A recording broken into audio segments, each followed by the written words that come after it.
Dreamscape presents All the Lies by Nicholas Sanders, narrated by Lucy Brownhill. Prologue. I'm cold. So cold I can't breathe. I can feel panic engulfing me, contracting my chest like a vice. A noise is roaring so loudly I fear my ears will bleed. I want to put my hands over them, but my arms won't move. Is this the sound of terror? The pressure on my lungs is too much. I can't do it. I can't hold my breath anymore. The noise stops abruptly, and I fall into a depth of ink so dark that I no longer know which way is up. Help me. I wake up to the sound of machines, whirring and beeping, along with electrical noises and the smell of disinfectant so strong that it burns my nose. This feeling of floating in and out of consciousness and not quite knowing which part is real and which is the dream.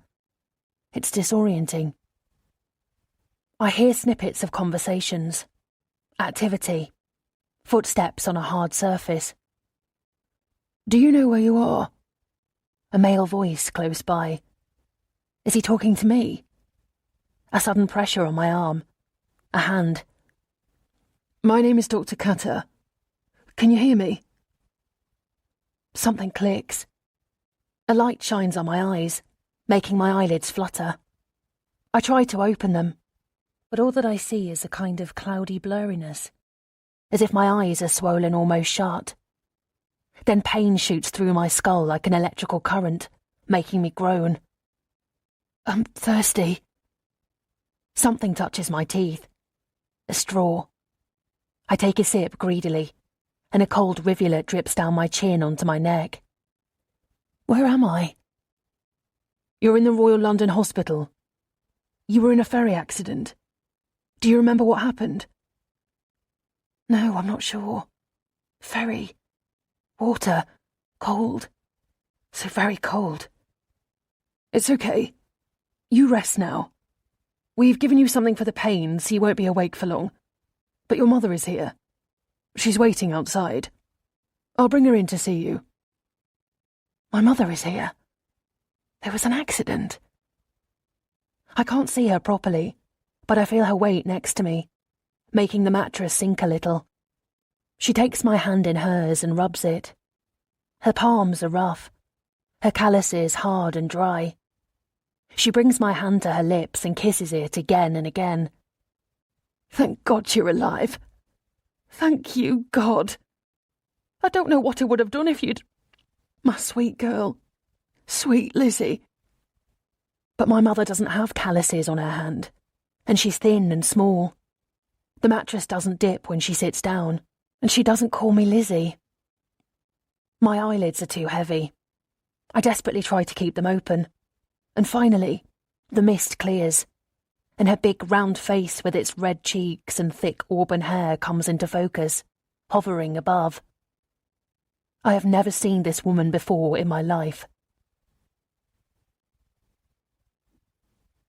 Chapter 1. Jason emerges from the ensuite bathroom, wearing one towel around his waist, rubbing his head dry with another. He wraps his arms around my waist and kisses my neck, making my whole body shiver. Happy wedding anniversary, Mrs. Logan. It's not until tomorrow. I laugh. It's already tomorrow in New Zealand. Do you remember when we first met? Of course I do. 2 years ago I was hit by a car. It happened at night, almost midnight, as I was returning from a performance at the South Bank Centre. That accident ended my career as a professional ballet dancer. Jason is a financial advisor. He runs his own small boutique firm. And when I received some money in compensation, he was recommended to help me set up my nest egg. When I saw you walk into my office, I thought to myself, this is the woman I'm going to marry. And then I didn't come back. I wasn't coping very well by then. I went into a depression after the accident, and I didn't follow through. Also, I had other recommendations and wanted to keep my options open. Or that's what I told myself. I think I just didn't want to move forward. I wanted to curl up, go to sleep, and forget about everything. But I was lucky that I was still well enough to teach. I got a job at the Tash Gilmore dance studio, where I taught the junior class, 4 to 5-year-olds who wanted nothing more than to twirl and leap and watch themselves in the mirror with enchanted expressions on their little faces. But the hours weren't enough to pay the bills, and I was complementing my income from dance classes by waitressing at a French restaurant in Mayfair. That's when I saw him again. I recognised him immediately. He had come in with a woman, holding her gently by the elbow, and when I took their order, I could feel the colour rise in my cheeks. I'd never even called him after our meeting. I just didn't return. But he didn't give me a second look. They ate, he paid, they left. Then 20 minutes later, he came back. "Did you forget something?" I asked. "No." He asked if I would go to dinner with him. "Is that how you drum up business, Mr. Logan?" "Look, I'm sorry I didn't follow up on our initial meeting, but..." I realised then he was laughing, one hand over his mouth.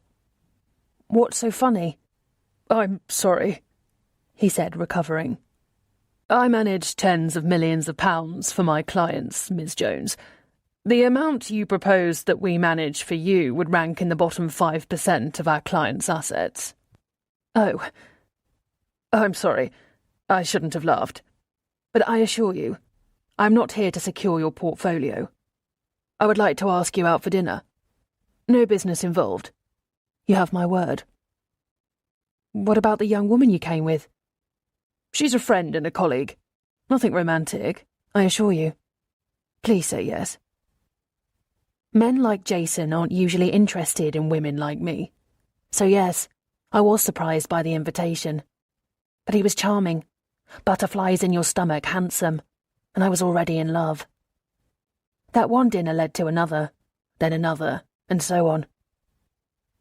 At 42, he was 12 years older than me. He dressed in suits and took me to expensive restaurants. He was so attentive, always making sure I was safe, opening doors for me, insisting on taking me home after our dates, then waiting until I was safely inside before driving off. When he put his arms around me, I felt like nothing could touch me. I introduced him to my best friend, Melissa, who adored him immediately. So did my mother, although that was always going to be a given. Around money, my mother behaves as if she belongs in its inner circle, even though she doesn't fool anyone except herself. Everybody loved Jason, and I more than anyone. He took me on a weekend trip to Paris once. It was the most magical trip of my life. He proposed to me there, in the Tuileries Gardens, me sitting on a green metal chair under a chestnut tree, Jason on one knee, squeezing my hand so tightly it hurt. "Marry me, Amy. I love you. I want to take care of you." 4 months later, we were married in a beautiful ceremony. "I couldn't stop thinking about you," he says now. "Thank God I went to that restaurant. Seeing you was like seeing an angel." "Well, in keeping with that lovely thought, will you help me choose what to wear tomorrow night?" I bring out 2 dresses still on their hanger and hold one up in each hand. We're having dinner at Le Cirque to celebrate. I always ask Jason for his help, since he has excellent taste, far better than mine. Also, he has an early meeting tomorrow morning, so I need him to decide now. "Which one?" He squints a little as he studies them. I'm not sure." "I'm leaning toward this one." I bring forward the red one, a stunning off-the-shoulder silk dress that Jason bought me last year, not long after we first met. The other one is green, also silk, sleeveless with a high collar and a long, narrow skirt with a slit on the side. I have just the shoes to go with it, a pair of stiletto-heeled Jimmy Choos in dark green, with a small gold buckle on the side. "No, wait, that one." I pull the red dress back and bring the green one forward. He puts a finger on his lips and studies my choices. "What about the dark grey dress?" I tilt my head at him. "Which one?" The dark grey dress we bought together at Harrods. I laugh. That tells me nothing at all, since we often buy my clothes together at Harrods, unless he walks past one of the luxury shop fronts in St. James and something in a window attracts his eye enough that he buys it for me. As I said, Jason has great taste. I know what I like, of course, but I come from a different world. When I met him, my wardrobe consisted of skinny jeans, t-shirts, and one little black dress that I recycled on every special occasion. The Chanel, he says. You wore it at my mother's birthday dinner last year. Oh, of course. But that dress is made of thin wool and comes to just above the knee, with long sleeves and a short collar. It hugs my body and is cinched at the waist by a wide red belt. We're in the middle of summer. I lay my two dresses carefully on the bed.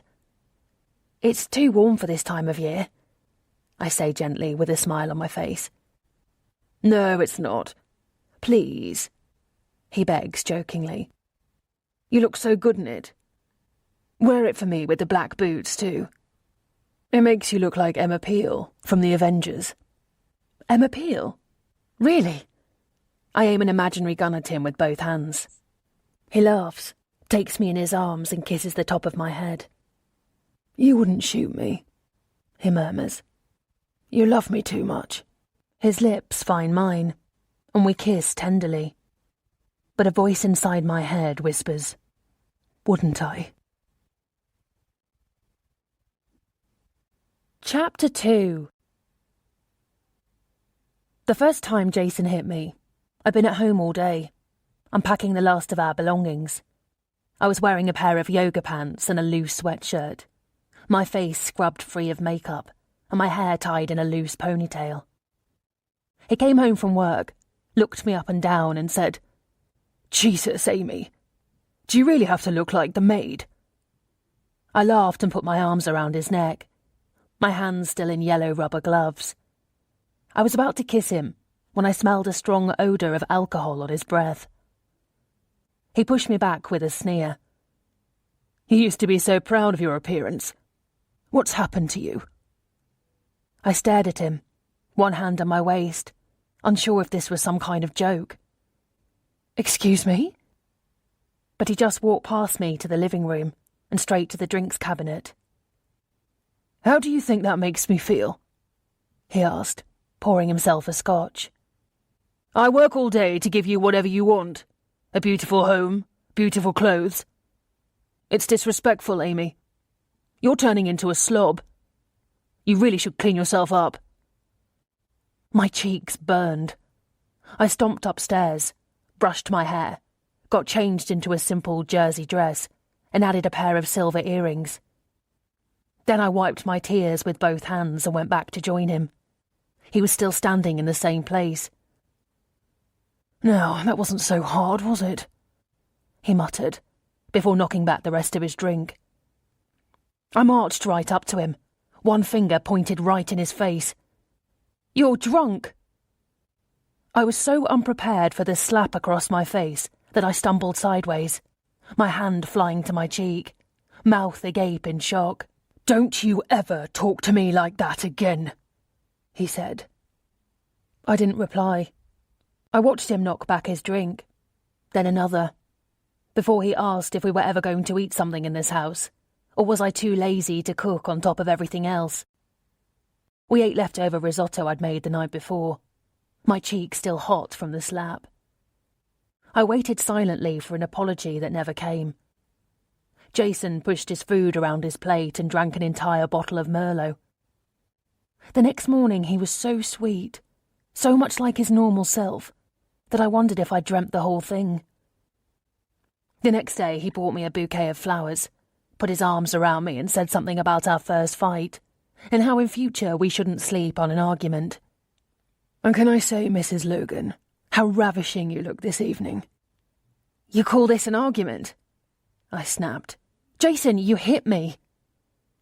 Hey, Amy, come on. Don't say that. We had a fight. Couples fight. I pushed you a bit hard, that's all. And I shouldn't have. Absolutely. I'm really sorry, Princess. He hugged me tightly, told me how much he loved me, kissed my neck, and made love to me on the living room sofa.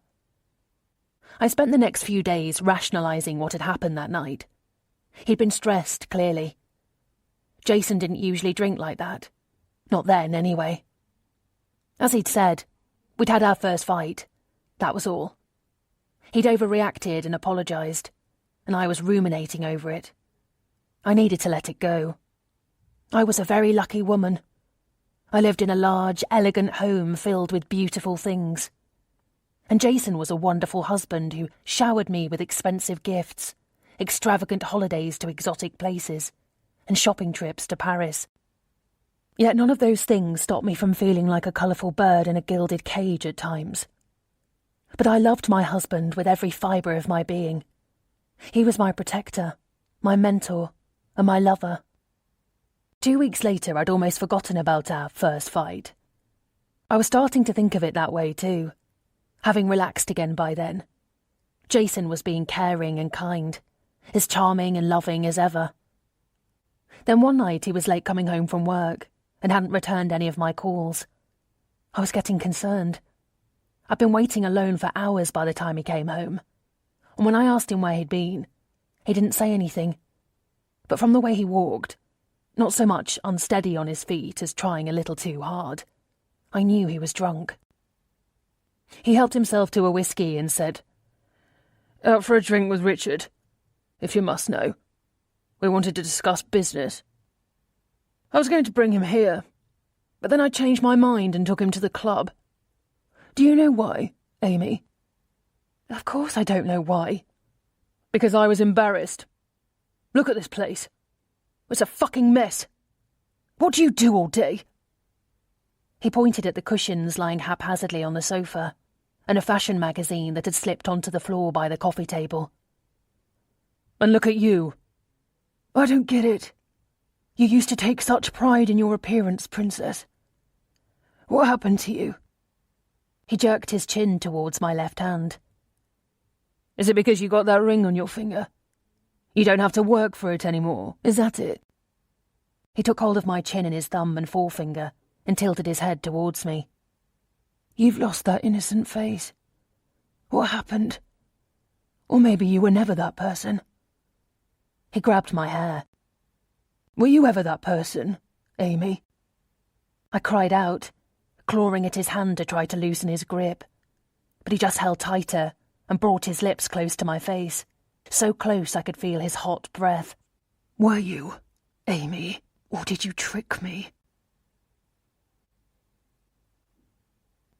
Chapter 3.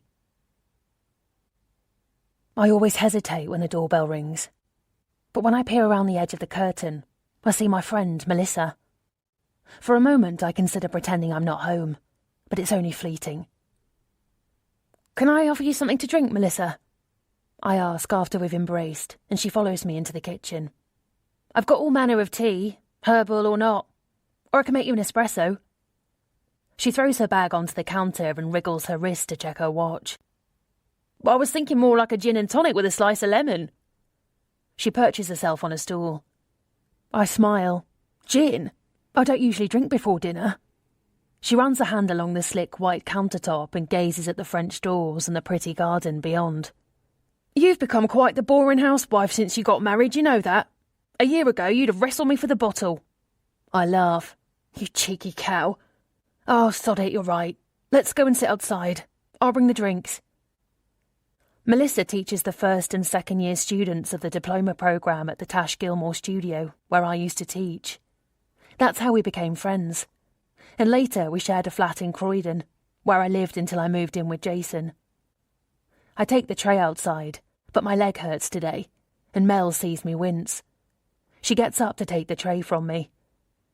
"That's okay, I got it," I say, putting it down on the glass table. "Where's your cane?" she asks.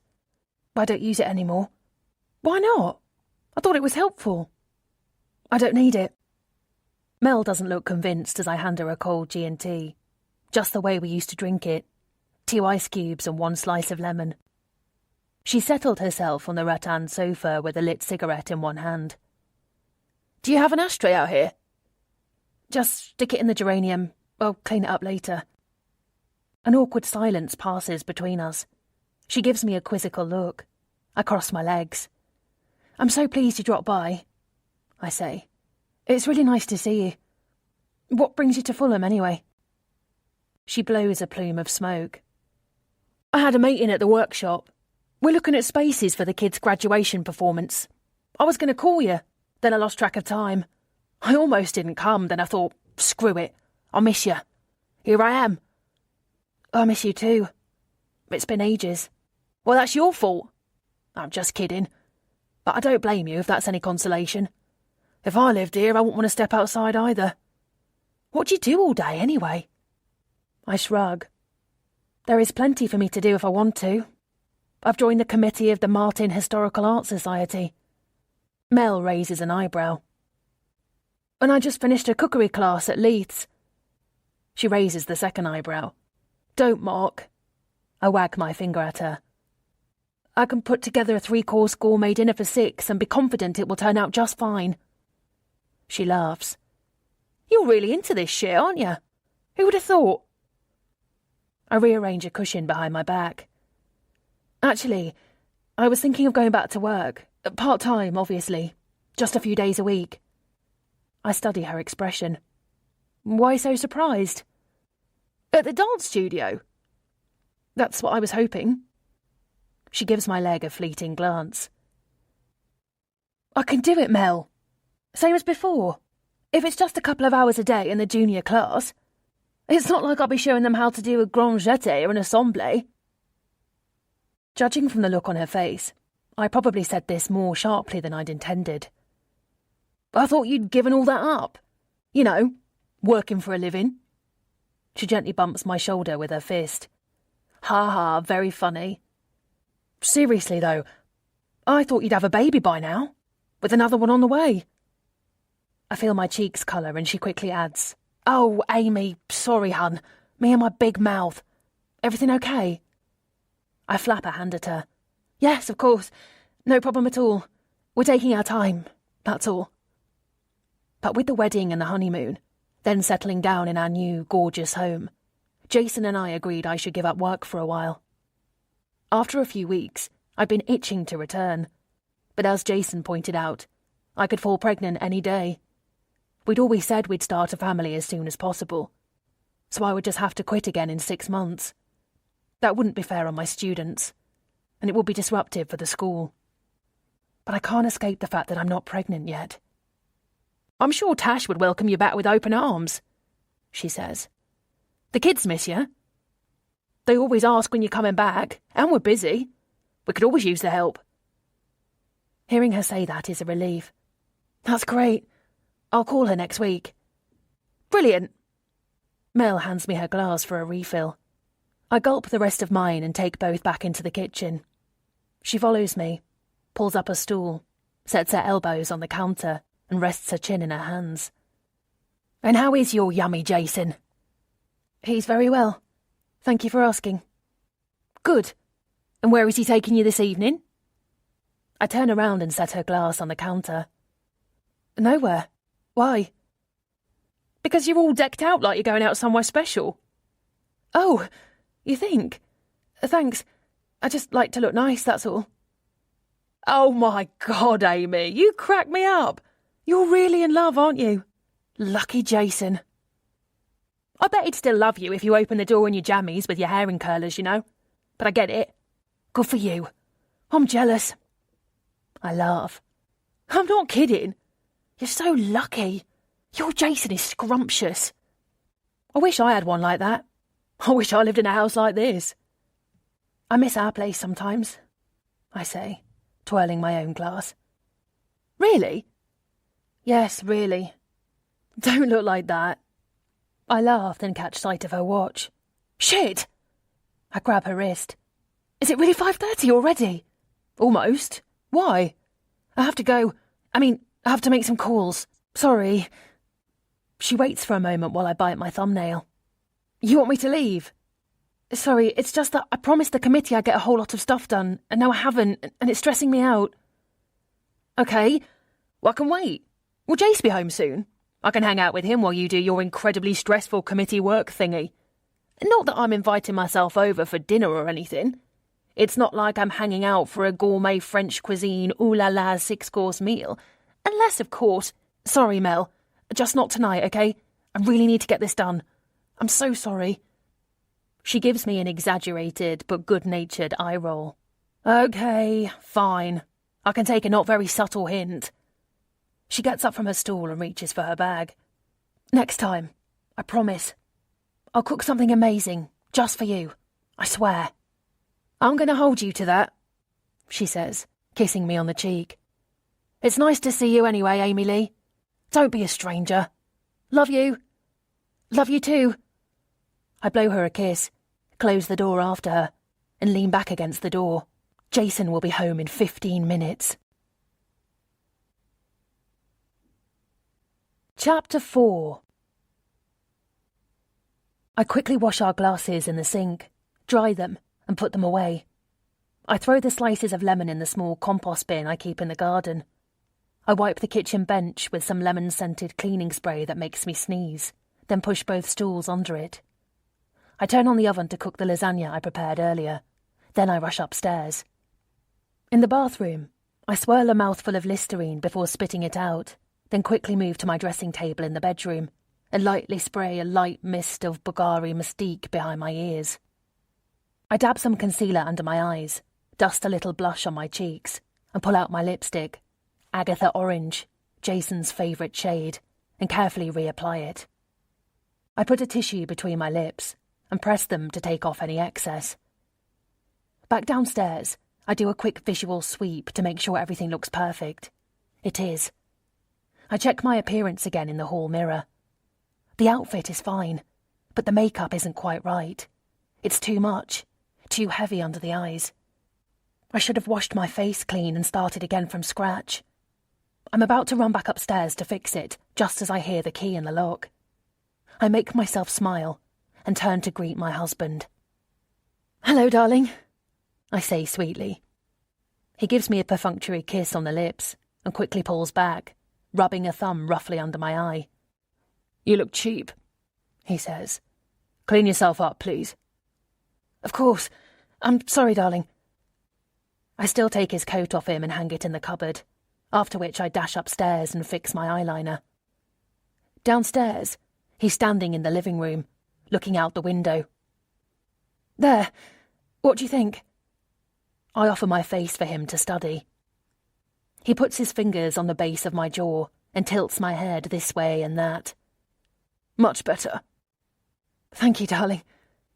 I touch him playfully on his chest. "I'll get you a drink. How was your day?" He sits down in the armchair near the window, always the same chair, and puts out his hand. "Your phone?" I pick up my mobile from the shelf where it always remains, ready for inspection, and give it up. "What did you do today?" he asks, tapping in the password, then scrolling through whatever takes his fancy. My texts, Facebook, Messenger, calls. "Well, I did some chores around the house, and I started on the funding application for the Art Society." I continue reeling off lie after lie as I hand him his scotch. I don't mention Melissa because he doesn't like her. "Your stupid friend," he calls her. He gives me my phone back, and I return it to its place on the shelf. "Did you go out? See anyone?" "God, no. Too busy here, darling." I sit on his lap and loosen his tie. He tells me about his day and makes disparaging comments about a female colleague who gave stupid advice that he now has to fix.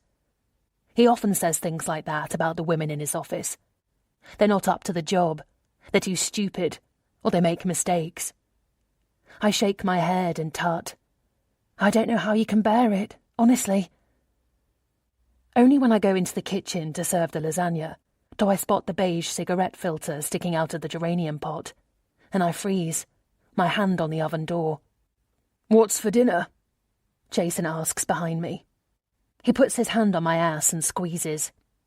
My pulse is racing, as I desperately try to think of a way to get him out of the kitchen. "Lasagna and a green salad. Will you open the wine and take it to the table, darling?" I thought the Chianti would go down well. He picks up the bottle and studies it. I don't think so. I'll get a Shiraz instead. I expected this because it doesn't matter what wine I suggest. More often than not, he will pick up the bottle and study it before saying, I don't think so. I'll get a... insert any other variety than the wine I selected instead. I'm an idiot in his eyes. I know nothing about wine. He goes to the wine rack and makes his selection. If he happens to look outside at the geranium, he will see it. My heart is drumming, my stomach clenched. My hands are shaking as I cut the lasagna into portions, ready to be served. Finally, he finds the bottle he wants and tears off the capsule wrapped around the top as he takes it out to the dining room. I consider putting the dish down and running outside to throw the cigarette butt over the fence, but if he comes back, he'll see me. My legs feel like rubber as I make my way to the dining room, my heels clicking loudly on the parquet floor. I set the dish in the centre of the table. Silly me, I forgot the salad servers. I'll go and get them. That's all right. I'll get them. I need the corkscrew anyway. I close my eyes for a moment, then follow him back into the kitchen. I rearrange my face into a smile, my heart beating in my throat. Jason, But I don't get to finish the sentence, and his punch in my ribs takes my breath away. Liar! Who came over? Was it your lover? Who have you been fucking while I'm at work all day, working bloody hard? Melissa was here. I swear to you it's the truth. I'm so sorry I forgot to tell you. In the end, he calls her using my phone number, under the pretext of a pair of sunglasses. They look expensive, he says. I thought maybe you left them here this afternoon.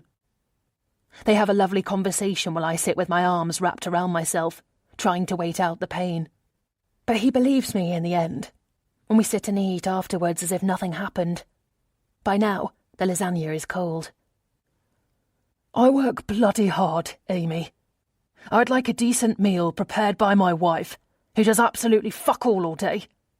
Is that too much to ask? That's his catchphrase. Is that too much to ask? And it's never rhetorical. He is right, however, about me doing fuck all day, so at least that part is true.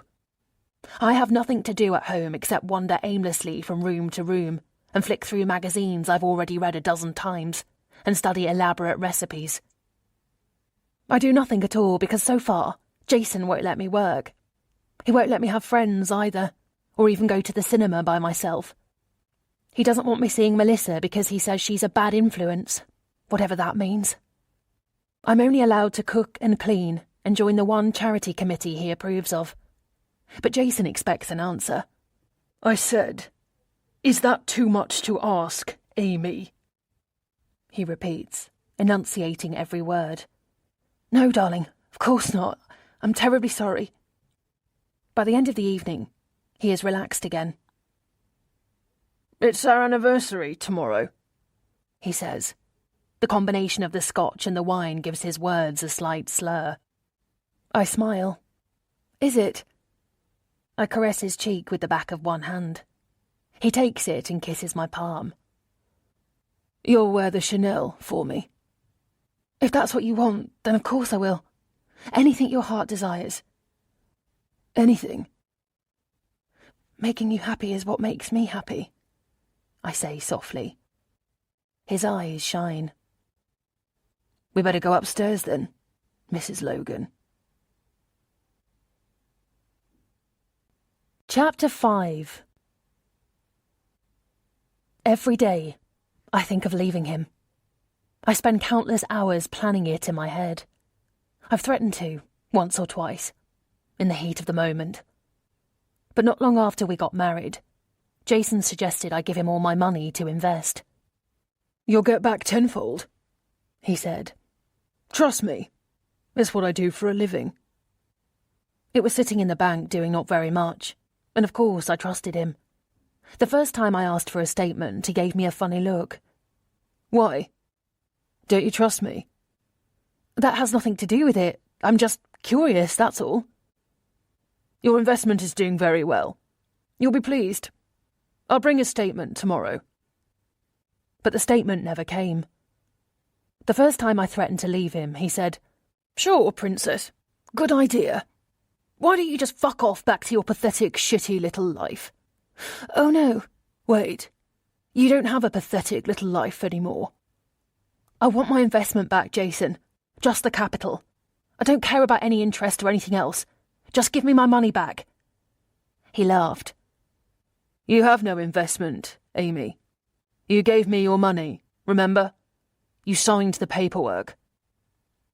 I remembered being given papers to sign, reams and reams of legalese I had no intention of reading. "You took all my money." "You gave it to me. You have nothing. Where will you go, Amy? What will you live on? And more importantly, what makes you think I'd let you go?" I know he's telling the truth. He will never let me go. And without money of my own, I have no hope of escape. Which is why I am still here, on the day of my first wedding anniversary, getting myself ready to celebrate the nightmare that is my life with my tormentor. I spent so much time on my appearance I managed to make myself late. This is what always happens. I thought I was ready, but then decided the lipstick was the wrong shade, and I started again. Then I thought I'd put too much perfume on. Jason hates when I wear too much. And I dabbed at my neck with a moist handkerchief, only to decide the eyeshadow was too bright or not bright enough. I can't remember now. I hoped the traffic would be light enough to make up for lost time, but no such luck. I step out of the cab, kicking myself for being late tonight of all nights. And as I step inside the restaurant, I take a small, sharp breath. The decor is dazzling and elegant. The enormous chandeliers dripping with gold light give it a magical effect, along with the tall, curved windows framed by red velvet drapes. "Welcome to Le Cirque d'Or, madam," the maitre d' says behind me. "Hello. Thank you. I'm dining with my husband." I'm 10 minutes late, and Jason is always on time, so I know he's already here, and I crane my neck to find him among the diners. "Of course, madam. Mr. Logan is waiting for you. Let me take your coat." I don't know how he knows I'm Jason's wife. I've never been here before, but nothing surprises me about Jason anymore. The maitre d' slides my trench coat off my shoulders and hands it to a woman hovering nearby. I glance at the diners as I follow the maitre d' to our table. Everyone is so elegant, the women especially. I feel out of place, overdressed for the weather and underdressed for the occasion. Small beads of sweat purl on my upper lip, and I brush them off quickly with a fingertip, hoping my carefully applied makeup won't smudge. Jason is seated at a table near the back. He looks very handsome in his dark grey suit. I smile and give a little wave, but his face remains impassive, even though he's looking right at me. Anxiety flutters in my stomach, as usual. "Hello, darling. This is wonderful," I say as we reach the table, and the maitre d' pulls out a chair for me. Only then does he give me his signature smile, charming and warm. "There you are. Hello, Princess," he says, half standing up and taking my hand in his. He kisses my knuckles softly, and when he releases my hand, his eyes scan down my body. Appreciatively, I hope. "Shall I bring the champagne now, sir?" "Yes, please," Jason replies. He turns back to me and reaches across to tuck my hair behind my ear. I'm wearing the diamond earrings he gave me this morning, and he nods, satisfied. "I'd almost given up on you," he says. "I'm sorry. I guess I took too long to get ready." I bring a hand to my hair. "I hope it was worth the wait." "For £3,000. He points at my wrist with his chin. "I would have thought you could be on time now and then." I flush and adjust the Cartier watch on my wrist self-consciously. He reaches for my hand. "Don't pout, Amy. I'm only teasing." "No, you're right. I'm sorry." "Never mind. But I'm surprised to see you wearing the Chanel. What happened to the Givenchy dress?" "I'm sorry?" He sighs, picks up the menu and studies it. "I thought we agreed on the red silk dress. Don't you think this is a little He glances briefly at my body. Casual. For le cirque d'or. I blink, speechless. But this is what you wanted me to wear. He smiles from one side of his mouth and tilts his head. No, I didn't. I asked you to wear the red Givenchy. His tone is calm, reasonable, but almost exaggerated. Then he puts down the menu. Come on, Amy. What were you thinking? And black leather boots all the way up to your knees? Aren't you hot? Of course you are. Maybe you should go to the ladies' room and check your makeup. Your skin is clammy. I want to tell him about Emma Peel. I desperately try to think of something to say that will stop this argument in its tracks, even though I know it's too late. I was late. He's been drinking. He's in a bad mood. He had a bad day. Whatever the reason is, it's on. I don't think I ask for much, he says.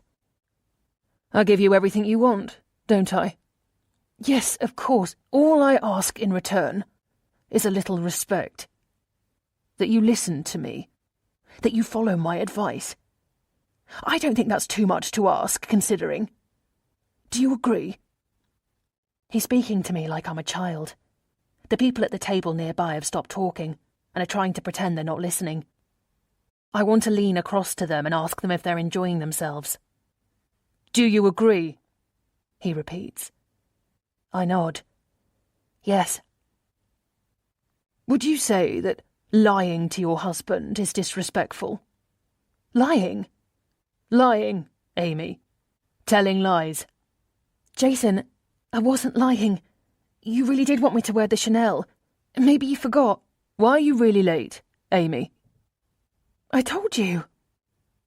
Was it really because you took too long to make yourself beautiful? He takes my chin between his thumb and index finger and examines my face. I catch the eye of the woman at a nearby table. She smiles at me, then says something to her companion. Maybe she thinks this scene is sweet and tender. He leans closer and whispers, Or is it because your lover came to see you? Is that why you're really late? Please don't. It's just that I'm a little baffled why you can't get ready and make it out of the house in time for our anniversary dinner, considering you do nothing all day. Please don't, I say again. I'm sorry.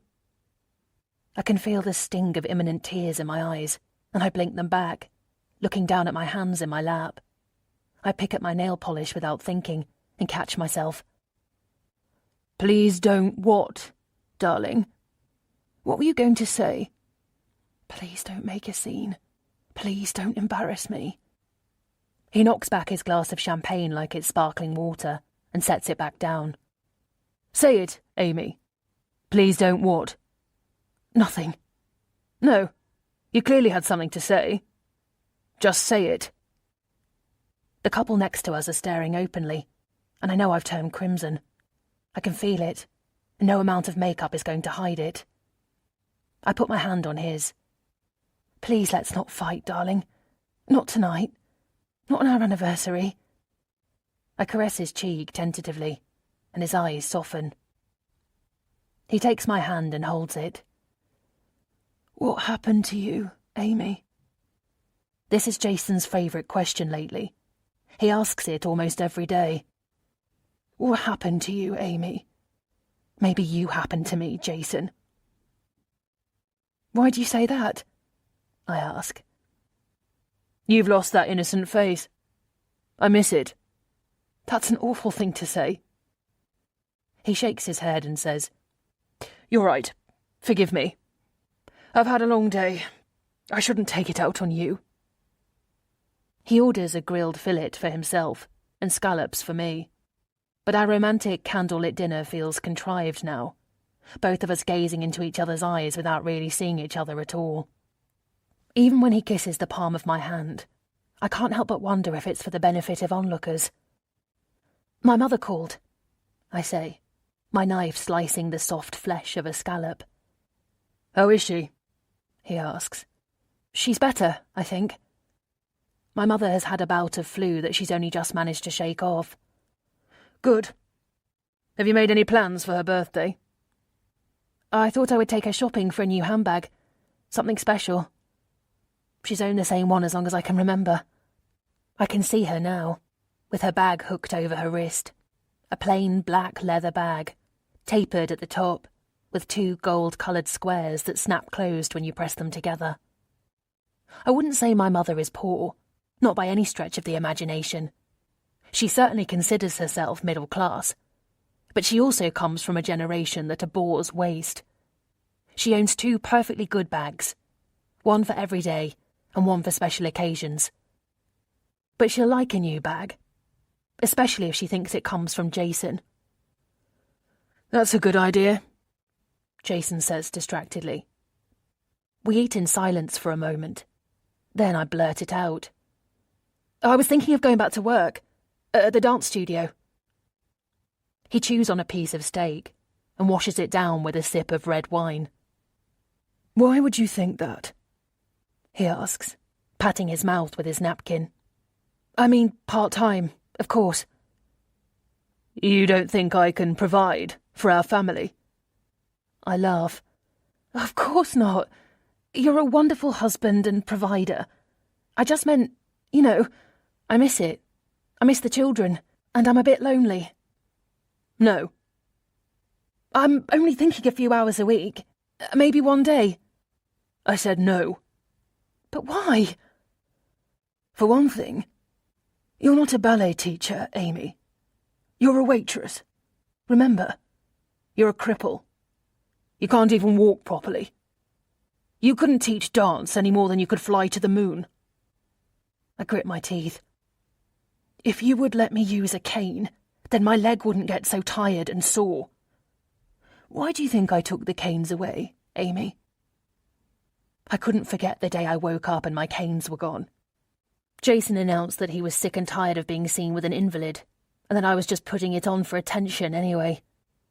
I wanted to get physical therapy, but he said no. I only wanted to go out and meet guys. The leg was just an excuse, he said. Because you want me to get better. I know that, I said finally. That's right. I want you to stop being so lazy. But you can't help yourself. You don't try hard enough. That's why you're limping. I'm limping because my leg hurts. He waves a hand at me. All that's beside the point. You have too much to do at home. When I open my mouth to protest, he cuts me off. Do you really want to spoil our evening? I take a breath, but the question is so unfair that my chest hurts. Do you? Of course not, I say softly, giving in. Good. So drop the subject. I really don't want to hear any more about it. Chapter 6. My mother and I are meeting at the cafe on the 3rd floor of Harrods in Knightsbridge. She's already seated when I get there, and I'm struck again by how much she's aged lately. Oh, there you are. How are you? She asks briskly. I kiss her on her cheek, taking in her perfume. After sliding down next to her on the banquette, I lift the top of the small teapot. It's almost empty. She must have been here a while. Did you have something to eat? I ask. We could have a salad or a sandwich. God, no. Have you seen the prices here? Ridiculous. Just this tea cost me almost £20. You'd think Earl Grey had brewed it himself. That's okay, Mum. My treat. She shakes her head. No, thank you. I ate something before I left, anyway. I'm not hungry. Well, let me get this then, I say, pointing at the bill on a small white saucer. She makes a show of refusing, but I've already flagged the waitress and opened my purse. I drop 2 £10 notes and add another £2 for the tip. It's the last of my cash, and I make a mental note to go to the bank later. You look tired, she says. I didn't sleep well. How is Jason? She asks. He's fine. Busy. She makes a tutting sort of sound. He just works too hard, that boy. He's hardly a boy, Mum. Well, he is to me. She smiles to herself, A memory comes to me. On the day of our wedding, Jason was making a speech, and I happened to catch my mother's face, pink from the champagne and beaming with pride as she watched him speak, like she had to pinch herself because he was part of our family. We stroll through the luxury accessories on the ground floor. I point out a few things I think she might like. She turns her mouth down as she checks the price tag. I put an arm around her shoulders. "You don't have to do that, Mum. It's a present." She settles on a large tan bag with a handle on top. "You didn't like the Gucci?" I ask. I wanted her to choose something really special. "I prefer this one," she says, holding it up to take a closer look. Suddenly, I wonder if she even wants this gift. She almost sounds like she's doing me a favour. "Your birthday, your choice," I say brightly. "Come on then, let's go and pay. Amy?" I turn around and need a moment to place the tall blonde woman smiling at me. "Valerie, how are you?" I introduce her to my mother and explain that she works with Jason. "Valerie is—" I hesitate. "Financial analyst," she says, and takes Mum's hand. "Oh, you work with our Jason? That's wonderful. He must be very bright," Mum says. Valerie laughs a throaty laugh, her long, thick hair falling behind her shoulders. "I don't think being bright is a requirement in this job," she says. "But thanks anyway for the compliment." I stand there feeling awkward. She's tall, beautiful and self-assured, and on the surface she's always friendly. But I find something about her intimidating. I've handed my debit card to the pretty shop assistant. Mum is asking me if I've made a decision about going back to work part-time. I'd forgotten I'd even mentioned it to her. "You're going back to work? How exciting. Doing what?" Valerie asks. Oh, God. This is the last thing I need. Valerie is going to return to the office and tell Jason about this conversation. "No, I'm not. It was just a thought." "Amy is a dance teacher. Ballet," Mum says. "She used to teach small children before she met Jason. Nothing fancy." "How sweet," Valerie says. Something crashes loudly behind us, and I spin around, letting out a small cry. "Amy, what on earth is the matter with you?" "What?" I'm holding onto Mum's sleeve too tightly. My heart is beating too quickly. The three women who knocked over a stand are laughing. Mum and Valerie are watching me with concern. "Sorry, the noise. It gave me a fright." "I can see that. You're all right?" Valerie asks. "Yes, perfectly fine, thank you." My fingers tremble as I punch my pin into the machine. I just want to get out of here. "I'm sorry," the shop assistant says, handing back my debit card. "I'm afraid it was rejected." "Rejected?" Mum and Valerie have stopped talking and are watching me. I look down at the card. I know there's plenty of money in the bank account, more than enough to cover this purchase. "I must have keyed in the wrong pin," I say. "Can you try again?" She slides the card through again, and this time I concentrate to make sure I put in the right digits. I feel self-conscious under Valerie's stare. The machine beeps, and the word flashes again on the small screen. Declined. I frown. That's odd. But a small weight of anxiety flutters in the pit of my stomach. "Is everything all right?"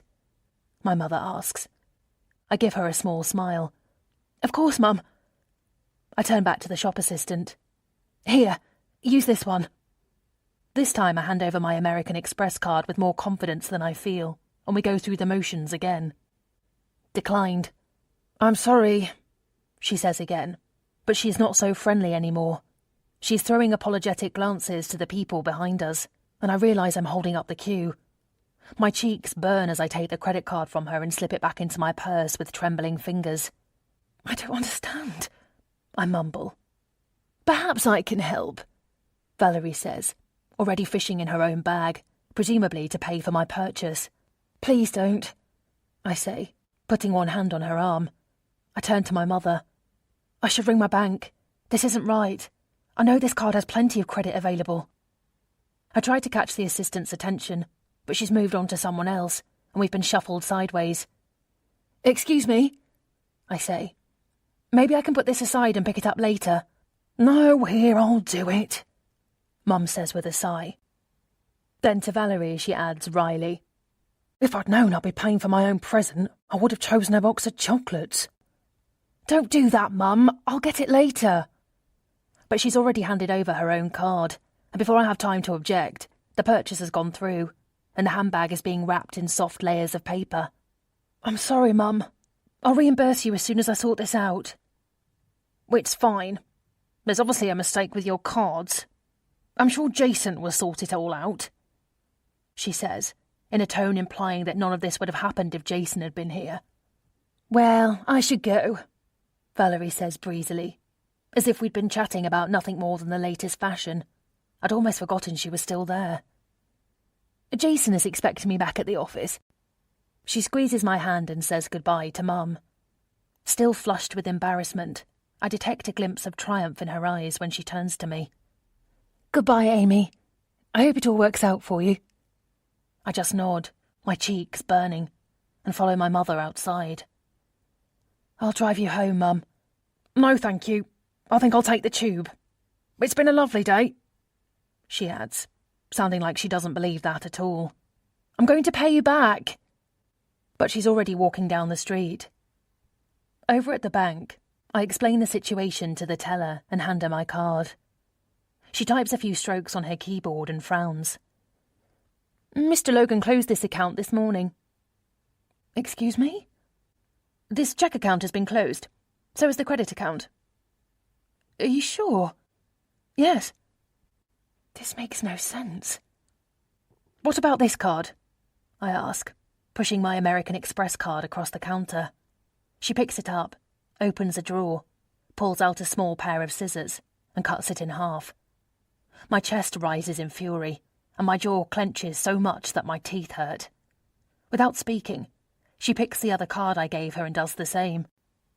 Was there anything else I can help you with today? She asks. But I'm already walking to the door.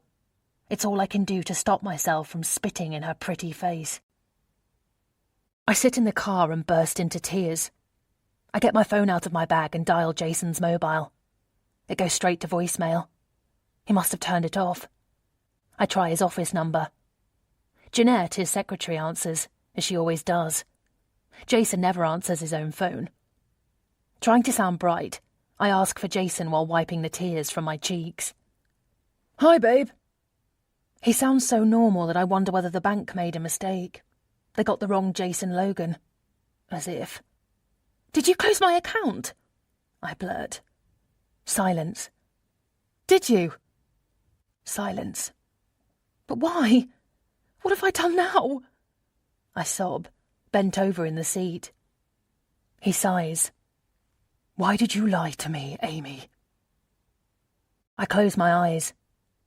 When we returned from the restaurant, he checked the back garden forensically for cigarettes.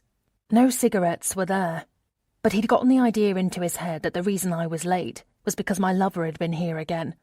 He accused me of colluding with Melissa the other night, but now he was on to me. So who are you screwing? He demanded, over and over until I begged him to stop. Are you screwing Melissa? That would make sense. That would be why I hid her visit from him. I'd gotten the ring on my finger, clever me, and now I was free to romp through the house with my female lover. Finally, he stopped talking and went to sleep. He had to work, he said. Within minutes, he was snoring softly.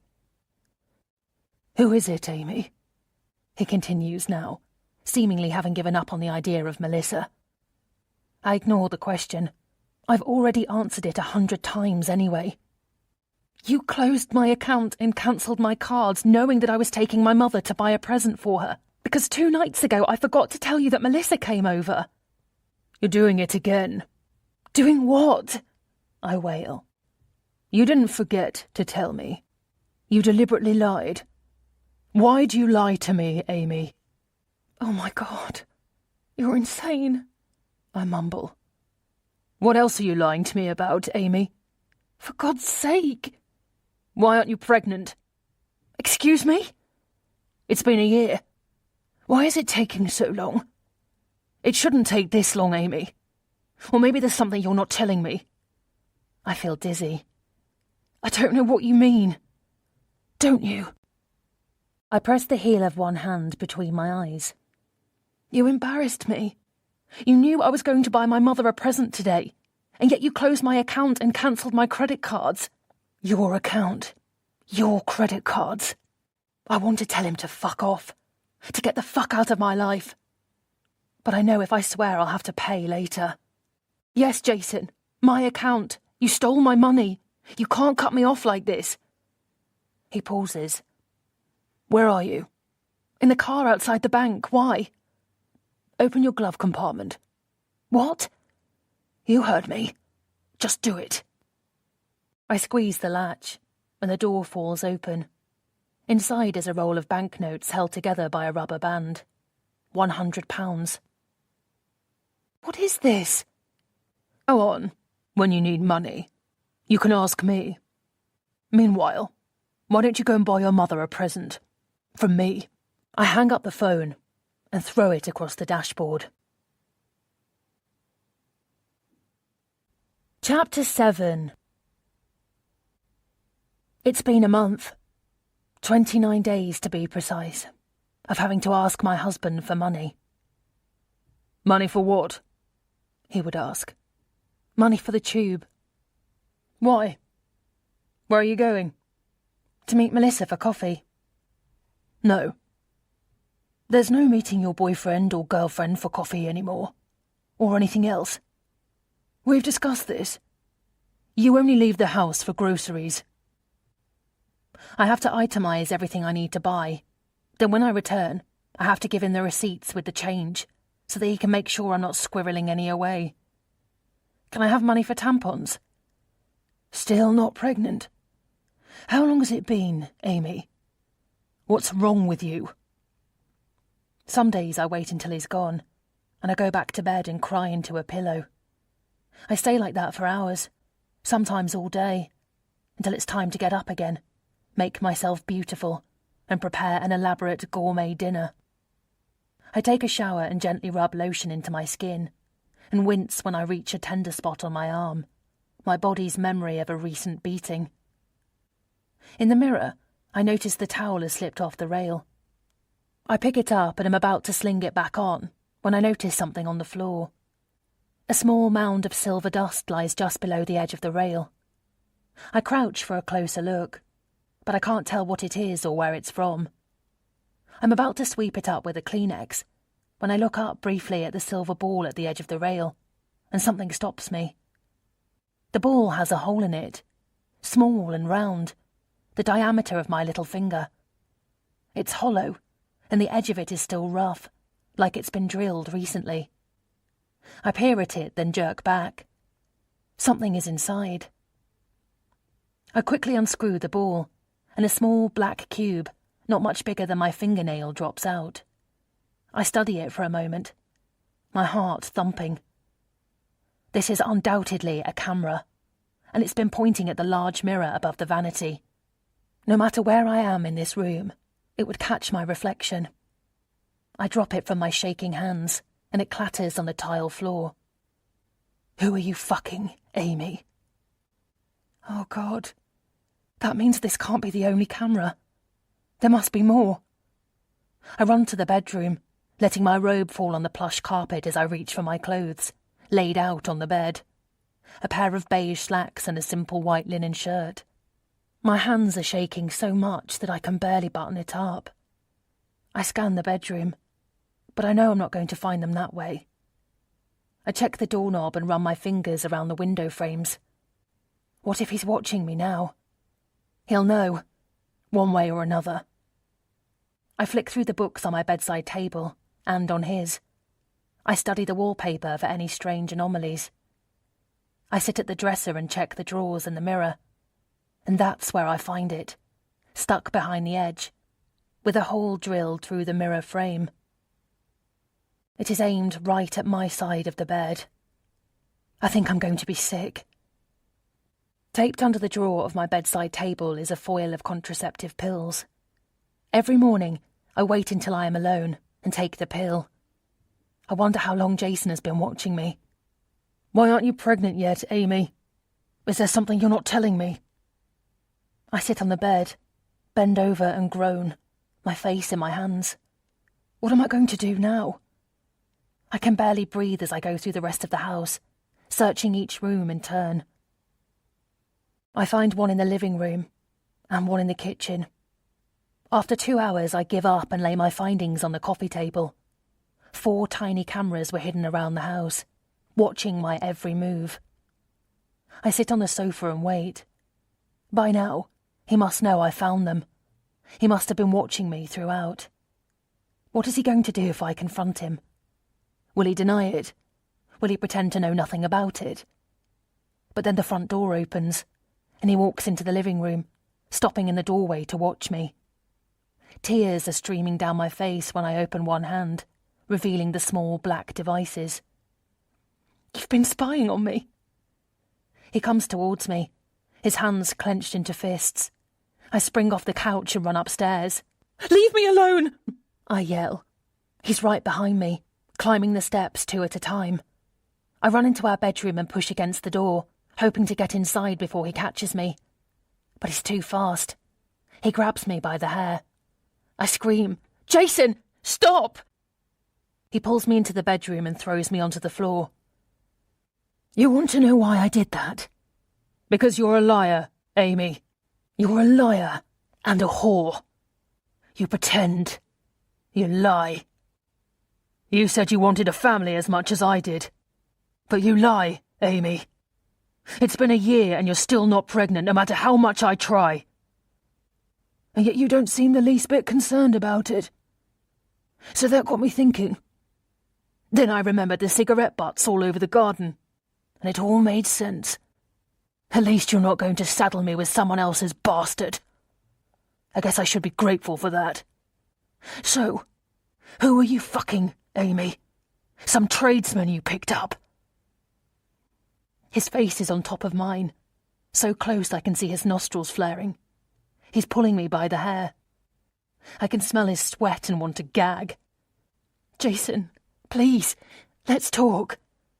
But he doesn't seem to hear me. He tears open the bedside table and empties the contents of the drawer on the floor. He's like a man possessed. Then he brandishes the pack of silver foil. This? Is that why you're taking contraceptives? Because of your lovers? You don't want to end up with a brat? Is that it? You think I don't know? You're a whore, Amy. Why else would you do this to me? He lets go of my hair. I stumble on the carpet. I've had enough. I'm leaving you. I tremble, my arms wrapped tightly around myself. Don't be stupid. What will you live on? You have nothing. I just want my life back. Well, you can't have it back, so don't even try. You're a monster, Jason.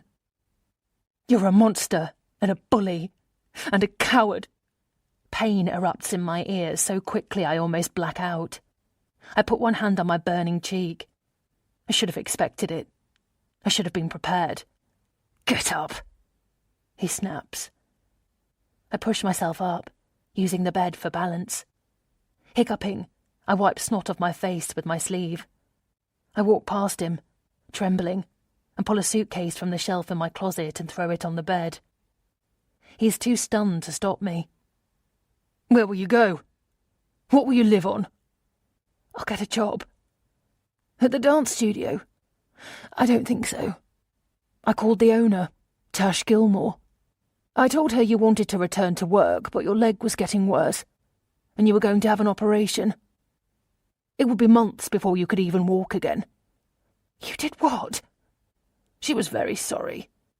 She said to pass on her best wishes for a speedy recovery. He laughs. You could always waitress, I suppose. But I'll find out where, and I'll get you fired. You have no money of your own, no job. Everyone thinks you're sick. Even your mother thinks you need help. She thinks the best place for you right now is with me. We talk most days, Maureen and I. She's terribly worried about you, as you can imagine. Because you are sick, Amy. You're not well. You should see a doctor first thing tomorrow. I can organise it for you. Then he closes the suitcase and puts it back on the top shelf. Come on, babe. I love you. You know I do. Let's not fight anymore, okay? You are my wife. We're happy. Come on. Put a nice dress on. The silver one will do. And fix your makeup. We have guests. And it wouldn't do if you looked like this, would it? The bed is empty and cold beside me when I wake up the next morning. In the kitchen, I find a single pink rose fresh from our garden in a glass of water. Next to it, Jason has scribbled a note on the back of an envelope. You looked so beautiful sleeping, I didn't want to wake you. See you tonight. Jay. I take a shower and check for bruises in the bathroom mirror. He's very good, my husband. He knows how to hit and not leave a trace. But last night he overdid it, and I find a dark patch on the left side of my lower back, as well as a large bruise on my thigh. I get dressed and check my phone to see that Melissa has left me a message to call her back. After a few minutes of idle chit-chat, I tell her I've changed my mind about going back to work. I heard. Tash told me. And she said you're having an operation. I think that's really great. I didn't want to say anything, but you seemed a bit wobbly to me the other day. I consider telling her the truth, but it's too risky. Meanwhile, she's already changed the subject. Oh, well. Hey, guess what? I think I've met someone. She tells me about a guy she met at a party last Saturday, and he invited her to dinner the next night. He even picked me up. Isn't that sweet? She sounds like a teenager, giddy with excitement. I sit there chewing on a fingernail, remembering what I was like when I met Jason. The doorbell rings. Still listening, I open the front door. It's a delivery man, holding a bouquet of flowers. White flowers. I wedge the phone into the crook of my neck and sign the docket. Jason does this sometimes. His way of saying sorry. Sorry we had a fight. I missed that. What did you say? He's a drummer in a band. I've never dated a musician before. Do you think I'll have to go on tour with him? In a tour bus? God, I don't think I could stand it. Chuckling, I take the flowers to the kitchen to put them in water. Anyway, they're playing at the Cat and Fiddle next month. Will you come with me? I pause. I don't think so, Mel. It's not really practical. I untie the wrapping over the kitchen sink, then stop as a prickle of dread washes over me. Something isn't right about the bouquet. I haven't even told you the date, Amy. Honestly, what's the matter with you? The flowers are all broken right at the tops of the stems. The blooms have been torn to shreds, then shoved back on top and wedged into the plastic wrapping. I drop the bouquet and clasp a hand over my mouth. The flowers fall everywhere, bruised and broken, half dead. Are you even listening to me? A card has fallen into the sink. I reach for it slowly and pick it up from one corner. It reads, "Don't ever speak of leaving me again. Ever." I suddenly feel lightheaded and sit on the kitchen bench, trying to breathe. You're still there? Mel, if anything happens to me, if it seems like I disappeared from the face of the earth, what are you talking about? Will you come and look for me? Even if Jason tells you everything is fine, will you promise me? Are you drunk, Amy? Promise me. Why would you say stupid shit like that? Promise me. Fine, okay. I promise. Chapter 8. I'm still in my dressing gown when I open the front door. It's almost lunchtime. My mother is standing there unexpectedly. What's the matter? She asks, alarmed. Are you ill? Just tired, Mum. That's all. What on earth for? She pushes past me towards the kitchen. It's not like you do anything all day. She's holding a large white box with a pink ribbon around it. In the kitchen, she cuts the ribbon and lifts the lid. Inside is a cheesecake. Suddenly, I'm starving. Do you want some tea? I ask, Sit down, I'll do it. She opens cupboards at random, while I watch without even thinking of pointing out where the tea things are. Why are you here, Mum? Is everything okay? She flicks the kettle on and measures tea into the pot. Everything is fine. Do I need a reason to visit my daughter? It's just that you don't usually drop by unannounced like this. Well, Jason called me, she says. I wait a beat. What did he want? He's worried about you, Amy. And frankly, so am I. Her eyes scan my face, my dishevelled hair, and my dressing gown. She pushes a steaming mug of tea in front of me. I put my hands around it as if to warm them up. Jason says you're depressed, and I agree with him. Is it because you're having difficulties getting pregnant? Jason thinks so. Why won't you see the doctor, Amy? I'm sure they can do something to help. I hate seeing you like this. She puts a plate with a slice of cake on it in front of me and takes the stool next to mine. Suddenly, I'm not hungry anymore. You're very lucky, you know, to have a husband like Jason. He obviously loves you very much. It wouldn't kill you to make an effort. Oh, but then you were always... Always what, Mum? She sighs. You're a very selfish girl, Amy. You only ever think of yourself. Jason does so much for you. I almost laugh. Then I follow her gaze and see what she's looking at. The front of my dressing gown is stained. It looks like egg from yesterday's breakfast. He works tirelessly to provide for you. It's not very nice to come home to... He hits me, Mum. I imagine myself telling her, but I can't be sure that he hasn't replaced the cameras and put them in different locations. Over a week has passed since I found them, and every day since, I've looked for more but haven't found any. But there could be a simple explanation for that. He's made it harder for me to find them. I push the plate away. Can I take you out for lunch, then? She asks. I saw a nice cafe, just on the next street on the way over. I have to stop myself from laughing hysterically. If I went out to lunch right now with my mother, Jason would be livid because I hadn't cleared it with him first. Was it really your mother you lunched with? It wouldn't have been your lover by any chance. I imagine myself telling her that. I don't think so, Mum.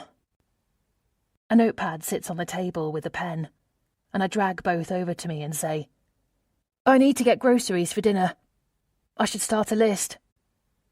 I tell her about a new recipe I want to try, and bring over the cookbook and open it to the right page. Roasted duck with cranberry sauce. I scribble something and bite the end of my pen. An image comes into my head, unbidden, something long forgotten. Me as a child, skinny limbs trembling, on a diving board 30 feet above a pool. Mum, don't say anything. Jason has put cameras around the house to spy on me. He cancelled my cards. He controls everything I do. I have to ask for money for everything. I nudge the notepad over to her. She frowns and squints at it. I'm shaking, but I still manage to chat away like everything is perfectly normal. I hope they still have cranberries. It's a little late in the season. She frowns and opens her mouth to speak. What do you think about the recipe? I ask, tapping the notepad under her nose. I stare at her, my eyes wide, then shake my head almost imperceptibly. What on earth are you doing, Amy? I quickly pull the notepad back and hold it against my chest. Sorry, nothing at all. Let me have a look. Please don't, it's just a grocery list. My voice shakes as I quickly tear off the page and shove it into the pocket of my dressing gown. My mother frowns at me the entire time. Then, with a sigh and a shake of her head, she cuts another piece of cake. By the way, did I tell you Jason reimbursed me for the handbag? No, I didn't know. He was very sweet. Such a sweet man. He was very apologetic about what had happened. He was. Well, he explained that you had overdrawn your account, buying clothes and jewellery, he said. She tuts disapprovingly and mutters, Honestly, Amy. Then she continues. He didn't resent you doing that. Not in the least. Such a kind man. But he hadn't realised how much you'd spent, and that's why the card was declined. He was terribly embarrassed about it and insisted on paying me back, which he did, that very day. He sent a courier with a cheque and a stunning bouquet of flowers. You're very lucky to have such an understanding husband. I nod. Of course he got to her before I could. She'll never believe me. I'm worried about you, Amy. I really am. We all are. I stare at her for almost too long. Why on earth did I think she would be on my side? On impulse, I slip the flap of my robe off my thigh, revealing a substantial bruise running its entire length. She glances down at it. I pull up the robe further, but still out of sight under the kitchen bench, revealing the bruise on my right ribs above my panties. That one has turned yellow, but is still prominent. I let my robe fall back and make a comment about not forgetting cinnamon. What on earth happened to you? My hand is shaking so much I can barely hold the pen as I scribble on the notepad again. He hits me. Help me. Can I borrow money? I'm taking such a risk doing this that I'm feeling dizzy. I'm about to show it to her when she says, You should use your cane again. Jason and I had a long talk about that too. He says you keep falling and hurting yourself, but you still refuse to use it. He suspects it's vanity, and I agree with him, of course. You were always a vain child. All those ballet lessons. I don't know what ballet lessons have to do with vanity, but they were paid for by my father when he was still alive. Then I got a bursary to study at the Royal Ballet School. I scrunch up that page too and shove it deep in my pocket with the other one. She looks at me for a long time. I tell you what, let's get you a haircut. You really could use it. I'll make an appointment for you tomorrow, all right? You shouldn't let yourself go like that. Jason really deserves better. Remember Yolanda's daughter, Sylvia? She had difficulties conceiving too. And Yolanda was telling me how wonderful her fertility doctor was. I'll call her tomorrow and get the details for you. And do you remember that cruise I'm going on at the end of the month? This time she waits for an answer. Vaguely, I say. British Isles, Amy. I told you. Where's your head? Scotland, Ireland, Guernsey. Oh, anyway. Unfortunately, Yolanda can't come. Sylvia, her daughter, is due soon. My health, as you know, isn't that great. And going without Yolanda... She sighs. Anyway, the tickets are all paid for. Why don't you and Jason take them? She looks so genuine that I almost feel sorry for her. Part of me wants to tell her Jason would rather have a colonoscopy than to set foot on the type of cruise she's contemplating. It's exactly what you both need. Jason can relax a little, finally. She shakes her head. And you need a change of scenery. You need to get out of the house and into the world. It might even jolt you back into reality. She looks at me hard, her eyes small. I hope it does, Amy. There's only so much a man can take. If you keep up with your attitude, you will lose him. Mark my word. You're not well, Amy. Jason and I are doing everything we can. We don't expect gratitude or anything like that. We just want you to get better. I study his every move that night, looking for any evidence that he has restored the cameras. I wonder if he knows what I did, passing notes like a schoolgirl. I can't tell. But so far he has only been distracted. I served dinner, and the duck is a success. Mum came over this afternoon, I say. I didn't invite her, I add quickly. She just showed up. She said you spoke to her. He thinks about it for a moment. Oh, yes, that's right. If I were to tell my mother that Jason has to have a good hard think about whether he spoke to her over the last 24 hours, she would be crushed. You told her I'm depressed? He tilts his head at me. That's because you are. You need to see someone. If you won't listen to me, at least you'll listen to your mother. I nod, moving my food around my plate. She's going on a cruise for 5 days, I say. Jason has gone back to his iPad as if I hadn't spoken. Then, on impulse, I add, The friend who was meant to go with her can't make it, so she's asked me instead. He picks at his teeth with a toothpick. And if you could take time off, you might want to join us. I have to say this in case she mentions it. I can always say I got the details muddled. God knows she would believe that. You must be joking, he says. I know you're so busy, but can I go? Where? He asks finally. British Isles. Scotland, Ireland, Guernsey. I know what the British Isles are, thank you. Of course, sorry. Then I add, I'd really like to go. He pauses for a moment. I don't think so, Amy. Jason, please. She's not well. This is probably the last trip she'll ever make. After a pause, I add, she doesn't want you to know, so please don't mention it. Really? Oh, I'm sorry, I didn't know. I only just found out myself. She said it would be good for me, because I'm feeling, down. That's one way of putting it. I think it would help. Then when I come back, we could start again. I smile and take his hand in mine.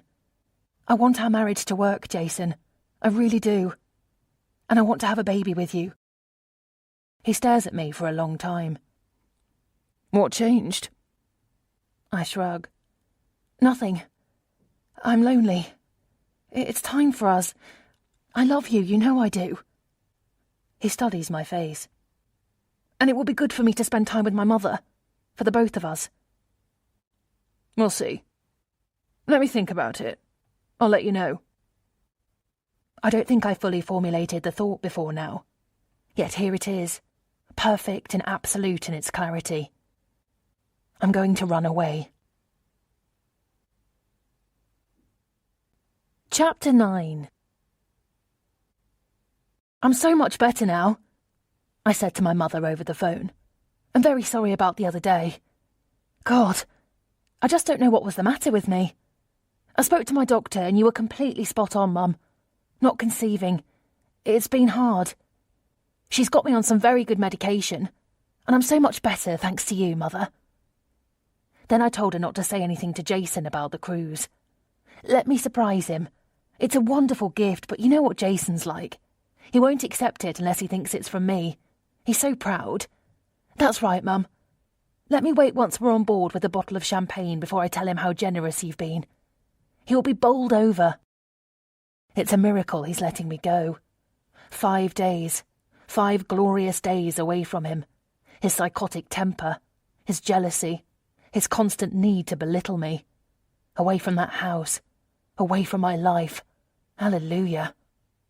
5 long days among other people. Normal people.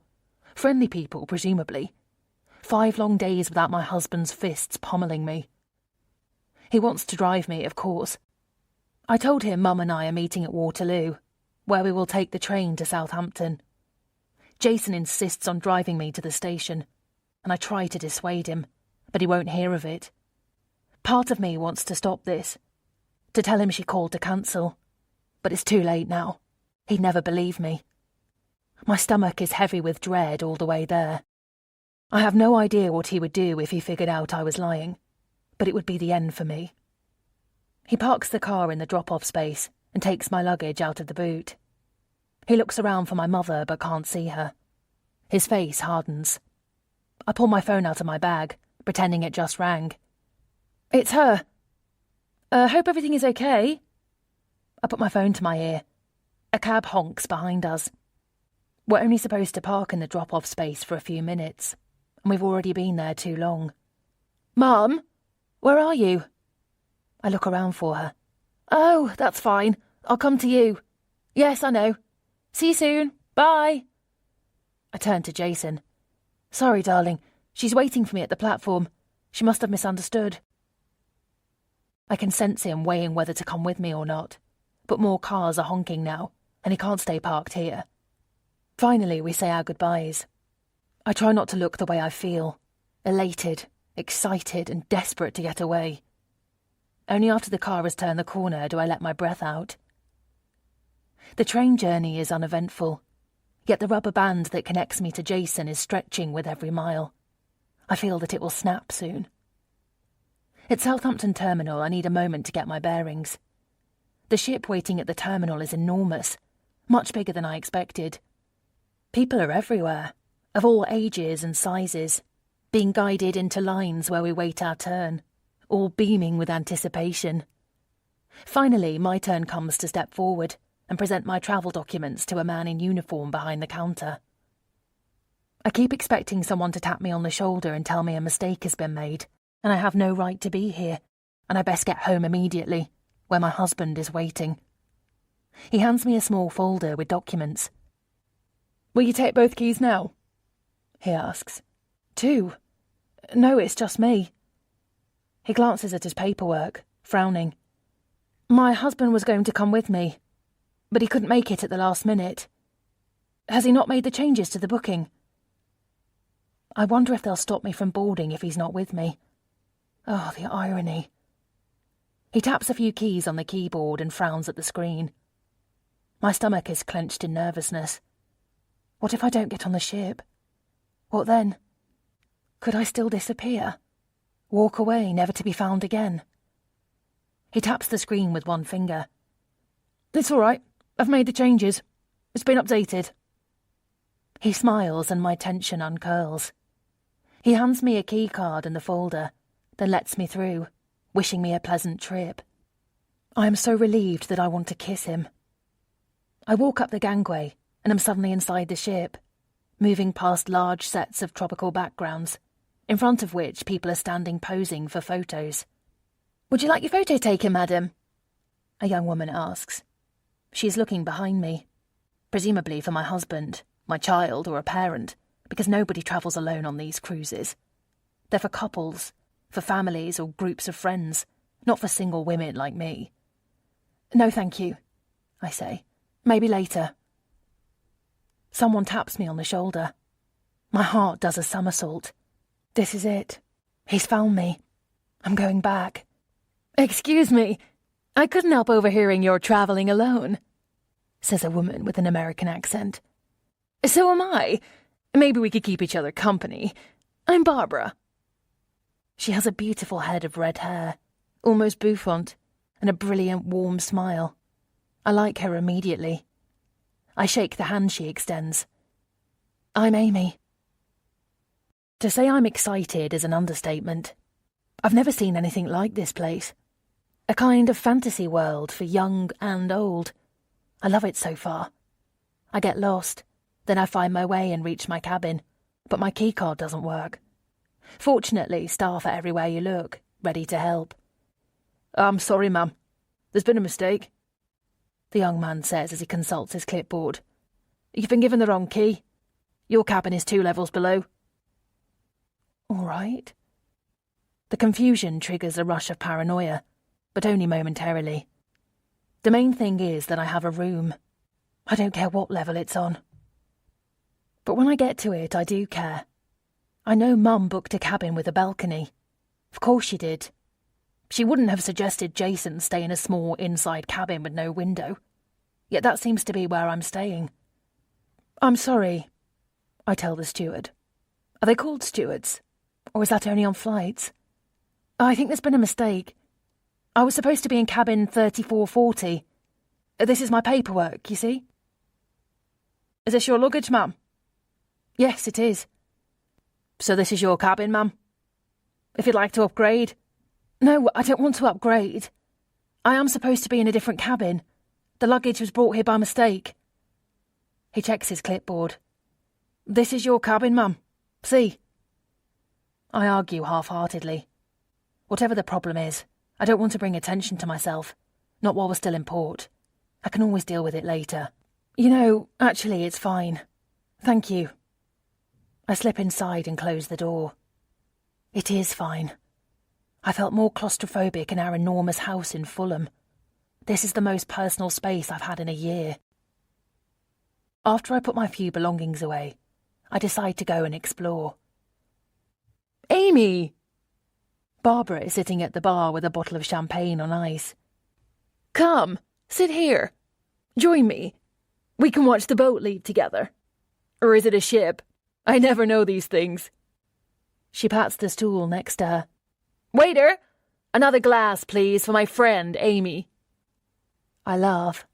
I can't help liking this woman. I don't need to look over my shoulder and make excuses in case Jason sees me. I take the champagne and immediately feel like I'm with an old friend. 2 single women, adrift. This is the most relaxed I have felt in a long time. Even with Melissa, my dearest friend, I have to be guarded, on edge. Because of Jason. Always because of Jason. Penny for your thoughts? Isn't that what they say? I shake my head. Nothing. Thinking of ghosts. I'd rather leave them behind, if you don't mind. Let's talk of something else. Good for you. To new adventures and letting the past remain buried 6 feet under, where it belongs. What brings you here, anyway? A pretty girl like you traveling alone? Doesn't seem right. She picks up my left hand and lets out a low whistle. Nice catch, she says, admiring my rings. And where is the gentleman? I free my hand. He had to work. We were supposed to take this trip together, but he had to cancel at the last minute. So you still took the trip on your own? Good for you. I really think she means it. What about you? I ask. Me? I'm celebrating my divorce. My husband, or should I say my ex-husband, as of... She wriggles her hand and checks her watch. 3 weeks, 5 days, and change, found a better, younger model. The usual drill. I'm sorry. Don't be. I got off lightly, and I made him pay for it. She winks, then raises her glass high. My ex-husband hated champagne, so we never drank it. Have you ever met anyone who hated champagne? Isn't that the most ridiculous thing you ever heard of? No, it's not. Then I'm thinking of Jason again, and that familiar knot settles in my stomach. Suddenly, I think I should never have come on this trip. He'll know. He always does. And guess what? I'm going to drink champagne every day from now on. For breakfast, lunch, and dinner. Cheers to that, I say. And I'm going to stop thinking about bloody Jason. And we laugh and clink glasses. I feel a wave of hope, happiness even, chatting with this woman I barely know. Then, as if on cue, the overhead speaker crackles to life. Ladies and gentlemen, this is your captain speaking. The last gangway has been removed, and the ship's motors are on. We are leaving the port. Chapter 10. I sleep most of the first day at sea. All day. My mobile doesn't work out here in the middle of the ocean, but I've turned it off anyway. I've led Jason to believe Mum is here with me, and I can't help wondering if he knows I've tricked him. I have to stop thinking this way. This is my time. I need to think, to plan, to find a way out of this hideous life. Our first stop is Cork Island, where Barbara and I spend the day visiting medieval castles, then trawling through shops. She buys Waterford crystal and Celtic jewellery, while I buy nothing.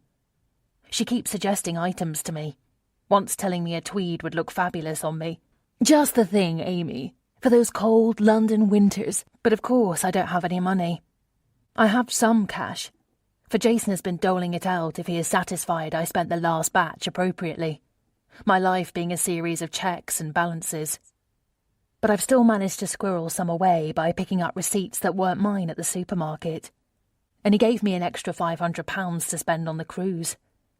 He handed me the envelope the night before, over dinner, brown butter sole with peas and mussels, and I squealed with delight when I opened it and saw the banknotes. I sprang up and threw my arms around him, one pink high-heeled foot kicking back in a 1950s Good Housekeeping poster pose. He laughed and pulled me onto his knee. "I love seeing you happy," he said. Back on the ship in the afternoon, I take a book and find a free lounge chair on the top deck, while I while away another hour. But I'm restless, so I decide to check out the gym. Just as I get up, I hear Barbara's distinctive voice behind me. "Amy! Woohoo!" Expansive and vibrant in her colourful flowing caftan, she's walking towards me, one hand over her eyes to shield them from the sun. She stretches out her arms in greeting when she gets close, as if we hadn't seen each other in weeks, as opposed to an hour ago. "Hello, Barbara. What are you up to?" Then I notice a woman walking behind her. Barbara grabs her hand and says, "Amy, darling, this is Liz. Can I call you Liz? Or do you prefer Elizabeth?" "Don't answer that. I'll call you Liz either way, and you can call me Barb. And you too, Amy. Liz is just like us. She's a traveling solo. Isn't it wonderful? We just need one more, and we'll be like one of those Sex and the City movies. I'll be Samantha." She laughs her big throaty laugh. Liz and I look at each other and crack up laughing. And that's how we met. I like Liz immediately. We just click, as they say. Something about her smile, I think. Her warmth. She looks like the kind of person you'd want as a friend. As it turns out, the two of them have only just met. Barbara was walking out of the nail salon, sporting a brand new manicure. She tells me this while wriggling her nails to show me. "Fire and brimstone. That's what the colour is called. Aren't they fabulous?" Then on the way back to her cabin, she spotted Liz and thought she was me. "There's quite a resemblance, don't you think? You two could be sisters." I can't see it myself, other than the fact we have the same wavy brown hair and more or less the same haircut, parted on the side and cut just below the chin.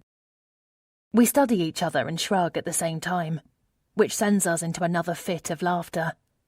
I haven't laughed so much since before I was married. "I'm on my way to the gym," I say when I've recovered and we've chatted a while. "Maybe we could catch up later. For dinner, maybe." "The gym? Oh, can I join you?" Liz asks. "Sure." "Great, I'll get changed." "They don't serve champagne at the gym, do they?" Barbara asks. I laugh. "I'm afraid not. I think that would ruin the purpose." "Count me out, then. I'll be at the bar. Join me when you're ready, ladies." That was another thing Jason took away from me as punishment for getting home late after a session with my personal trainer. I'd returned home after 7, still sweaty from my workout, to find him sitting in the living room, his face taut with rage. He'd been going crazy with worry, he'd said. He didn't know where I was or who with. I didn't understand. We discussed it that morning. He must have forgotten. His open hand slap to the back of my head brought me to my knees. I was a liar. I was making excuses for my behaviour. I was a whore. I got a call the next day from the owner of the gym, asking me if I was all right. Jason had gone there that very morning, insisting the personal trainer be fired. He got laughed off the premises by the sound of it. Blushing with shame, I mumbled something about a misunderstanding and hung up. That night he came home with a single exercise bike, which he set up in a spare bedroom. "There," he said. "This way you can get fit right here. At home." At the front of the boat, the gym is surrounded by windows on 3 sides. Passengers can exercise while watching the sea part at the front of the ship. The sun is going down, and the gym is almost empty. Each of us steps on a treadmill side by side. Liz takes her speed up to a brisk walk, and I match her at first, but it doesn't feel right. I want to go faster. I want to feel my feet pounding the ground, with tension in my calves. I press the button to steadily increase the speed until I reach my limit, then I increase it some more. I feel as if I'm finally running for my life. My breath becomes ragged, and my chest burns, but I'm elated. I feel freedom. I can taste it. I want to drink it in great big gulps into my lungs. I want to laugh. Sweat runs down into my eyes, and I wipe my towel over my face without slowing down and fling it back onto the side handlebar. Something catches my eye on the TV monitor, which is set to a channel that randomly shows different public areas of the boat. My heart was already beating quickly from running, but now it's hammering. I jump off the still-moving treadmill. Sweat is almost blinding me, but I'm sure I saw him in the corner of the monitor. He was walking among the chairs set up for the outdoor movie later this evening. He stopped for a moment and turned his head, like he was looking for someone. The image was dark and grainy, but I know I saw him. Jason is on the ship. Chapter 11. I run out of the gym, pushing the door that leads to the stairwell with both hands. As fast as I can, I run down the 2 flights of stairs, then down the corridor, blood rushing in my chest. At every turn, I'm afraid he might be standing there, waiting to catch me. When I reach my cabin, I fling myself inside and lock the door after me. I sit on the bed trying to get my breath back. Did I imagine it? Suddenly I'm not sure. Then a knock at my door makes me gasp. I lunge for the phone to call for help, but I hear Liz's voice. "It's me, Amy. Let me in." I open the door just enough to grab her and pull her inside. "What happened? Did you see him?" I ask. "See who? Did anybody follow you here?" I chew at a nail until she gently pulls my hand down. "Amy, tell me what just happened." She puts her arms around my shoulders, and I let her guide me back to the bed. We sit next to each other. I wrap my arms around my legs while she rubs my back. "Oh, Amy, you're shaking all over." "It's him. He's here," I say, sounding slightly mad. "Who?" Jason, my husband." I don't know why he's here, but all I can think is that he's going to kill me. He's waiting for the right moment, and he's going to push me overboard. We're both silent for a while. Still trembling, I pick at the nail polish on my left hand. "What did he do to you?" she asks finally. I look into her eyes, and before I realise it, I'm telling her everything. It comes out in a rush, like a valve opening and releasing a waterfall of words to describe months of fear, pain, and pent-up anxiety. I talk without stopping for what feels like hours. It's the first time I've told someone. "Forgive me, Amy, but there's something I don't understand. You have no children together. Why haven't you left?" I press the heel of a hand between my eyes. "You don't know what it's like." Liz leans back on the bed, supporting herself on one elbow. "So tell me." "At first, I thought things were going to get better. How could they not? I thought he was wonderful. He was the best thing ever to happen to me. I just wanted to get back to the way things were. I thought if I tried harder, gave in to the things he wanted from me, how I dress, how much makeup I wear, then we would be okay. I thought it was a small price to pay for our happiness.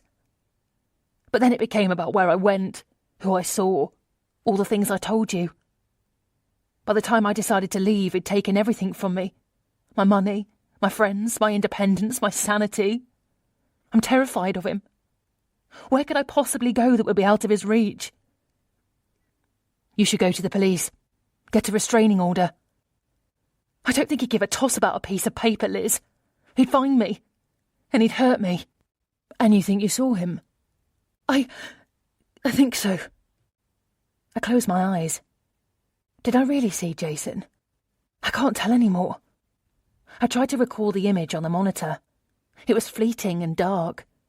I'm just being paranoid.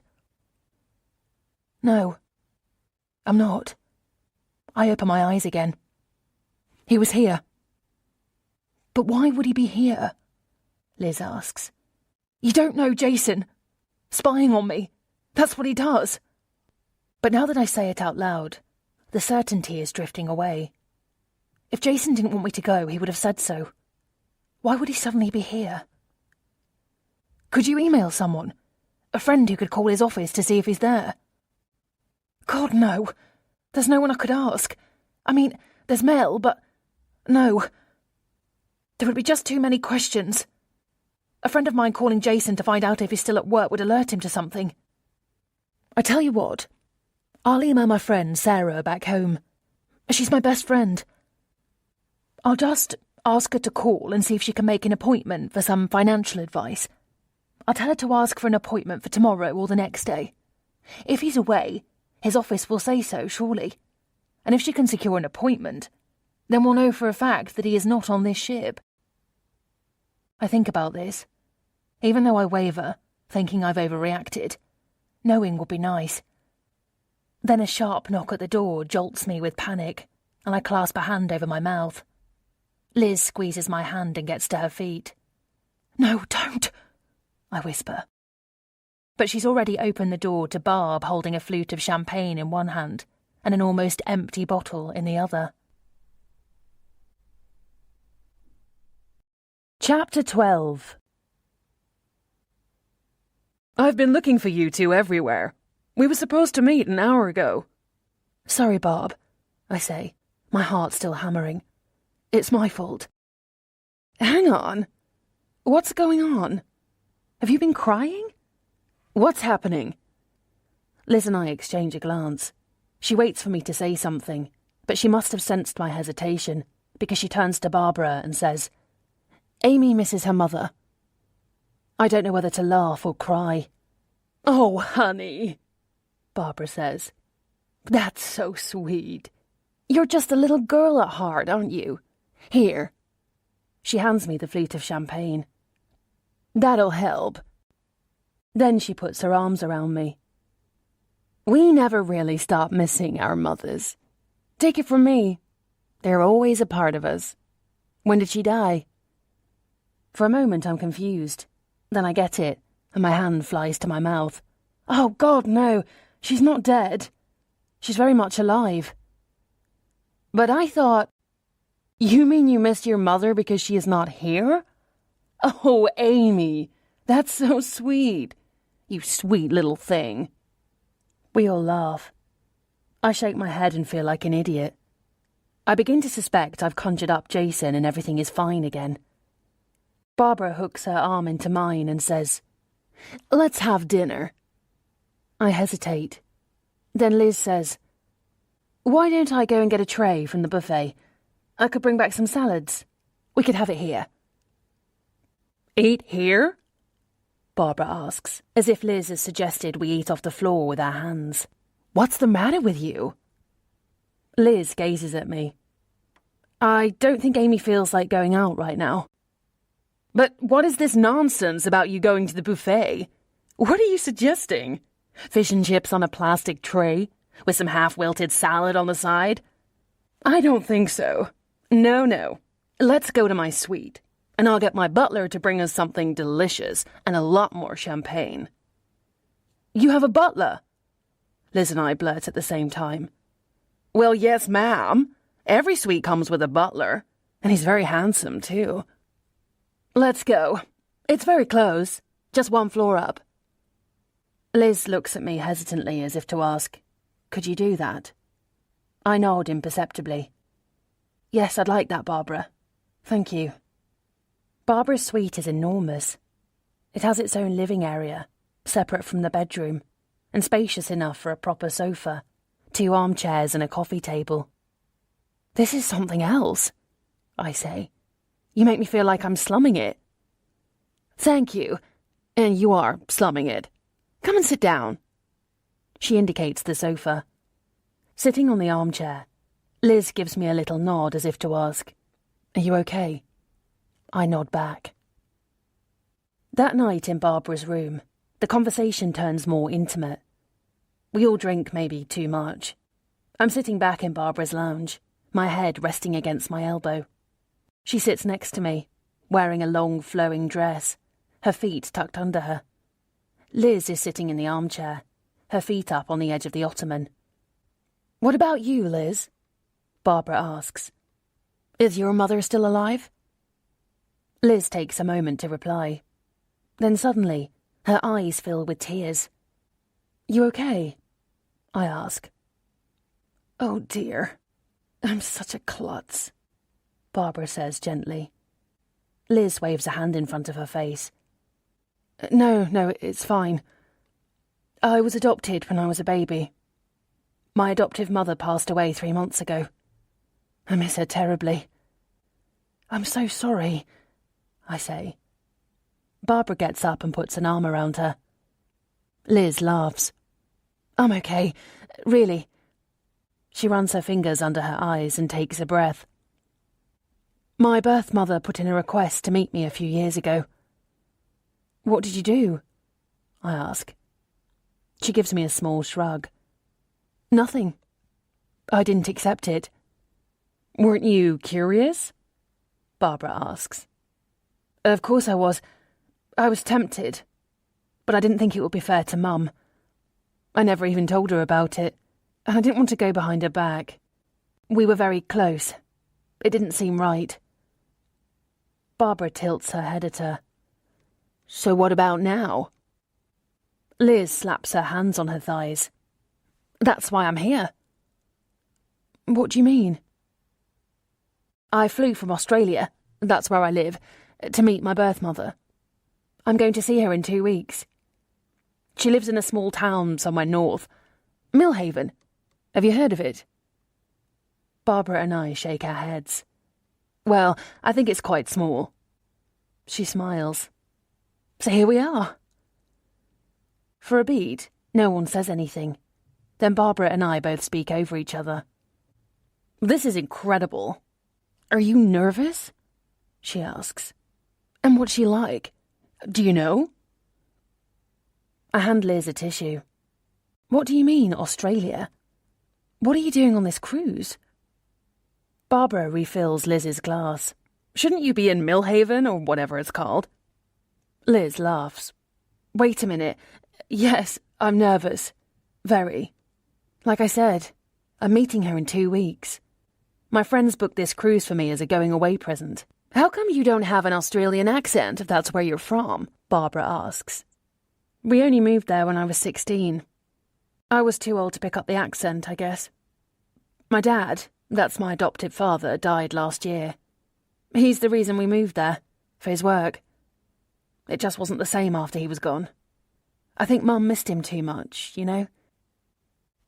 And both your parents are dead? Oh, Liz, you poor thing.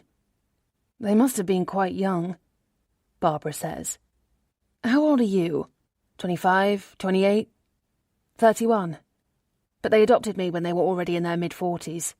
They couldn't have children. I feel ashamed of my earlier outburst. This is so much more important. She's so brave. And here I am on this wonderful cruise all paid for by my mother, who thank God is still alive, and I never even asked Liz about her own situation. I lean forward and squeeze her hand. It's not going to be the same, but I'm sure it will be wonderful. It sounds like your birth mother really wants to meet you. Do you have children of your own? She shakes her head. One day, I hope. We drink another round of champagne, this time to Ruth, Liz's birth mother. Barbara proceeds to tell us about her own ex-husband. He has abandoned her for a younger woman, and as brash and funny as she is in telling the story, I suspect she is still hurting. But I took him for everything I could, she says. Hence the butler. And believe me, I've earned it. I supported that man for 30 years while he built his cleaning business. He did very well thanks to me. Anyway, enough of all that. I feel like dancing. What do you say, ladies? Who's with me? She stands up abruptly, a little unsteady on her feet. They're doing the tango at Club Lido tonight. Not me, Liz says. I want to be up early. We're going to Stornoway tomorrow. Suit yourself. What about you, Amy? No thanks, Barbara. I think I'll go to bed now. We say our goodbyes. Liz walks me back to my cabin, and before parting at my door, she says, I'll send the email to my friend before I go to bed. I should have some news for you soon, maybe even tomorrow. I feel silly that I even thought Jason was on the boat, but still, I don't stop her. Chapter 13. Liz and I are standing at the back of the ferry outside, both of us squinting against the wind. Our hair is windswept, flying into our eyes. Barbara is nursing a hangover, so we left her behind. But I'm glad the two of us are alone, because Liz says she's received a reply from her friend, Sarah. Is it bad news? Is he out of the office? I don't think so. The receptionist said he'd call her back tomorrow afternoon. Okay, what does that mean? It's good, isn't it? He's not there now, but he will be tomorrow, which is Friday. Did the receptionist specifically say he'd call from the office? She said he would be back tomorrow, and he would return her call then. I don't reply, turning this information around in my head. I'm sure he's at work, Amy, or wherever, but he's not here. Do you want to go inside? You look cold. I shiver and cross my arms. I completely underestimated the weather, and I'm wearing a long-sleeved skivvy. I'll be okay. It's nice being outside. It's only a short trip to shore anyway. For a moment I entertained the idea of staying behind. I could miss the ferry, disappear, start again as someone new. If only. Here, take this. Liz unzips her windbreaker. No way, what about you? I have another one in my backpack. I mean it, take it. She hands it over. Are you sure? Yes, really. I take it gratefully and slide my arms into the still warm sleeves. I zip it all the way up under my chin, while Liz snaps the press stud shut on a thick yellow rainproof vest she dug up from her backpack. She puts an arm around my shoulders. It's good news. I nod. On the surface, it was good news, but I know what Jason is capable of. If he was following me and wanted to cover his tracks... I snap my head around suddenly, looking for him. In that instant, a violent crash tilts the ferry. I'm thrown hard against the floor before sliding all the way down to the other side. People are screaming. My shoulder knocks against a seat, and pain shoots up my arm. Everything happens quickly. I'm stretching my arms wildly in all directions, desperately trying to get hold of something. I call out for Liz as I am thrown like a rag doll and hit the water. The cold water swallows me, the pain excruciating. My ears hurt. I can't breathe. I try to figure out which direction is up, but am caught in turbulence. I catch a flash of yellow. Liz! I extend my arm as far as I can, trying to swim, but she's sinking into the void below, and only the tips of her hair brush through my fingers before darkness engulfs me, and everything goes black. I was dreaming. Jason was leaning over me, his features distorted by rage, so close that I could smell his aftershave. I wake up, my heart thumping and throat aching. An IV drip is in my arm. For a moment, I think he's really hurt me this time, and whatever he's done is really bad. But then I remember the ferry accident. A nurse walks into the room, dressed in a pale blue blouse. I think she's a nurse because she's so young, but maybe she's a doctor. She's holding a clipboard. You're awake? Welcome back. Was Jason here? I blurt out, but my voice is thin and scratchy, and I barely make a sound. My throat hurts. Who? Jason. The name drifts off my lips like a whisper. She drums her fingers on the clipboard. I have no record of a visitor by that name. She fumbles with the drip. Your mother's been here. She's still outside.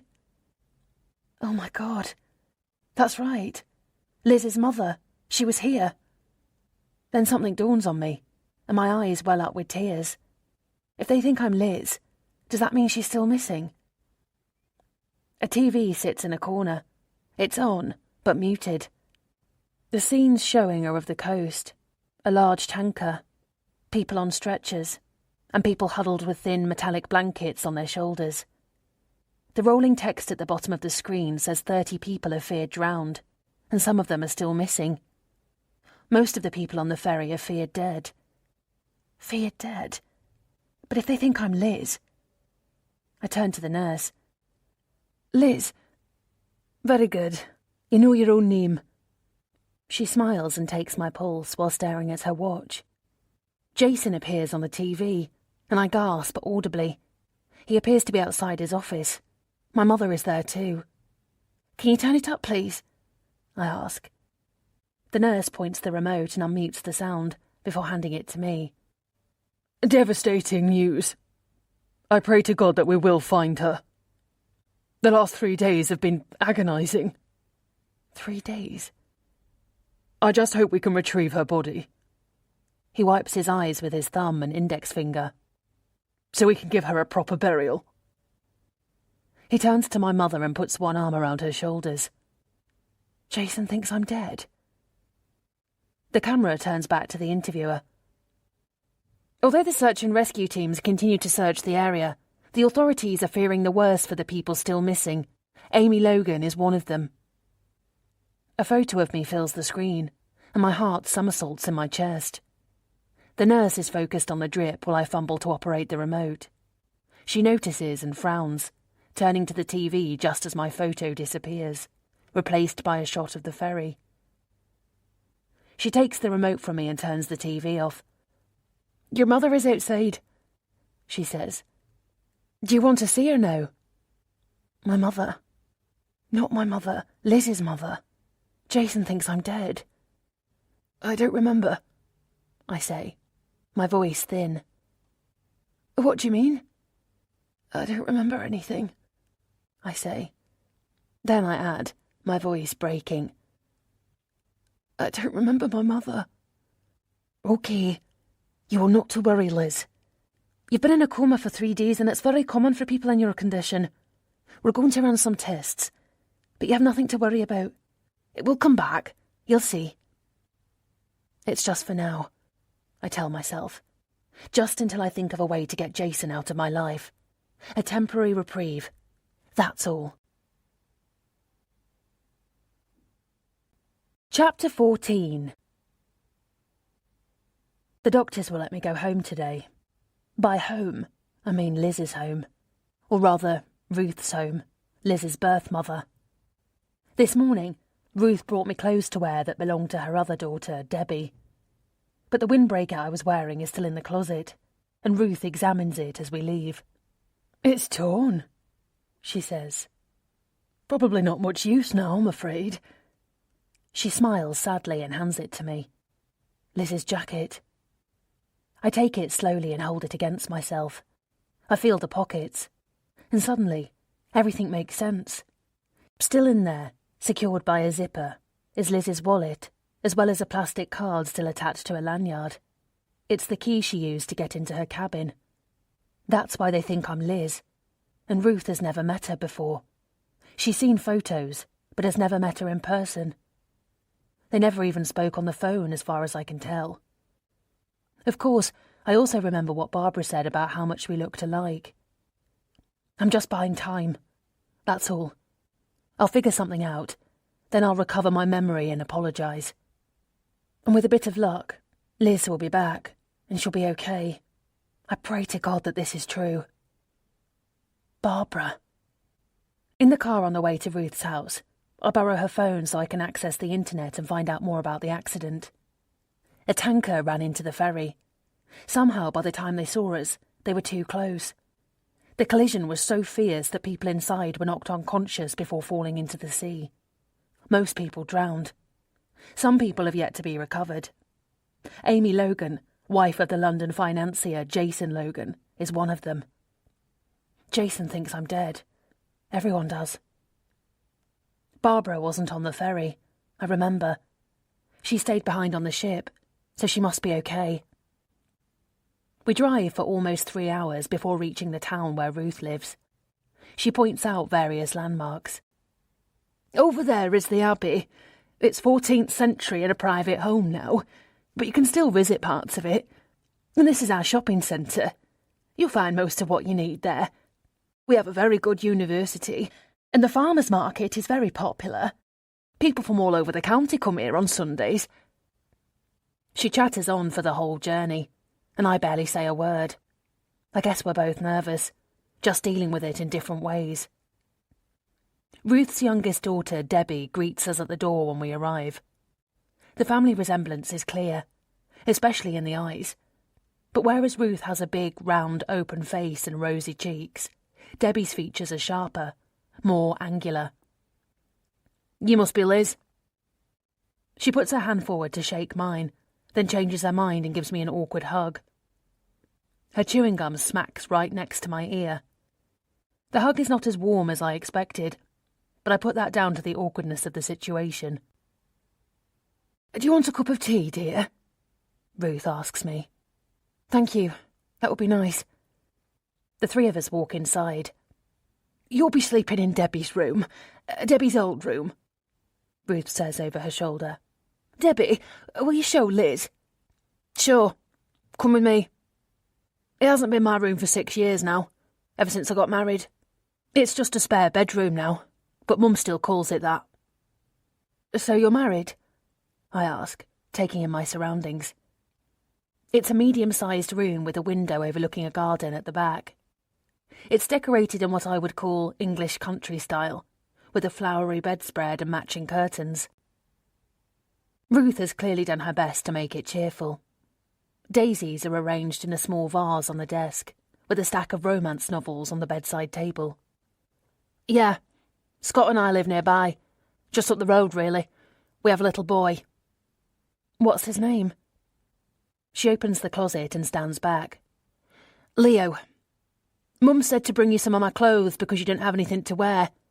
So there you go. Take your pick. That's really nice of you, Debbie. And thank you for lending me these. I look down at the sweatshirt, tracksuit pants and sneakers I'm wearing. Debbie stands with her arms crossed over her chest. Yeah, well, not the height of fashion, I know, but I didn't know what size you were. I figured these would probably fit. Thank you. They're very comfortable. I hang Liz's windbreaker in the closet with the rest of the clothes. How old are you, if you don't mind me asking? I say. 25. You?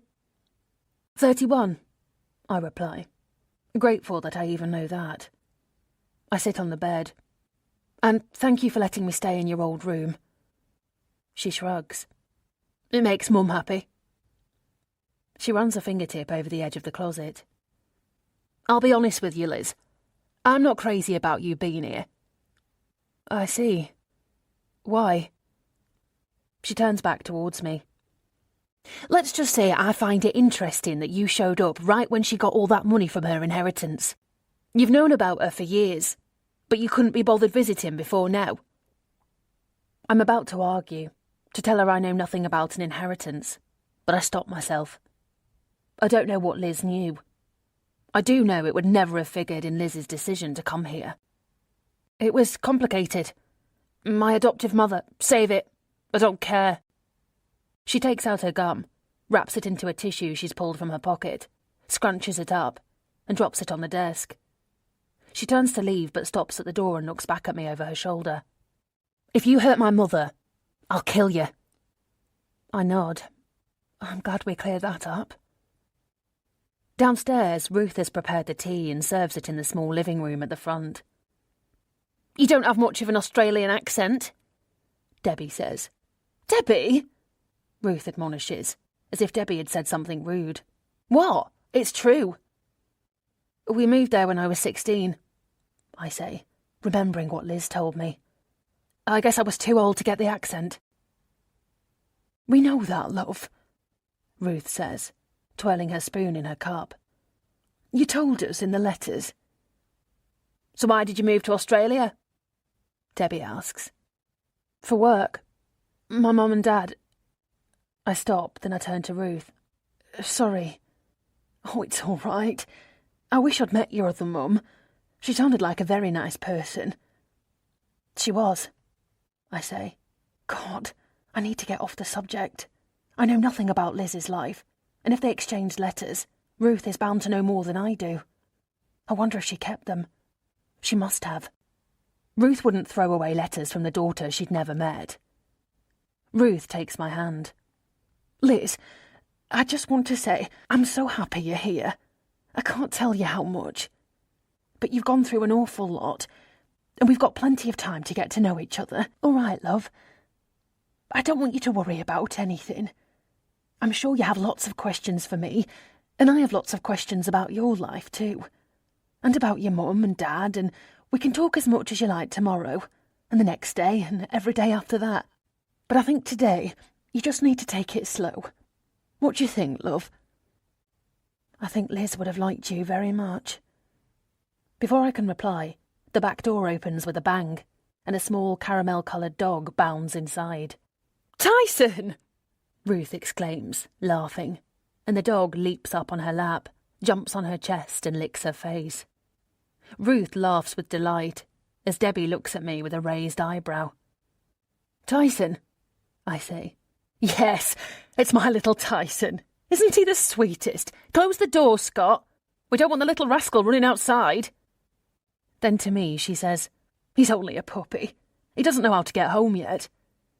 He's very sweet, I say. Yes, he is, aren't you? Yes, that's right, you're so sweet. Ruth coos, while Debbie rolls her eyes at me in what is almost a moment of complicity. Following the dog is a man of about 30, with curly ginger hair and a big smile. So, this is Liz. I'm Scott, your brother-in-law. My friends call me Scotty.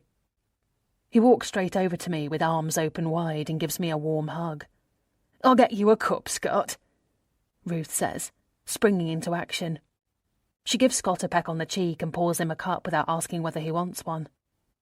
Debbie tells Scott something about tickets to a game, and Ruth says he still hasn't fixed the dripping tap upstairs, even though he promised. Sorry, Mum, he says, giving her a one-armed hug. I'll do it first thing in the morning.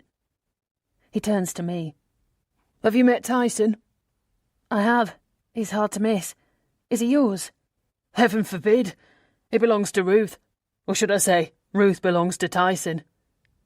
Ruth lightly punches Scott on the shoulder, and he makes out like he's really hurt. Then he hugs her again and says they should go and get Leo from school. Ruth is tickling the dog, who rolls over and presents his belly, and we all laugh. But then I catch Debbie looking sideways at me, and she's not laughing. Chapter 15. I wake up early the next day, but stay in bed as long as I can just to avoid talking to anyone, especially Debbie if she's here. I'm thinking about Melissa. I desperately need to call her. I need to tell her I'm alive. I don't want to call from Ruth's phone because if she checks her bill, she might be wondering why someone called London. She might want to check the number. I need to be very careful. Only Ruth is in the house when I finally get up. She is wearing a burgundy skirt and a light grey shirt, looking somewhat formal. Are you going somewhere? I ask. I have some business to do with my solicitor, love. I'll be out most of the afternoon. There's warm coffee in the pot and bread here if you want to make yourself some toast. There's strawberry jam all ready for you, or cereal if you prefer. Just help yourself to anything you want. Thank you, Ruth. You've been very kind to me. Oh, love, don't be silly. I'm so glad you're here. Her eyes fill with tears, and she looks away. She opens her purse and hands me a couple of banknotes. Now, I know you came here with nothing. You can't go around without any money. I hesitate, but she puts it in my hand. Take it. You'll get your affairs in order soon enough. You might even get a job around here. You can pay me back then. A job? Thank you, I say, accepting the money gratefully. I suddenly wonder if she expects me to call her Mum. You make yourself at home, and I'll see you tonight, all right, love? After she leaves, I go through the house looking for any photographs of the family, trying to learn what I can about Ruth and Debbie. In the living room is a photo of Debbie and Scott on their wedding day. She looks so pretty, and he looks so happy. It makes me think of my own wedding day. Above a wide dresser, some shelves showcase various souvenirs. An award for a local women's soccer team, which Debbie presumably plays in. Photos of a young Debbie in school uniform, with braces on her teeth, grinning at the camera. Debbie playing soccer. Debbie holding up a certificate of some kind. A very young Debbie playing at the beach, concentrating with a bucket and spade in her hands and a frilly hat on her head. I see no photos of Ruth's husband, Debbie's father. I wonder if I should know what happened to him. I slide open the top drawer and find it filled with papers. More photos of Debbie that didn't make the display. Bills, some coupons for the local supermarket. And right at the bottom, a bundle of letters. I tug gently at the top one. It's postmarked from Australia. My breath quickens as I gently pull out the bundle, then prise the first letter from its envelope. Dear Ruth, I hope you're all well. I've just returned from a holiday in Cairns with Mum. Cairns is up north and very, very hot. Plus, it rains all the time. It doesn't sound like much of a holiday, but actually it was fabulous. I've enclosed some snaps so you can see. I'm sorry to hear you've been unwell. Mum has diabetes too, so I can imagine how difficult it is. What the hell are you doing? I scramble to put the letter back in its envelope and turn around. Debbie is standing in the doorway, hands on her hips. Debbie, you scared me to death. Are you going through our things? She strides right up to me and pushes the drawer closed forcefully. Then she sees the bundle of letters on the dresser, picks them up, and quickly shuffles through them. These are yours, she says. I know. Why are you looking through your own letters? Because I thought they would help me remember. I'm just trying to get my bearings, to be honest. I'm looking for something familiar. You shouldn't be so nosy. If you want something, just ask for it. She grabs the letters, taps the bundle against the dresser to stack them neatly together, and hands them to me. There, take them. No, I can't do that. They're yours. If you want to read them again, take them. She shoves them against my chest. I hesitate, then take them. It's just, you know, I begin. Great. I can't even string a sentence together anymore. Whatever, she says. Anyway, Mum said I need to take you shopping, buy you some clothes that fit. We can go to H&M. It's the only decent place to shop around here. Do they have H&M in Australia? Yes, I think so. She narrows her eyes at me, then shakes her head. I'll wait for you in the car. I buy myself the basics. A pair of cream trousers, a pair of jeans, half a dozen t-shirts, 2 nice shirts and some underwear. It's a far cry from the haute couture I've been wearing the past year, and I never want to wear anything like that again in my life. Afterwards, Debbie says she needs to go to the pharmacy to fill a prescription. A few people are already waiting, so I suggest I'll go for a walk and meet her in the car park. Suit yourself, she says. When we drove up earlier, we passed a phone box outside the post office. I break into a jog, trying to remember the direction we came. It wasn't very far from where we parked, I know that much. But other than that, I'm lost. I jog past an old cotton mill, then up to a man waiting to cross the street with his dog. When I catch up to him, I ask him where the nearest post office is. Station Street. Keep going this way and it's the first street on the left. You can't miss it. My leg is hurting, but I can't slow down. I ignore the pain and half run around the corner, where the phone booth stands like a beacon of light. I step inside, drop some coins into the slot, and listen to the phone ringing at the other end. Come on, Mel, pick up, I mutter, bouncing on my feet, but it goes to voicemail. No way can I leave a message. I don't even know what I would say. Hi, it's me. I'm alive. Don't tell anyone. I don't have a number, so you can't call me back. Okay, bye. She would think it's a crank call. On impulse, I call my mother. She picks up on the third ring. Hello? Her voice is clipped, self-assured, giving off a vague tone of, "Why are you bothering me?" It does not suggest her daughter is missing, presumed drowned. I hang up. When I get back, Debbie is already there, leaning against the car and tapping her foot. She's smoking a cigarette, and when she sees me, she drops it and twists the toe of her shoe on it. "Where were you?" she snaps. "I don't have all day, you know. I was doing you a favour in case you hadn't noticed." Is this what she's going to be like the whole time? I get it. She's been the baby of the family, the only child, the pride and joy and the apple of her mother's eye. I'm the usurper, the killjoy, the long-lost child returning home after so many years. What's there to like? Chapter 16. Debbie drops me off back at Ruth's house, and I get my shopping from the back seat. "You not coming in?" I ask. "No, I'll see Mum later." "Okay, well, goodbye, Debbie, and thank you." She pushes her sunglasses onto the top of her head. What's with the leg? What do you mean? You're limping. Oh, it's nothing, an old injury. She nods, then drives off without even saying goodbye. I try my best not to get annoyed, but that takes some effort. Inside the house, I hear chatter in the kitchen. Leo is sitting on Ruth's lap, and Scott is there too. Hello, Liz. How was shopping? Scott says warmly. It was great, thank you. I've got clothes to wear. I hold up my shopping bags. Hello, love, Ruth says, smiling. Leo, did you say hello to Aunt Liz? Scott asks. Aunt Liz? I don't even know how to react to that. Hello, Auntie Liz, he says charmingly.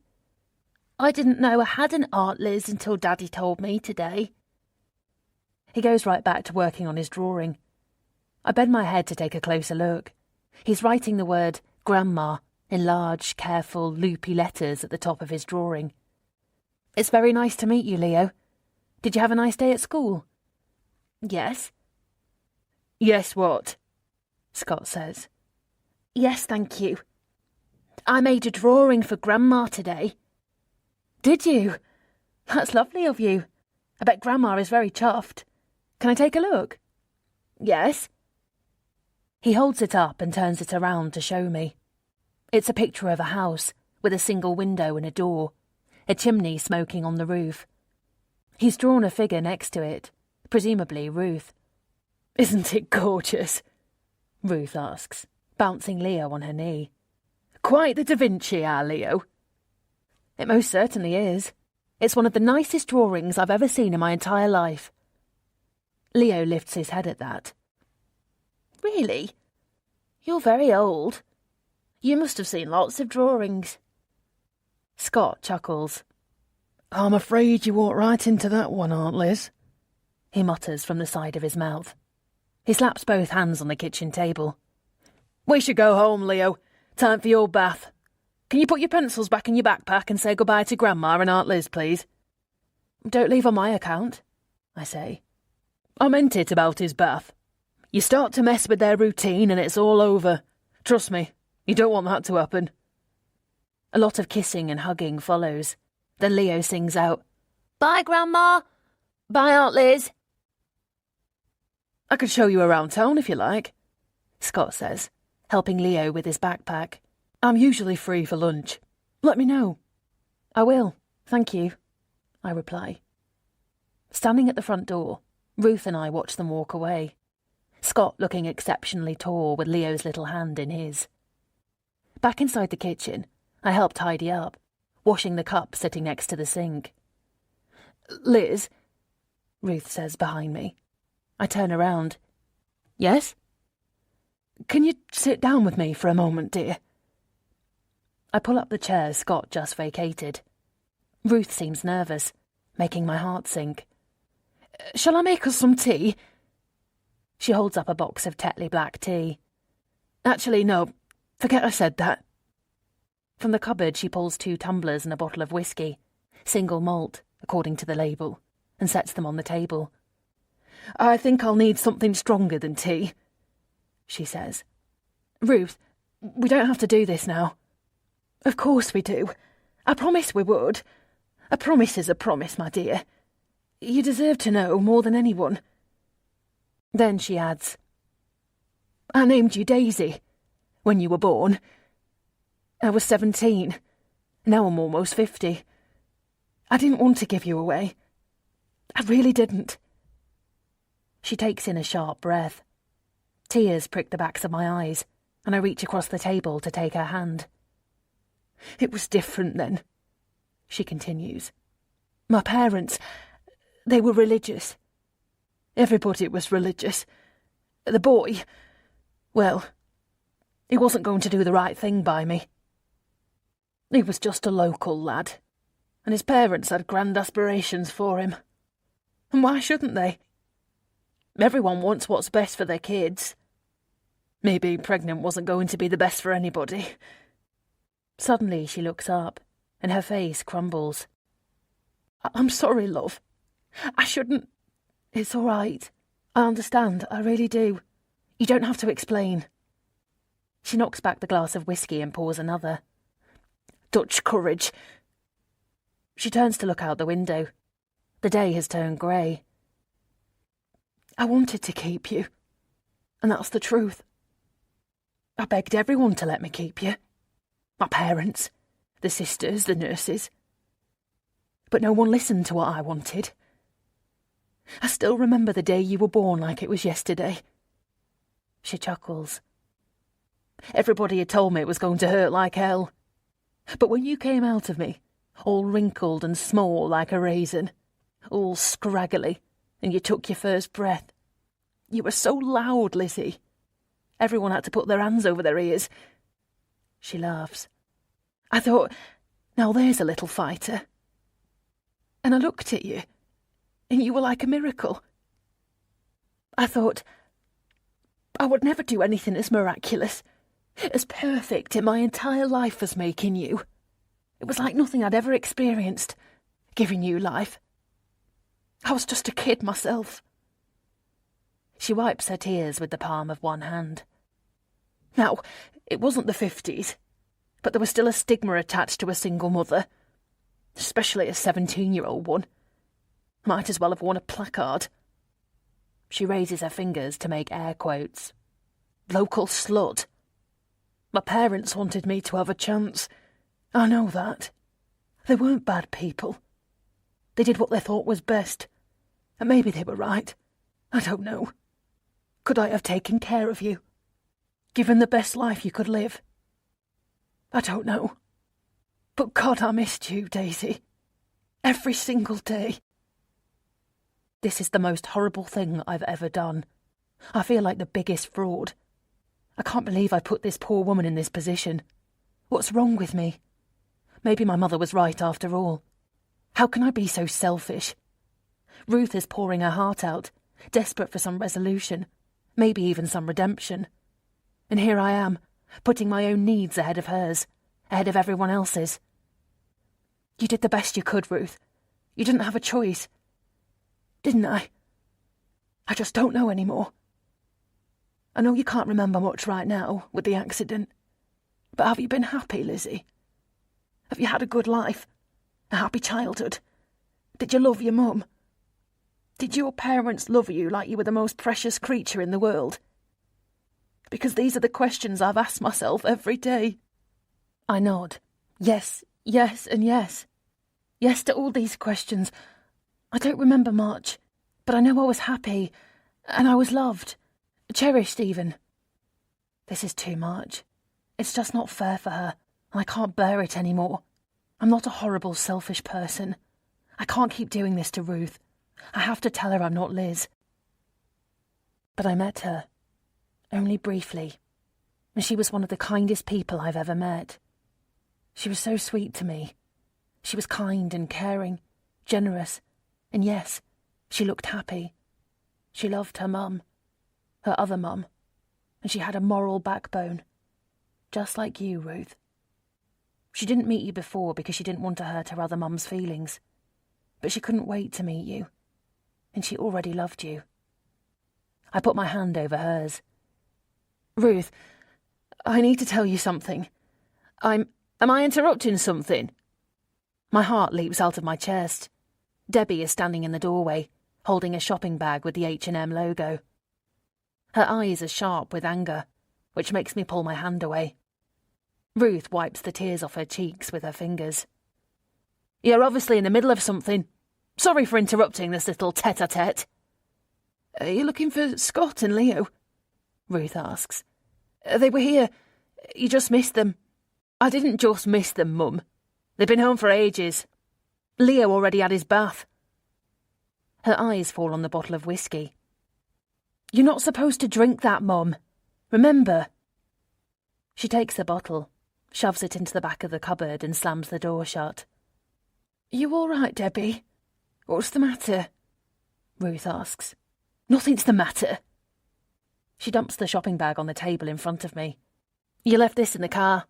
I thought you might need it, but I've obviously come at the wrong time.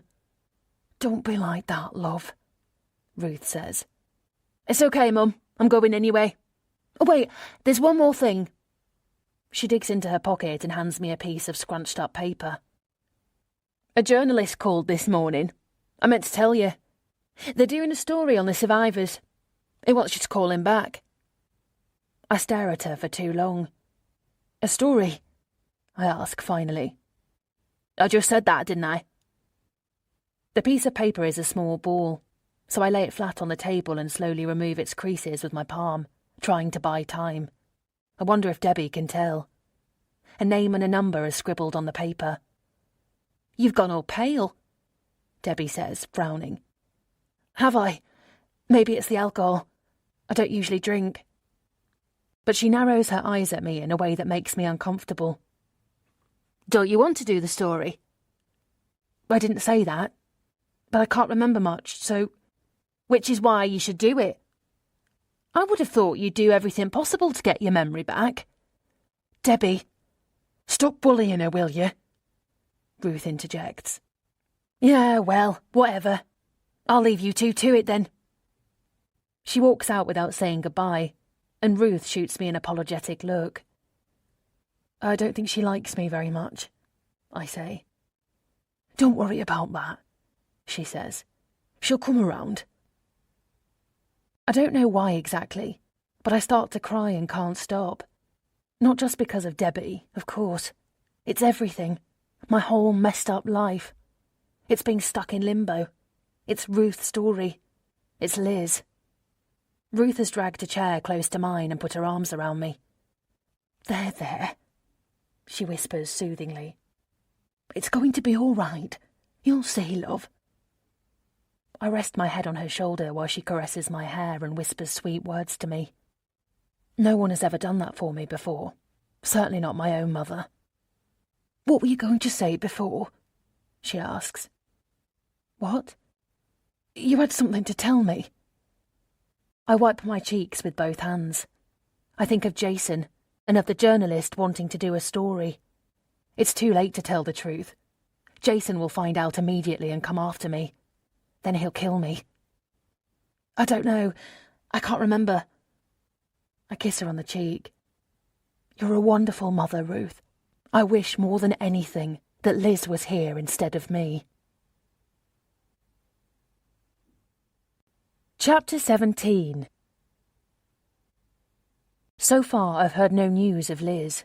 She hasn't been found. Almost 2 weeks have passed since the accident, which doesn't augur well. 2 weeks is too long to be missing if you want to be found alive. The phone rings downstairs. I'm awake but still in bed when Ruth walks in after a soft knock on my door. Lizzie, you awake? It's for you, on the phone. My whole body tenses, but I pretend to be asleep. She says my name again, but I don't react, so she retreats and closes the door softly. Then I hear her voice again downstairs. I can't make out the words, but she speaks for quite a while. When I emerge, she's in the kitchen making toast. Your friend Sarah called this morning. Lovely girl. Poor thing. She's so terribly worried about you. She left her number so you can call her back. She points at the table. I pick up the notepad. I don't want to call Australia from your phone, Ruth. I'll get myself a prepaid mobile today. Don't be silly. Of course you can call from my phone. Why don't you do it now? She said she'll be up late. I pull out a chair and sit down. What is it, love? I just need more time, that's all. I don't remember much. It makes things difficult. She knows that, love. Go on, it will do you good. You'll see. You might even remember something. I get up slowly and pick up the phone. I dial the number. I close my eyes, praying that Sarah has gone out. She picks up immediately. Hello? Sarah? It's me. It's Liz. My heart is thumping in my chest. Oh my God! Liz! It's really you! How are you? Are you okay? Oh my God, I've been so scared! She goes on like that for ages. I tell her that I'm fine, that I'm here with Ruth, that everything is okay.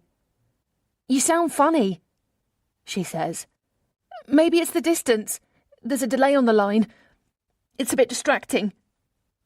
Ruth says you can't remember anything. That's right. Not even me. No, I'm sorry. She sighs. I really miss you. We all do. Tom was beside himself, as you can imagine. When are you coming home? Tom? Did Liz mention him? I can't remember. I don't know yet. Okay, well, you take care of yourself. And call me again, all right? I'm worried about you. Did the doctor say when your memory will return? Soon. It's nothing to worry about, apparently. Perfectly normal. She pauses for a moment. You really do sound strange, Liz. It's like talking to a different person. I have to go, Sarah. I don't want to run up a bill on Ruth's phone. I'll call again. Say hi to Tom. I hang up before she has time to say anything else. I don't know if I've bought myself some time or completely blown my cover. How was that? Ruth asks, a hopeful look on her face. Did you remember Sarah? I make a face. No, fortunately not. Well, it's going to take some time. Not to worry. I'm going grocery shopping later. Would you like to come with me? It's a lovely day. We can take a drive around the town. Thank you. I'd like that very much. As we walk down the main street, arm in arm, Ruth points out the best shops, who bakes the best bread, where to get the best meat. I tell her I'd like to cook for her this evening and finally put those hard-earned skills to good use for once. But she's insisting. Next time, she says. Tonight, I'm looking after you. What would you like?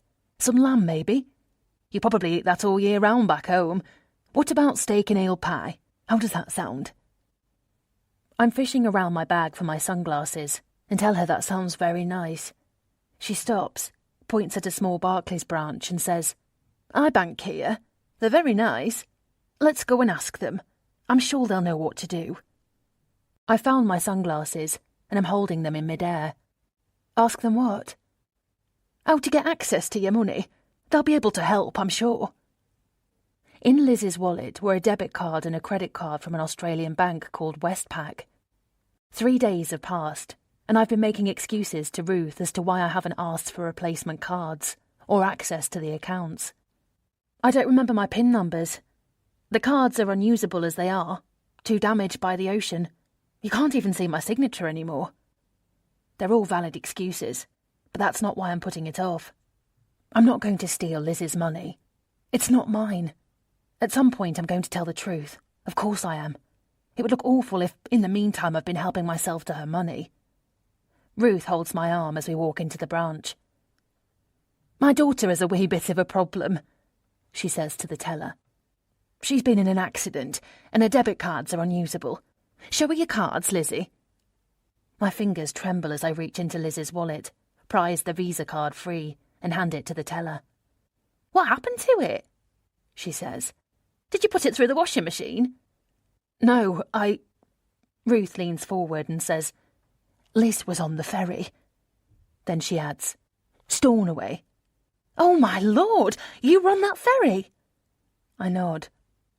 Anyway, Ruth continues, as you can see, she needs replacement cards so she can access her money. Do you remember your PIN number? The teller asks me.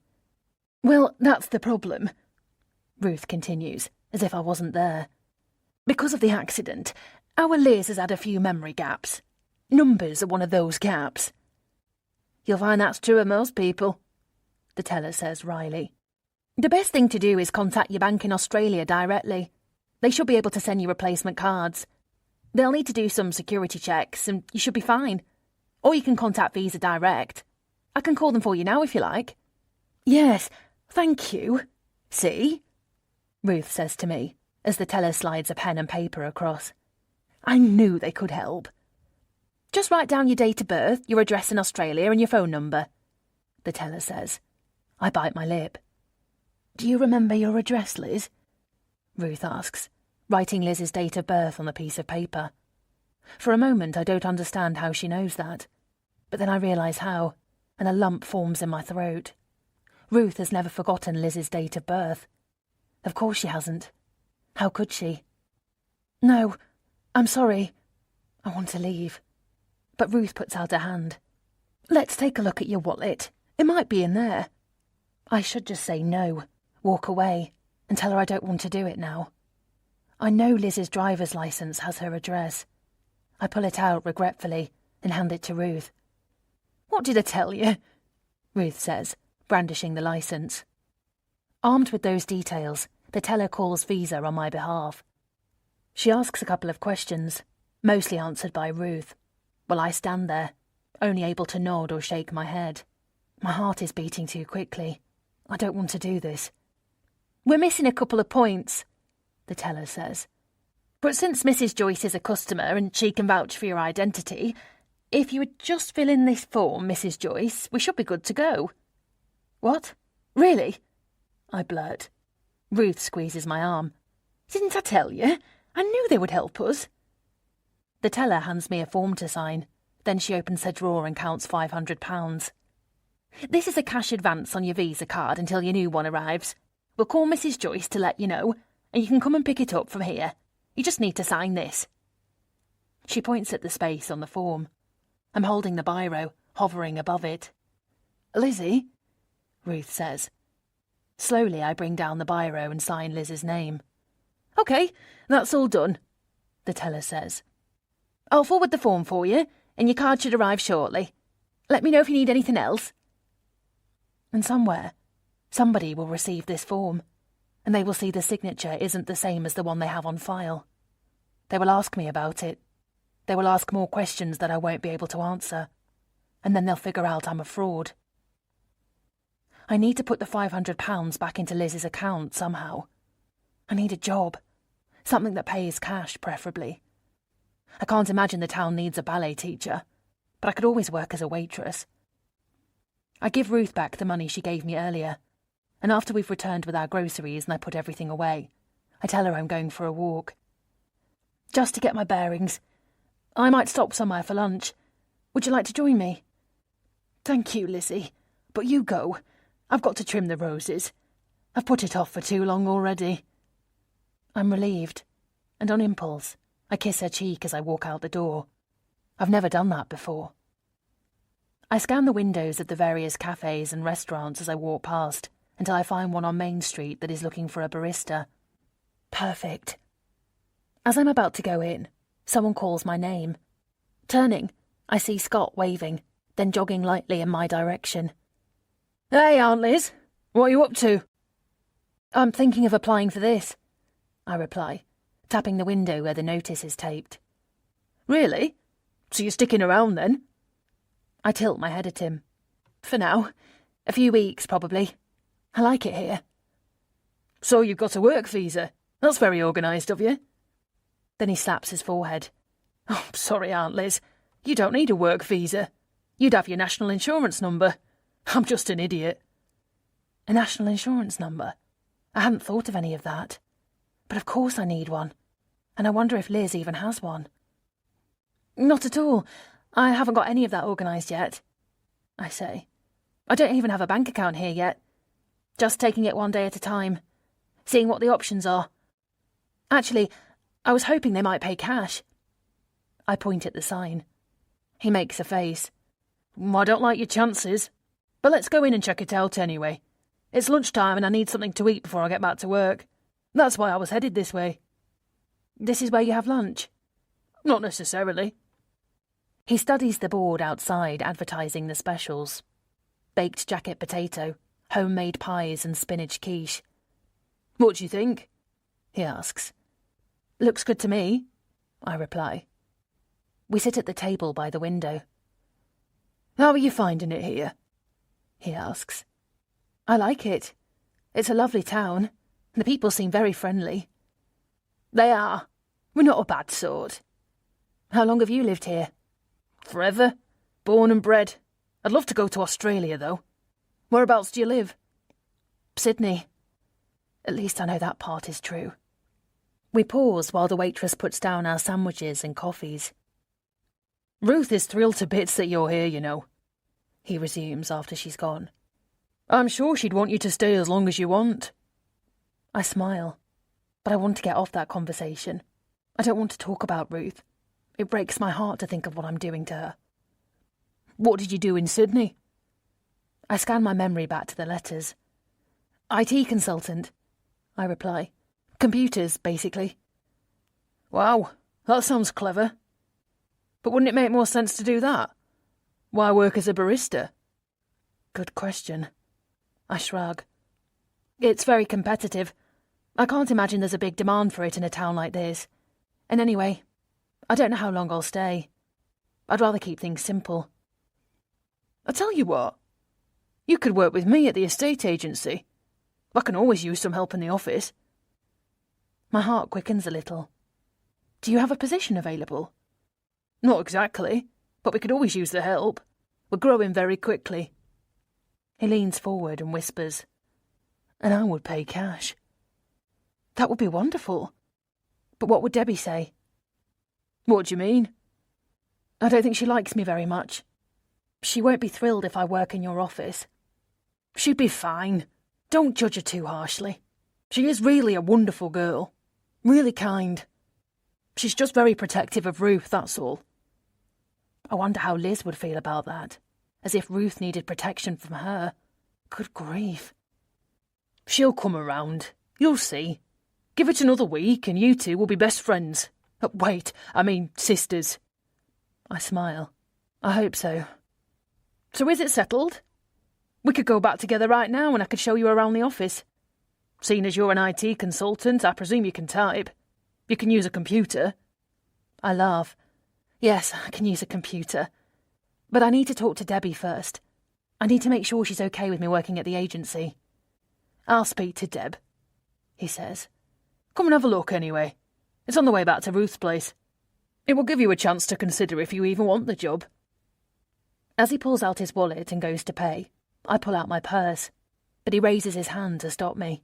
No, please, let me. Thank you, Scott. He smiles. You don't need to thank me, Liz. You're my sister-in-law. Chapter 18. Here we are, Scott says with a flourish. The signage on the estate agency says Mackenzie and Son in big gold letters. Mackenzie. That's Scott's name. You and Leo? He chuckles. Unfortunately, the law insists Leo should go to school before I put him to work. Crazy, I know. I laugh. It's my dad and me, but he's retired. He just pops in now and then and tells everyone the place can't run without him. I scan the ads filling the window.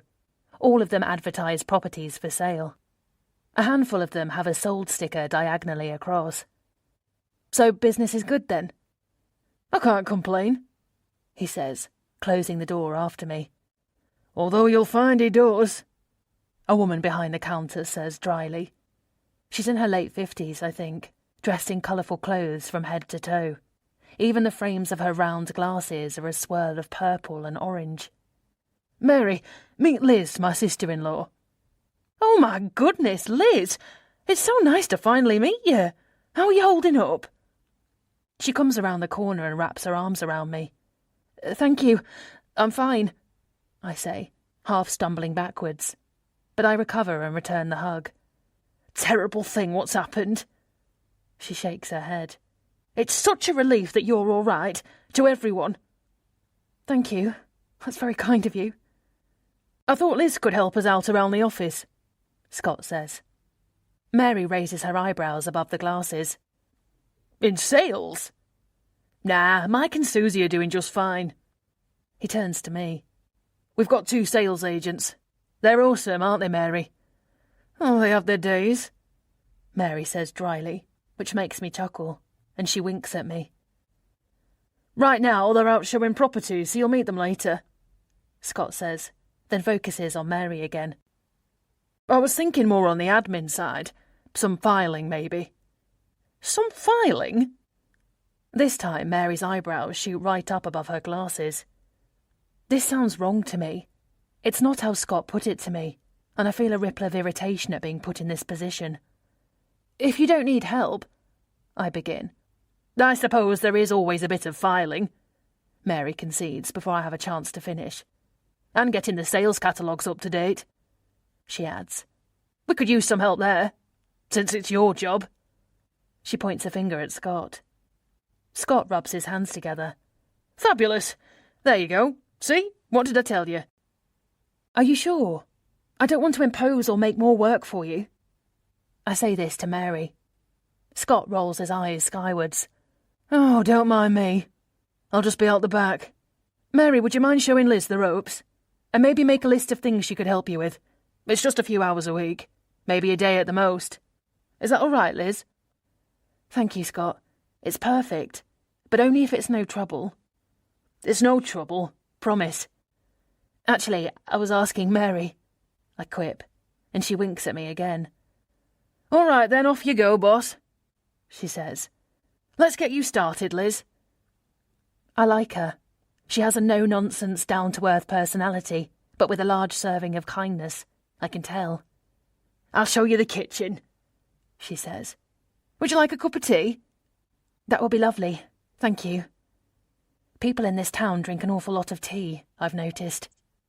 Mary wants to know all about me and what it's like meeting Ruth, but I manage to steer the conversation onto other topics. She tells me she is married to Simon, and they don't have children. Neither do I say. At least that's not a lie, for once. It worries me how easily lies are coming to me. I guess that's what a year of being married to Jason will do to you. I've lied so often it's become second nature. You make yourself comfortable and I'll take this to Scott. She's holding a cup of the freshly brewed tea. No, please, I'll do it. That's why I'm here, isn't it? She smiles. Sure. I knock softly on Scott's door before going in. He's on the phone, standing at the window and looking outside. He hasn't heard me, and I move silently so as not to disturb him. Paperwork is everywhere, and as I carefully move papers around to make room for the tea, my eyes fall on a letter stamped "Final Notice before commencing legal action" in large red letters. Something about a debt of £55,000. Jesus. Come on, you know I'm good for it, Scott says into the phone, still unaware that I'm here. I quickly set down the cup on the corner of his desk and walk out quickly, as silently as I came in.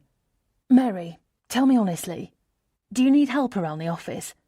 I'm grateful to Scott for wanting to help me out, but I'll only accept if you have enough work for me to do. I don't mention, and if he has the means to pay me without going further into debt. There's always work, Liz. Don't you worry about that. I meant what I said about updating the sales sheets, and I could use a hand with the website as well. Maybe I'm reading too much into what I heard back there. Maybe it's nothing to do with the business. Thank you. That's all I wanted to know. And if you change your mind, let me know. It's just for a little while anyway. Oh? How long will you be staying in Millhaven? Not long enough to get caught, I hope. I'm not sure. I blow on the steaming mug. At least a few weeks. Enough to pay back the money from Liz's funds. Once I've done that, I will sit down with Ruth and tell her everything. Just the thought of it makes my stomach churn. Great. So it's settled then, Mary says brightly. But something else occurs to me. Let me sleep on it, I say. As much as I need this job, I won't accept it until I speak to Debbie. It wouldn't be fair to her.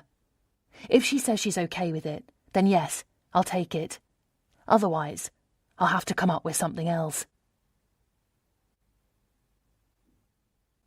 Chapter 19. I haven't seen Debbie since the day we went shopping, which was a week ago. I've never been to her house, but Ruth pointed it out to me. Debbie works as a dental hygienist, part-time, so that she can take care of Leo. The time is after 3 in the afternoon, and Leo should be home from school. So I take my chances and make my way to her house. As it happens, Debbie is home. She must have seen me through the window because she opens the door wide before I have chance to ring the bell. What are you doing here? She asks. I just came to say hi. I smile. No, you didn't. What do you want, Liz? Or should I say, Lizzie? I sigh. You can call me Lizzie if you like. Can I come in? She considers it, then moves aside reluctantly. I walk into the living room and almost gasp at how lovely the house is inside. I expected something more formal, a bit cold even. Instead, I am met with a gorgeous room, with soft furnishings and colourful rugs. It's all done very tastefully, and, as far as I can tell, all very expensive. I wonder if that's why Scott is struggling financially. Then I chide myself, because I have no way of knowing if Scott is struggling financially. All I saw was a piece of paper on a desk. Maybe it wasn't about him. Maybe it was meant for a client of the agency. Maybe it's none of my business. Leo comes bouncing in, holding a small wooden truck. Hello, Auntie Liz. Look, I got a new truck. He hands it to me. It's very nice, Leo. I'm sure it will come in very handy. Thank you for showing me. I turn to Debbie. He really is adorable. For the first time, a ghost of a smile appears on her lips. Now, Leo, she says, do you want to play outside? Yes, please, Mummy. Then go back out there and I'll be there in a minute, okay? Yes, Mummy. She waits until he's gone and asks, so what do you really want? Oh, come on, Debbie. Are you going to speak to me like that the whole time? I mean, we could just cut to the chase and stop talking to each other completely. She recoils a bit at that. What's up with you? Ever since I've arrived, you've been cold, distant, bordering on rude. I'm here because your mother asked me to come. As far as I can tell, she's been wanting me to come for a long time. If you have a problem with that, shouldn't you take it up with her? She blinks a few times. I don't like the tone you're taking. And I don't like the tone you've taken the whole bloody time. You've accused me of being after Ruth's money, or as good as. I've tried to be friendly. I want to get to know you better, I really do. I want to get to know your family better. But you're just like unreachable. It's like you won't let me in. What am I supposed to do? And you've come here to tell me this? She snaps. No. I've come here to tell you that your husband Scott has offered me a job at his estate agency and that I intend to take it. That's what I've come to tell you. Out of courtesy. I turn on my heel, yell a goodbye to Leo over my shoulder, hear his cheery, "Bye-bye, Auntie Liz," in return, and walk out the door, careful not to slam it behind me even though I'm dying to. Hey, Liz!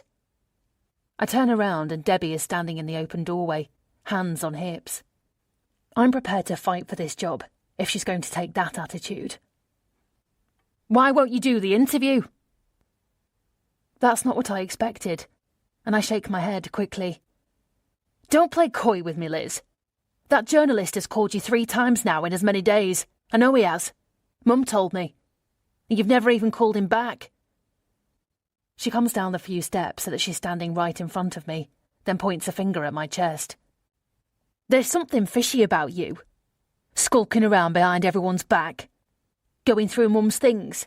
Yeah, I know. Trying to get your bearings. You don't remember. I know. But I think you're hiding something. I open my mouth to argue, but she talks over me. I get it. You were in an accident, boo-hoo.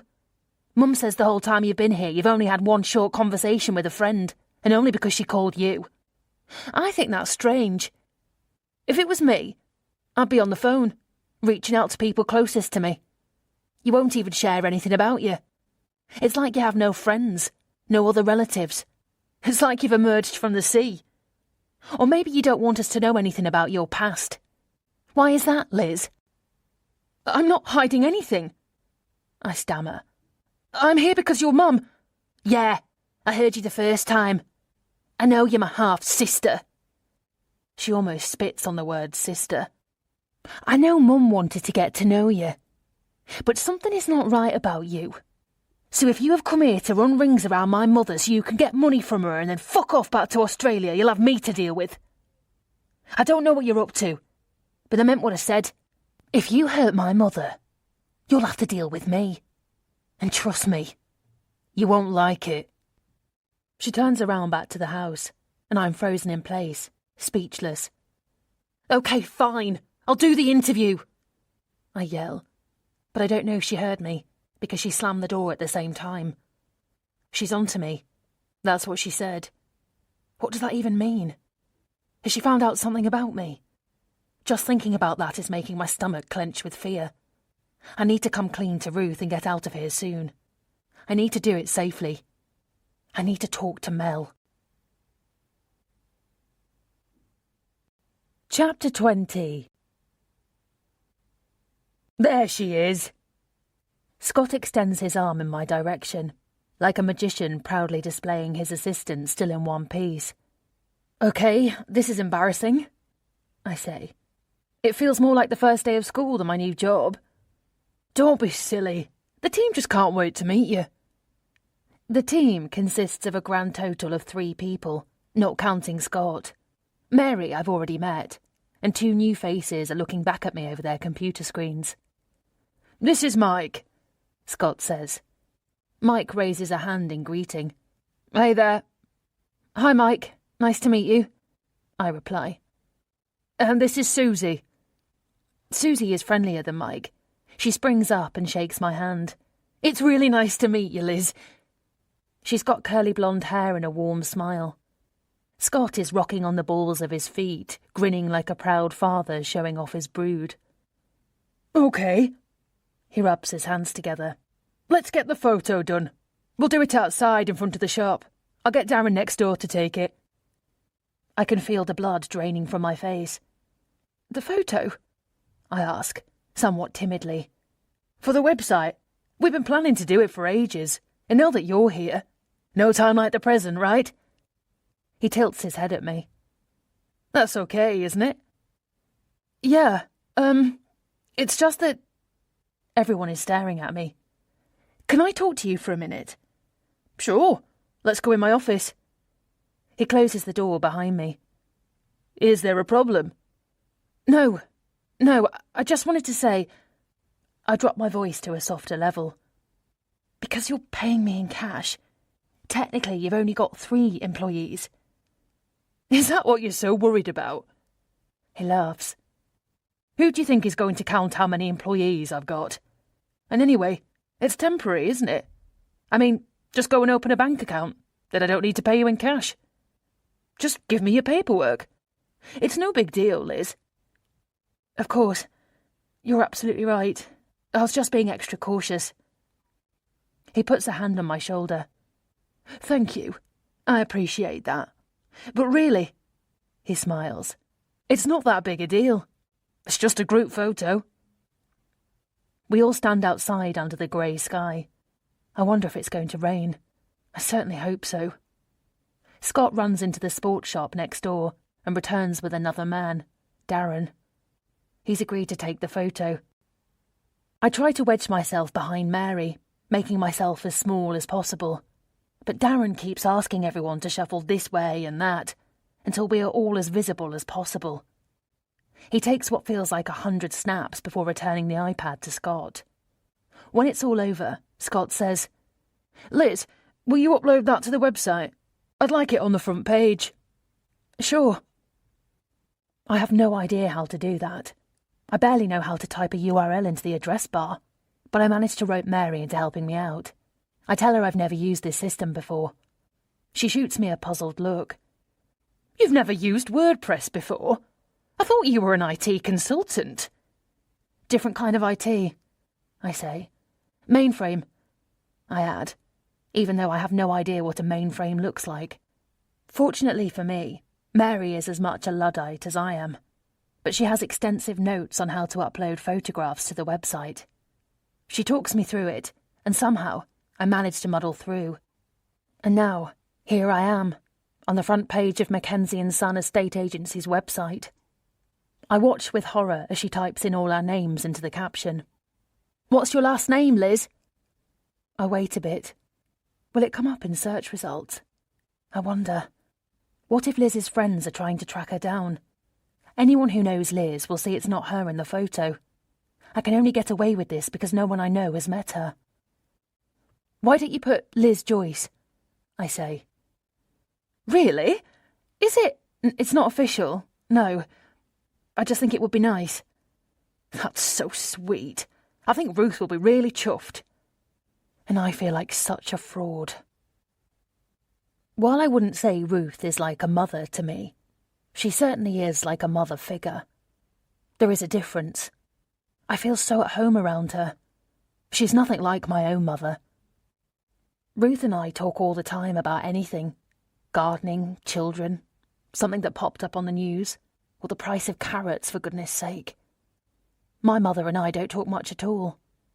When we do, she usually either criticises or berates me, or finds fault in something I've done or said. This morning, I suggested to Ruth that we have lunch together, along with Debbie. "I think that's a lovely idea," she said. I called to ask Debbie, who was a bit surprised, but she agreed. I was suggesting it because I want to get a read on Debbie.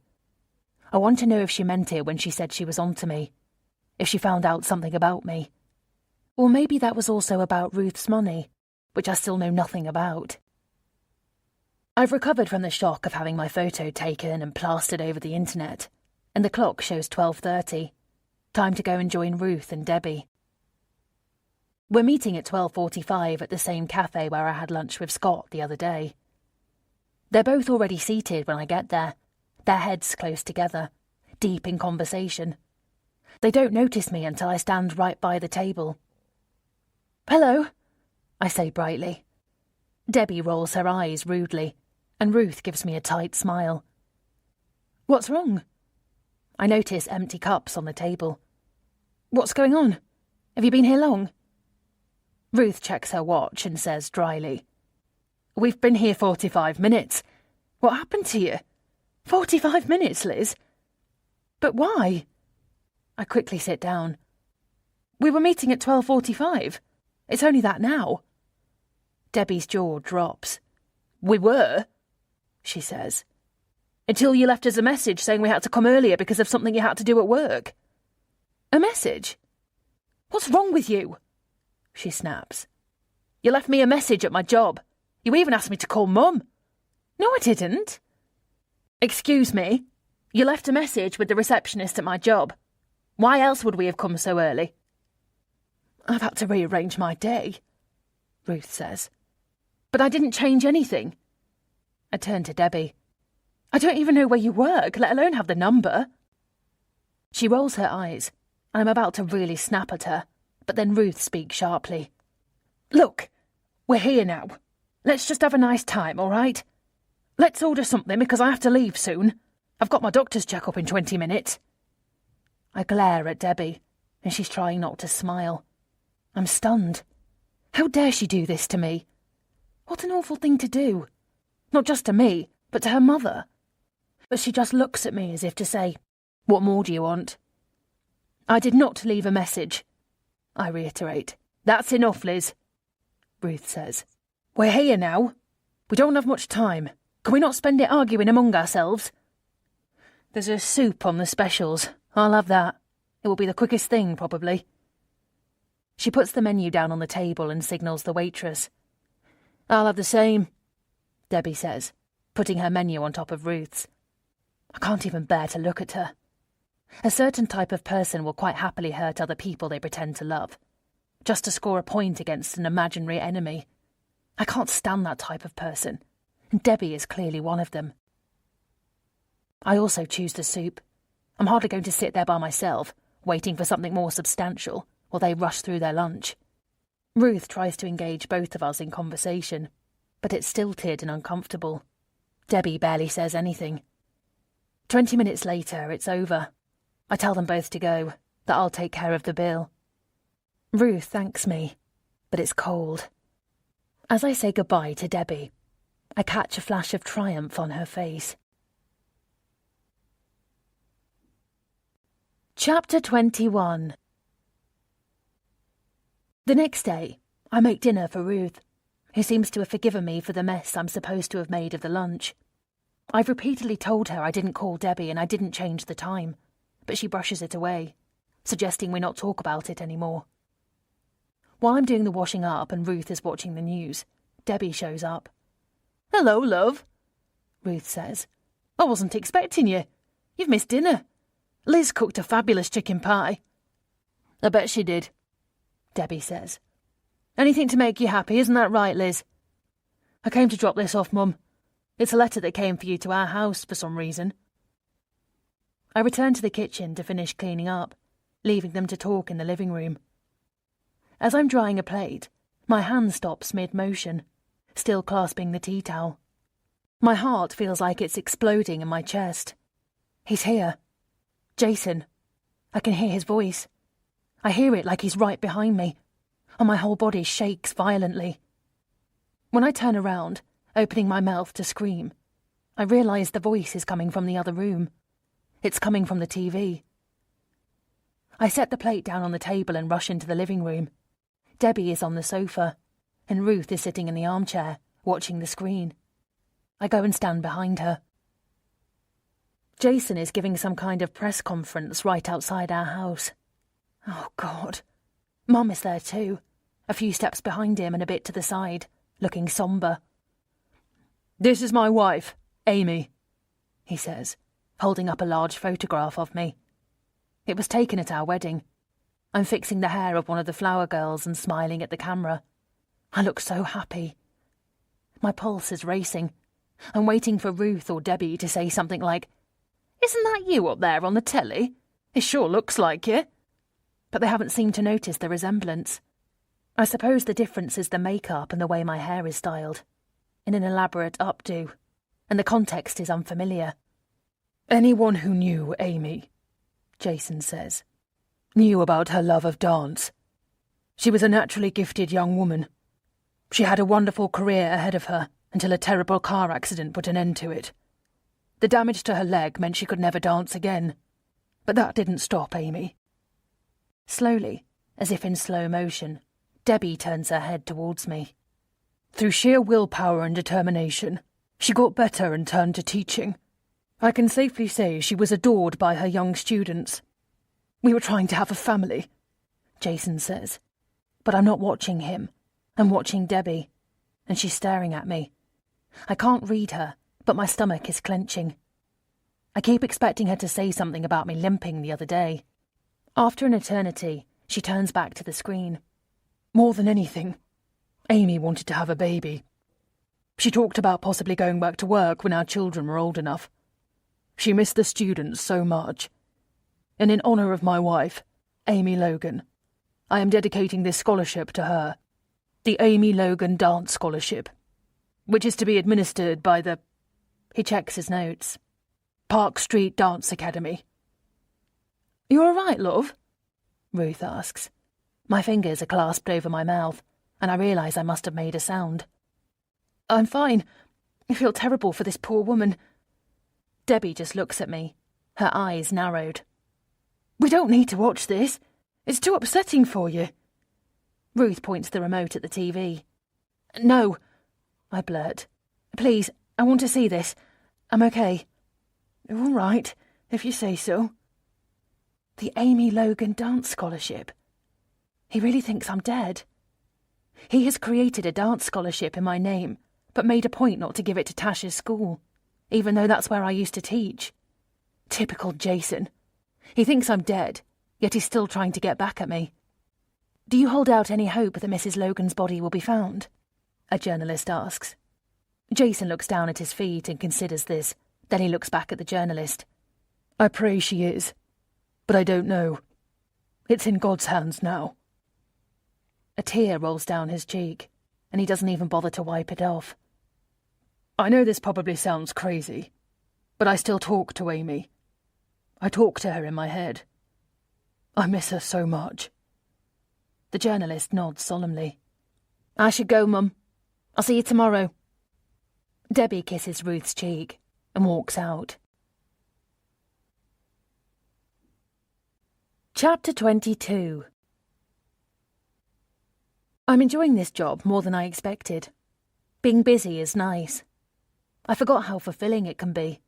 Just getting up in the morning, interacting with colleagues and feeling useful. Mary and I make a good team, I think.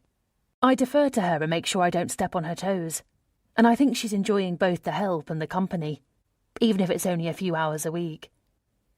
This morning, I'm taking photos of a new rental property. These photos will end up on the website, now that I know how to do it, and on the information sheet. This is one of my jobs now. Whenever a new listing appears, Scott sends me off to take photos on the office iPad. He says I've got a good eye. The property I'm documenting is a one-bedroom flat above a shop on Alderley Road, near the centre of town. My instructions are to go into the flower shop and ask for Fabrizio. I open the door, which rings a little bell. Coming! A man yells out from somewhere out back. I take a look around at the tasteful arrangements while I wait. The usual roses and tulips are there, and that's about all the flowers I can name. It smells lovely, though. Must be nice to work in a flower shop. Fabrizio, I assume it's him, appears drying his hands on his apron. Hello there. What can I do for you? He asks with a charming lilt in his speech.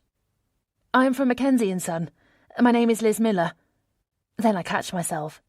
That's Liz's name, but I asked to be Liz Joyce on the website. I mean, Liz Joyce. But then I remember the affection with which Liz spoke of her adoptive mother. But technically it's Liz Miller. He smiles at my fumbling. Liz Joyce or Liz Miller? Trust me not to get my own fake name right. Liz Miller. I shake his hand, which is surprisingly soft. I'm here to take photos of your rental property. Hello, Liz Miller. I'm Fabrizio. It's nice to meet you. The flat is upstairs. The entrance is from the street, just to the left of the shop. Let me get the key and I'll take you up. Sure. I'll wait outside. I scan the window display while I wait and spot a single-page ad taped to the glass. Position vacant. Shop assistant. Fabrizio comes out and leads the way. You must be busy, I say, pointing at the ad. He nods. People always like flowers, thankfully. Here we are. He points at a narrow wooden door that opens onto a small landing and a stairway. Is this the only entrance to the flat? I ask. Yes. I take a photo and make a quick note. At the top of the stairs is a small landing with a green plant in a copper pot on a pedestal. It's a nice touch. We walk into a large room with 2 tall windows facing the street. Oh, it's furnished. Yes. Is that a problem? I could put the furniture in storage if you think that is better. I shake my head. I'm sure it's fine. And anyway, Scott is the best person to talk to about that. This way is the kitchen, and here is the bathroom. The bedroom is over here. The bedroom faces on the street also. Everything is light and clean and smells of mandarins. The furniture is sparse, which suits the flat. They're mainly restored wooden pieces. The effect is bohemian chic. Would you like me to wait for you here if you have any questions? Otherwise, I can go back downstairs and leave you to it. You can give me the key back when you're finished. I can do this by myself. Thank you, Fabrizio. I just need to take a few photos. That's all. He nods, takes a key off his keyring and hands it to me. Just as he's about to turn around, he stops. I want to say how sorry I am about what happened to you. I feel my cheeks redden. Does anyone in this town not know what happened to me? Thank you, but I'm fine. I'm okay. I just want to get out of the conversation. It must have been very sad for you. You were around other people who are no longer here. That leaves a scar. I just wanted to say how sorry I am. Suddenly, I feel tears prickle the back of my eyes. Unexpected tears. I'm so used to brushing it off that I don't let myself think about how traumatic it was. If I think about all the people who died, I'll never stop crying. But I did lose my friend Liz. Though I only just met her and didn't know her very well, I immediately felt a kinship with her. She felt like someone who was going to be my friend. It does leave a scar, I say. Thank you for understanding that. He smiles gently and gives a little nod. Are you enjoying your visit to our town? I'm relieved we're off the topic. I am. It's a lovely place. How long have you lived here? 3 years. Did you move here with your family? I don't know why I'm asking these questions, which have nothing to do with the flat for lease. I came for love, but it didn't work out, he says simply. Oh, that's a shame. You didn't want to go back home. Where is home, by the way? I came from Naples, but you know, by the time it was over, the love, I had the shop. I had friends here. I'd grown roots. So you decided to stay? The town must have made an impression on you. It did. And you know, Liz, it's not so much that I decided to stay as I didn't decide to leave. Do you understand? I think I know the feeling, I say. We laugh. He has a lovely laugh, and smiles from one side of his mouth in a way that gives me butterflies. Am I blushing? I hope I'm not blushing. I don't know what's going on here. What on earth am I doing? But he's in no hurry to leave, and we chat for a while about the places I should visit in the town. I admit I haven't even been to the Abbey yet. I haven't been anywhere. Oh, but you must. It's beautiful. I will take you one day if you like.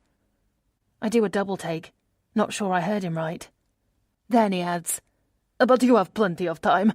The Abbey isn't going anywhere. I can tell you one place you need to go. It's a small tavern where they serve the best risotto alla pescatora I've ever tasted. And it's a speciality from Naples. Can you imagine? You see why I can never go home, don't you? But you are not to tell anyone else about this, because I do not want to go there and find that all the tables are taken. So if you promise to keep it a secret, then I will tell you. I can't stop grinning. Are you good at keeping secrets? He asks. I am now, I say, which makes him smile. We go on talking about the town mostly, and neither of us seems in a hurry to end the conversation. When someone calls his name from downstairs, he pokes his head out the window and yells, Philip, I'll be right there. It's the postman, he explains to me. He has a delivery for me, so I better go. Take your time, Liz Miller, and I will see you downstairs when you're ready. Thank you. I won't be long. He leaves and I snap a few photos, making sure they look as attractive as possible, and not just because I take pride in my work. When I'm done, I go back to the shop to return the key, but Fabrizio is busy with a customer, so I don't linger. I go back to the office with a little spring in my step. Chapter 23. Mary is frowning at something on her screen. She's squinting so close to it that I'm worried she's going blind. She hasn't noticed me come in. Hey, Mary. I find a spot for my jacket on the coat stand near the door, careful not to tumble the whole edifice. Every time you say that, I'm hearing Hail Mary, she quips. That's because you're so lovely, I reply, which makes her chuckle. I look around for the others. Is it just you? Susie's at lunch. Mike is showing her property. How did it go? Good, I think. Take a look. I push aside a pile of rental information sheets and lean across the counter to show her. The photos are loaded up, and I hand over the iPad. She flicks through them and nods appreciatively. Very nice. He's done a good job. He really has. It's very light and fresh. I don't know much about this, but I can't imagine it will take long to find a tenant. He does want top rent. With the market the way it is. We'll see. Suddenly the door of Scott's office opens, and he pops his head out. Liz, I thought I heard you. You gave me a fright, I say, my hand on my chest. I didn't think anyone else was here. Don't worry, I'm nobody, he replies. Everything all right? You took a while. Yes, sorry I got chatting. After Mary hands back the iPad, I show him. I'm going to upload these to the website. It won't take long. He takes it from me and, without even glancing at it, leans over the counter so our shoulders are almost touching. Come on, it's lunchtime. You can do that later. He sets the device on a shelf below. Where shall we eat? I turn to Mary. You go. I'll mind the office. That's what we do, Mary and I. We take turns so that someone is always in the office, and I've been out most of the morning. She deserves a break. Scott props himself up on his elbows and holds his face with both hands. It's boyish and kind of sweet, and very Scott. Actually, Mary, if you don't mind, there's something I need to discuss with Liz. In an instant, my stomach clenches. There is. Nothing to worry about, sister-in-law. Just wanted to run something past you. What is it? It's perfectly fine with me, Mary says. I brought my lunch in today. And anyway, I'm used to it. I lean across the counter and jokingly fake punch her on the shoulder. Thanks a lot. She laughs and rubs her arm. Go away already, both of you. I'm trying to get work done here. I grab my jacket, and Scott holds the door open for me. I'm getting nervous, wondering what Scott can possibly have to tell me that requires him to take me aside somewhere. Should I be worried? I ask finally. Worried? Certainly not. Unless you have an aversion to good old English pub fare. This is where we're going. He points at the sign hanging over a classic old building on the corner. He pushes the door to let me in first. Is this all right? The pub is really nice, with brick walls adorned by old black and white photos, local vistas by the look of it. An enormous fireplace sits at one end, unlit, with a long oak bar and an equally long mirror behind it. We sit at a small round table near the centre of the room. It's very nice. Thank you, I add, as Scott politely pushes my chair in behind me. The waitress arrives immediately and hands us our menus. Hi, Scott, she says, then addresses me. You must be Ruth's daughter. I nod. This is Paula, Scott says, but her gaze is still fixed on me. Yeah, you look like her. Round the eyes, I reckon. Thank you. I smile. Somehow I'm flattered, even though any resemblance is pure luck. You're welcome. So anyway, there's the specials on the board over there. She points behind herself. And I recommend the caramelised glazed salmon and soba noodles. Or for something lighter, the mushroom and coconut soup. I'll leave you to think about it. I scan the menu, which looks fabulous. Mostly Asian-inspired cuisine. Goodness, it's not fish and chips and steak and kidney pie, is it? Scott tilts his head at me. Is that what you expected? Don't they have this sort of food in Australia? I feel myself blushing. Me and my bloody trendy London restaurants. Yes, they do, of course. Sorry. We both order the salmon. Good choice, Paula says. And what would you like to drink? Just water for me, thank you. Scott raises an eyebrow at me. The company's paying, you know. I was going to have a glass of red, maybe a Shiraz. Shall we share a bottle? I scoff. Share a bottle? Now? It's the middle of the day, Scott. So? It's just a glass of wine or two, Liz. It's not going to hurt you. I shake my head. No, thank you. I don't drink much at all. 2 glasses and I'll be rolling back to the office. I'm trying to keep it light, but I'm confused. I thought we were going to have a serious conversation about whatever Scott wanted to run past me. But now he wants to share a bottle of wine, even though it's the middle of the day and I'm supposed to go back to work this afternoon. What the hell is going on? Bring her a shandy, he says to the waitress with a wink. No, really. Ah, come on. Don't let me drink alone. Paula waits an extra beat, then gives a quick nod, takes both our menus and leaves. I arrange my napkin on my lap. So, what did you want to talk to me about? Nothing in particular. I just said that so Mary would let you go to lunch. Actually, that's not true. I wanted to talk about you. Oh, God. Here it is. He's found something. I wonder if it's about Liz's national insurance number. Does she even have one after all these years? I can't believe I didn't think of checking. I take a bread roll from the basket and break a piece off. About me? I want to know how you are. Are you coping with everything? Thank you for asking. I'm fine, really. Well, that's good news. He nods to himself. Have you been in touch with your friends back in Australia? Why'd you ask?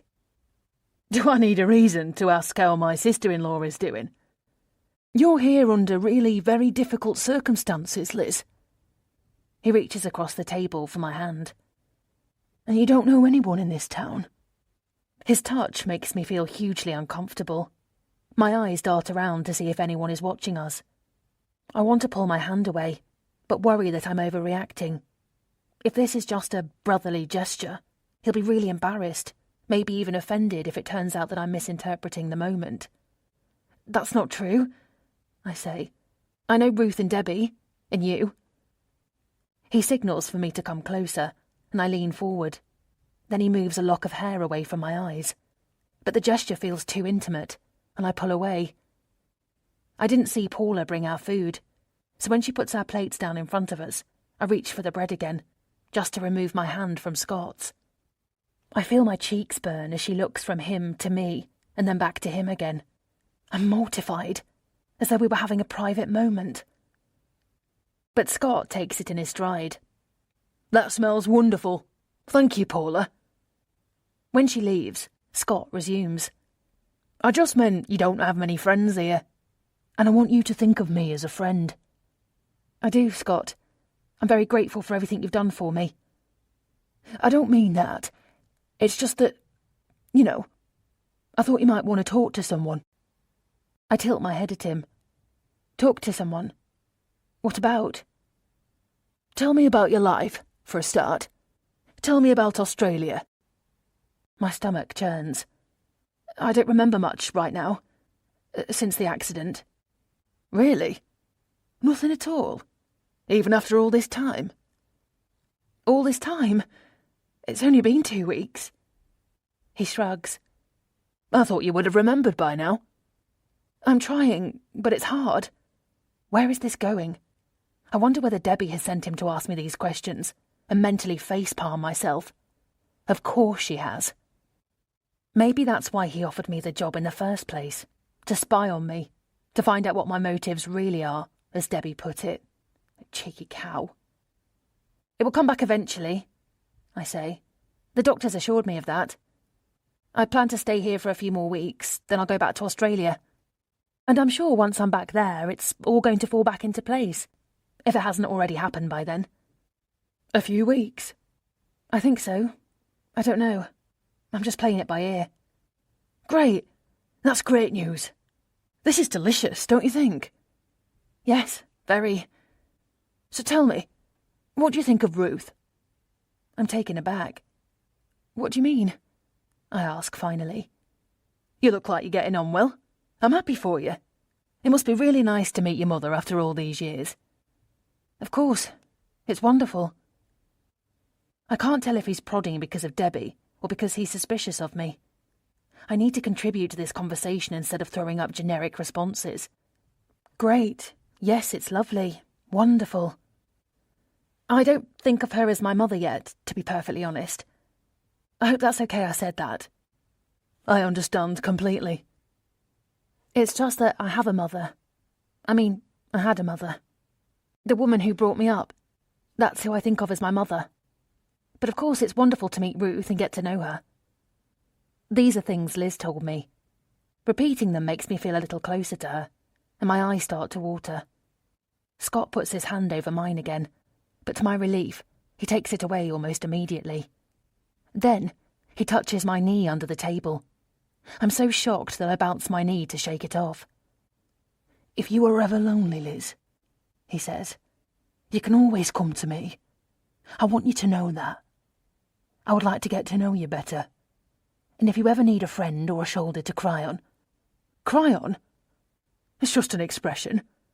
What I mean is, if you need company, if you're ever lonely... That hand brushes against my knee again. This is unbearable. I don't think Debbie would like that very much. She's not my biggest fan, that's clear. My tone is harsh. He just shrugs. Debbie's a wonderful girl, but she's busy. She's got her work. She's got Leo. He hesitates. Anyway, you've met Debbie. You know what I mean. No, I don't. What do you mean? She likes to have everything a certain way. She doesn't have a lot of time for other people. I get lonely sometimes. Maybe that's what this conversation is about. He smiles sadly. Maybe I'm the one who's looking for someone to talk to. Scott, I really don't think this is appropriate. I don't even understand what you're saying exactly, but I think that having a friendship that goes beyond family gatherings would be completely uncomfortable for me. I'm already finding it hard to connect with Debbie, and I don't think spending time with you is a good idea. He nods. If you change your mind. I won't change my mind, Scott. I appreciate everything you've done for me. I'm grateful for the job you've given me, but that's it.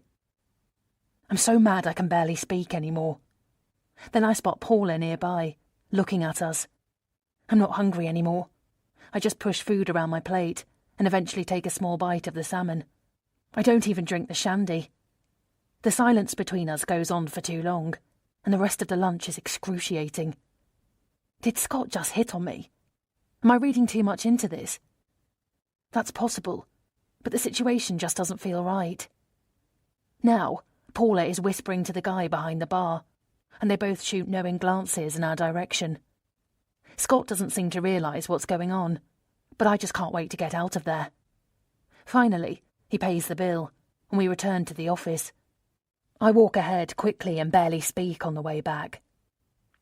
When we reach the office, Scott opens the door for me, then puts a hand on my shoulder, and his thumb caresses the back of my neck.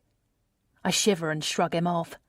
I can't believe he did that, and Mary's eyes seem to pop from behind her glasses. She barely speaks to me for the rest of the afternoon, no matter how hard I try to engage her. On the way back home, I finally get myself a pay-as-you-go phone, a cheap thing with no bells or whistles, just enough technology to make a call or send a text. Fortunately, Mel has one of those numbers that's easy to remember, so I know it by heart. I consider calling her right away, but stop myself. She would still be at work, and I should call her when I have more time, because I'll have to convince her that it's not a weird prank, that it's really me, and I'm not dead. Chapter 24.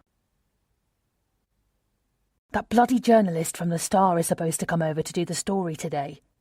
I found out last night that he'll take photos too, which is just about the worst thing ever. I didn't know he would do that, but of course he would. To make matters worse, they want to take a photo of me with the rest of the family. Ruth and Debbie, Scott and Leo. It's a feel-good story, the journalist said. It's nice for people, considering what happened. All the survivors of the ferry accident have been interviewed, all 6 of them, and I'm the last and 7th one. I barely slept last night.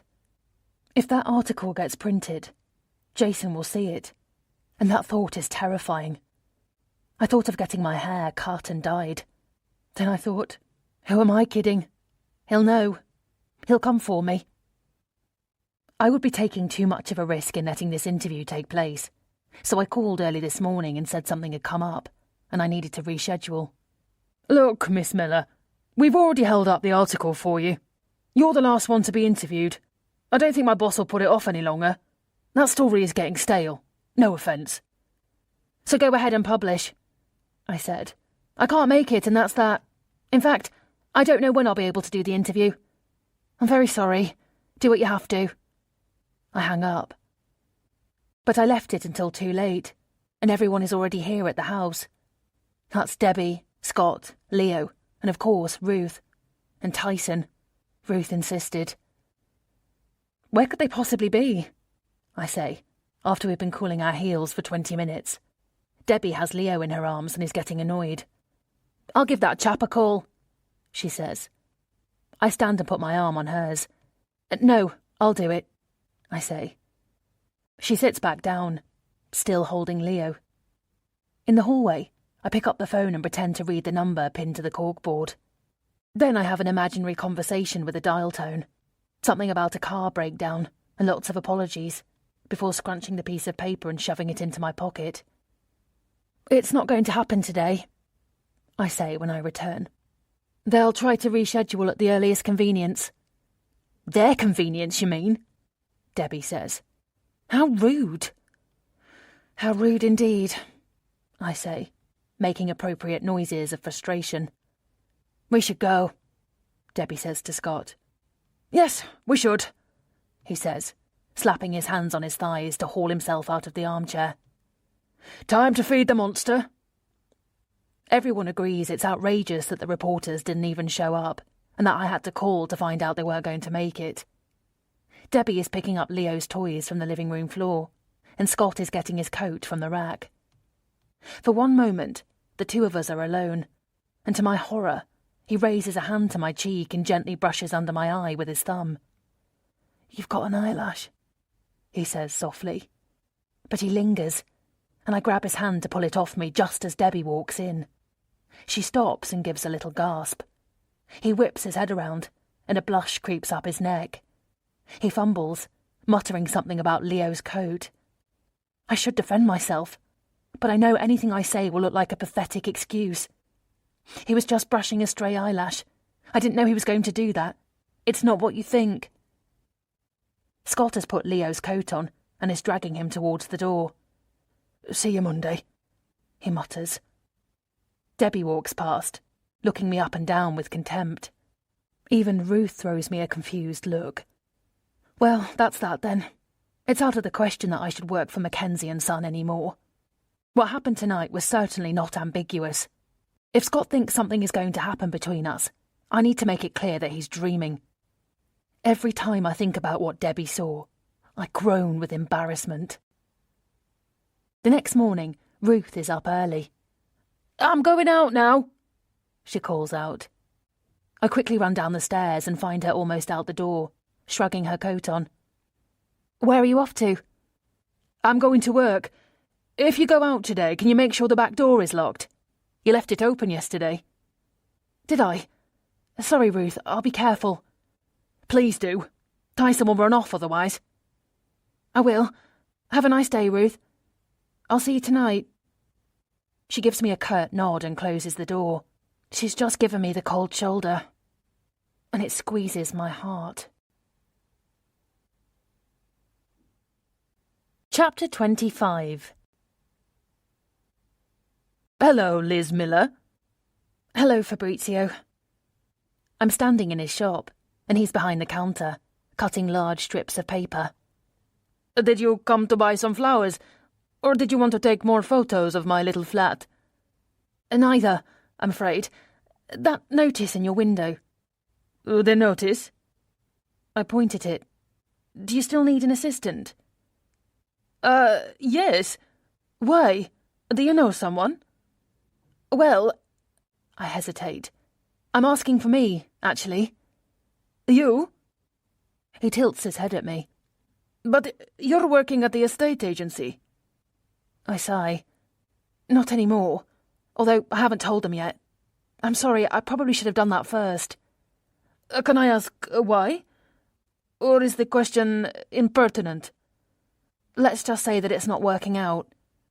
He nods. Have you worked in a flower shop before? No. Do you know anything about plants? No. Have you worked in retail before? Not exactly. You make a compelling case, Miss Miller. He smiles without looking up from his task. I know, but maybe you could give me a try. For free. Just for a couple of days. He thinks about it for a moment. We could try, but I'm only looking for someone 2 days a week. 2 days a week is perfect. But there's one more thing. What is it? Unfortunately, I still haven't sorted out any paperwork. So I'm kind of, looking for cash. I'm afraid so. Is that a problem? I completely understand if it's a problem. I really do. It's not a problem.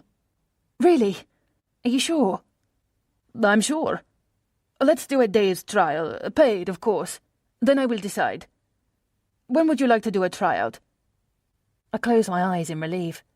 You have no idea what this means to me. Today's Friday. I could do it Monday? All right, Monday. We'll see how we go. Thank you, Fabrizio. I really appreciate this. You've got no idea. No promises. We'll see how we go after Monday. Thank you. I'll see you then. I immediately go to the agency. Mary shoots me a funny look when I walk in. I didn't think you were working today, she says, one eyebrow raised. I can't tell if it's a statement or a question. I'm not. I just wanted to see Scott. Is he in? She turns back to her computer. No. I wait a beat. Do you know when he'll be back? She shrugs. Not really. I don't keep tabs on him. She won't even look at me. I wait for a moment while she ignores me. Is there a problem here, Mary? She looks up then. You tell me. Because I have a friend, Christine, who works at the King's Arms. The King's Arms. That's the pub Scott took me to the other day. Oh, God. She's a waitress there, Mary continues. She told me. I raise a hand to stop her. Okay, I get it. I know what you're going to say. I just want you to know it's not my fault. We don't appreciate women who steal other women's husbands in this town. That is what I was going to say. It's gossip. I am not... You might think you're a bit of a star around here with the accident and all that, but that doesn't give you the right... I didn't do anything, I plead. That's not what I heard. And from what my friend told me, everybody else saw you. Holding hands over the table, heads close together, goodness me. What about Debbie? She's a respected member of this community, you know, and we look after our own. Is everybody blaming me for this? Am I responsible for Scott's behaviour? I cross my arms on the counter and lean forward. Firstly, it's not my fault. And secondly, I've come to quit. I'm not going to continue working here, Mary. I hadn't actually meant to blurt that out. If my trial doesn't work out, then I've got no idea what I'm going to do. I can't exactly keep hopping from place to place, asking for a job, cash in hand. The whole town will think I'm crazy. Mary stares at me. I think that's a good idea. Yeah, me too. And thanks a lot for your support in a difficult situation. I snap. Two can play that game. And just then, Scott walks in. Hey, ladies, what's happening? Hi, Liz. Liz just told me she's quitting this job, Mary says pointedly. I roll my eyes. Scott stares at her, then back at me. Really? Why? Right, well, as you know, what I want to do... I'm not making sense, half tripping over my words. Guess what? There's a position available at the flower shop on Alderley Street. I finally managed to say. Isn't that great? Fabrizio's shop? That's right. I think it's a better fit for me, Scott. I know you did this as a favour to me, and I'm very grateful, but I'm concerned it's been an inconvenience. Mary nods. Cheeky cow. So there's no need to do it because I have another job. Lost for words, Scott presses his lips into a tight line, and his jaw tenses. He reminds me of Jason. I stare right back at him. I've been here before, and I'm not going through that again. We're locked in a blinking contest, but I refuse to back down. Wow, he says at last, his tone light. I'm a bit disappointed. I thought I was doing you a good deed, and you're leaving me in the lurch there, Liz. But what can you do? Sounds like you've made up your mind. So best of luck. He moves to kiss me, but I shake his hand instead. Thank you, Scott. Goodbye, Mary. All the best with everything. I'm in such a hurry to leave that I'm already down the street before I remember my office keys. Never mind. I'll give them to Debbie next time I see her. Chapter 26. Today is Monday, my trial day with Fabrizio, and frankly, it couldn't have come soon enough. Over the past few days, I've been thinking I'll never find a way out, and will be stuck here forever, being someone I'm not. Ruth has been very patient with my memory issues, but she's puzzled that I haven't reached out to your best friend Sarah over in Sydney for help. Don't you have a lot of questions? She asked. I mean, I would. Do you have a boyfriend over there? What about your job? My brain is fuzzy from trying to figure out an exit plan. I can't just disappear without telling anyone. That would be too cruel for Ruth, and it would cement Debbie's suspicions that I was only here for some imaginary pot of gold. The other option is to tell Ruth who I really am. That's the best scenario, and the one I'm working towards. But I need to go somewhere after that. I need money. I can't be exposed publicly because of Jason. The moment he finds out, I can't even bear to think of it. Meanwhile, here I am with Fabrizio. You will be working out at the back of the shop. I hope you don't mind the menial work. Lots of cleaning, rinsing, cutting, preparing. You'll get your fingernails dirty. I don't care. Menial is fine. The morning goes by quickly. I clean buckets, water the plants, and put things away. Working in a flower shop is very relaxing. For one thing, it smells lovely. Fabrizio is preparing an arrangement for a function at a restaurant. He has selected a dozen different varieties, which we load up in the back of the van. In the restaurant, he tells me to pick out what I like and have a go. What? Create something for the long table over there. It's out of the way, so it can be as tall as you like. I'll work on the main centerpiece. Needless to say, I fail abysmally, and he has to undo my work and start again. A good flower arrangement is a combination of color and structure, he explains. You have to mix textures also. Use greenery like these ferns here. They make the vista more interesting. I usually start at the back with the tallest stemmed varieties and work my way to the front. Also, you'll find that color looks better in clumps. In clumps? You don't spread out the color too thin. You keep it in one section, and you work like it's a mosaic with some very specific barriers. Mosaic? This moment I can't even recognise the varieties. I can barely tell a tulip from a rose. Fabrizio says he will show me how to prepare simple bouquets next time. There's going to be a next time, then? Of course. That's wonderful. Thank you. I will do my very best to live up to your expectations. I promise. I finish early, in the middle of the afternoon, so I stop by the small organic grocery store and buy ingredients for a salmon and leek risotto, thinking Ruth will like that. Getting everything I need takes me another hour. When I get back to the house, the front door is open. Ruth? I call out, then close the front door. Silence. I try again. Ruth? Are you home? I set my groceries down on the kitchen table, just as she rushes in from the back garden. There you are! Where have you been? At work, then the shops. Why? Tyson is missing. Tyson? What happened? You left the back door open. That's what. I came back and my Tyson was gone. The back door unlocked, so of course he pushed it open. I told you, Liz. I asked you to be careful. You know you're supposed to lock him in the house. Her pitch rises with every word, and she's almost shrieking. Debbie has appeared in the doorway and stands there with a look of disapproval, her arms crossed over her chest. I don't understand, I mutter. I locked the door when I left this morning. I know I did. You didn't lock it. I just said it was open when I came home. The back door was open, and now Tyson is nowhere to be found. I called Debbie because I couldn't reach you, and we've been calling out to him for an hour.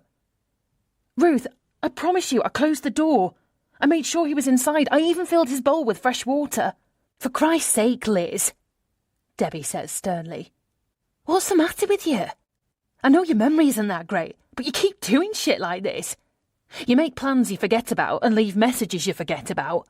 Now you've forgotten to lock the door and you're trying to deny it. Obviously you flat out forgot. So don't lie. It's not helping. Oh my God. I raise my arms in the air and let them fall in frustration. I'm not lying. I locked the bloody door. I repeat for the umpteenth time. Ruth rubs her forehead. Never mind. I should have done it myself before I left. What's done is done. Arguing about it isn't going to help. Then I catch Debbie's eyebrows rise in a little triumphant flick. Again? Really? She let Tyson out so I would be blamed for it. This woman just will not give up until I'm run out of town. I put both hands over my face to stop myself screaming in frustration. She's still got a smirk on her face as she stands there tapping her foot, looking at Ruth as if to say, I told you so. I told you she can't be trusted. Not even for something as simple as closing the back door, for goodness sake. Ruth, I swear, I locked the door. Just stop. Both of you, it doesn't matter now. He's gone. We have to find him. I'll help. Tell me which way to go, I say, following them outside. Debbie calls for Tyson, and the two of them set off down the road. Keep calling him, Ruth calls out over her shoulder. They walk off, leaving me standing there, not quite knowing if I should go with them. No, of course not. I am to look for Tyson in the other direction, on my own, excluded. Okay, I've got my mobile with me. Call me if you find him. The words are barely out of my mouth when I realise I made a mistake.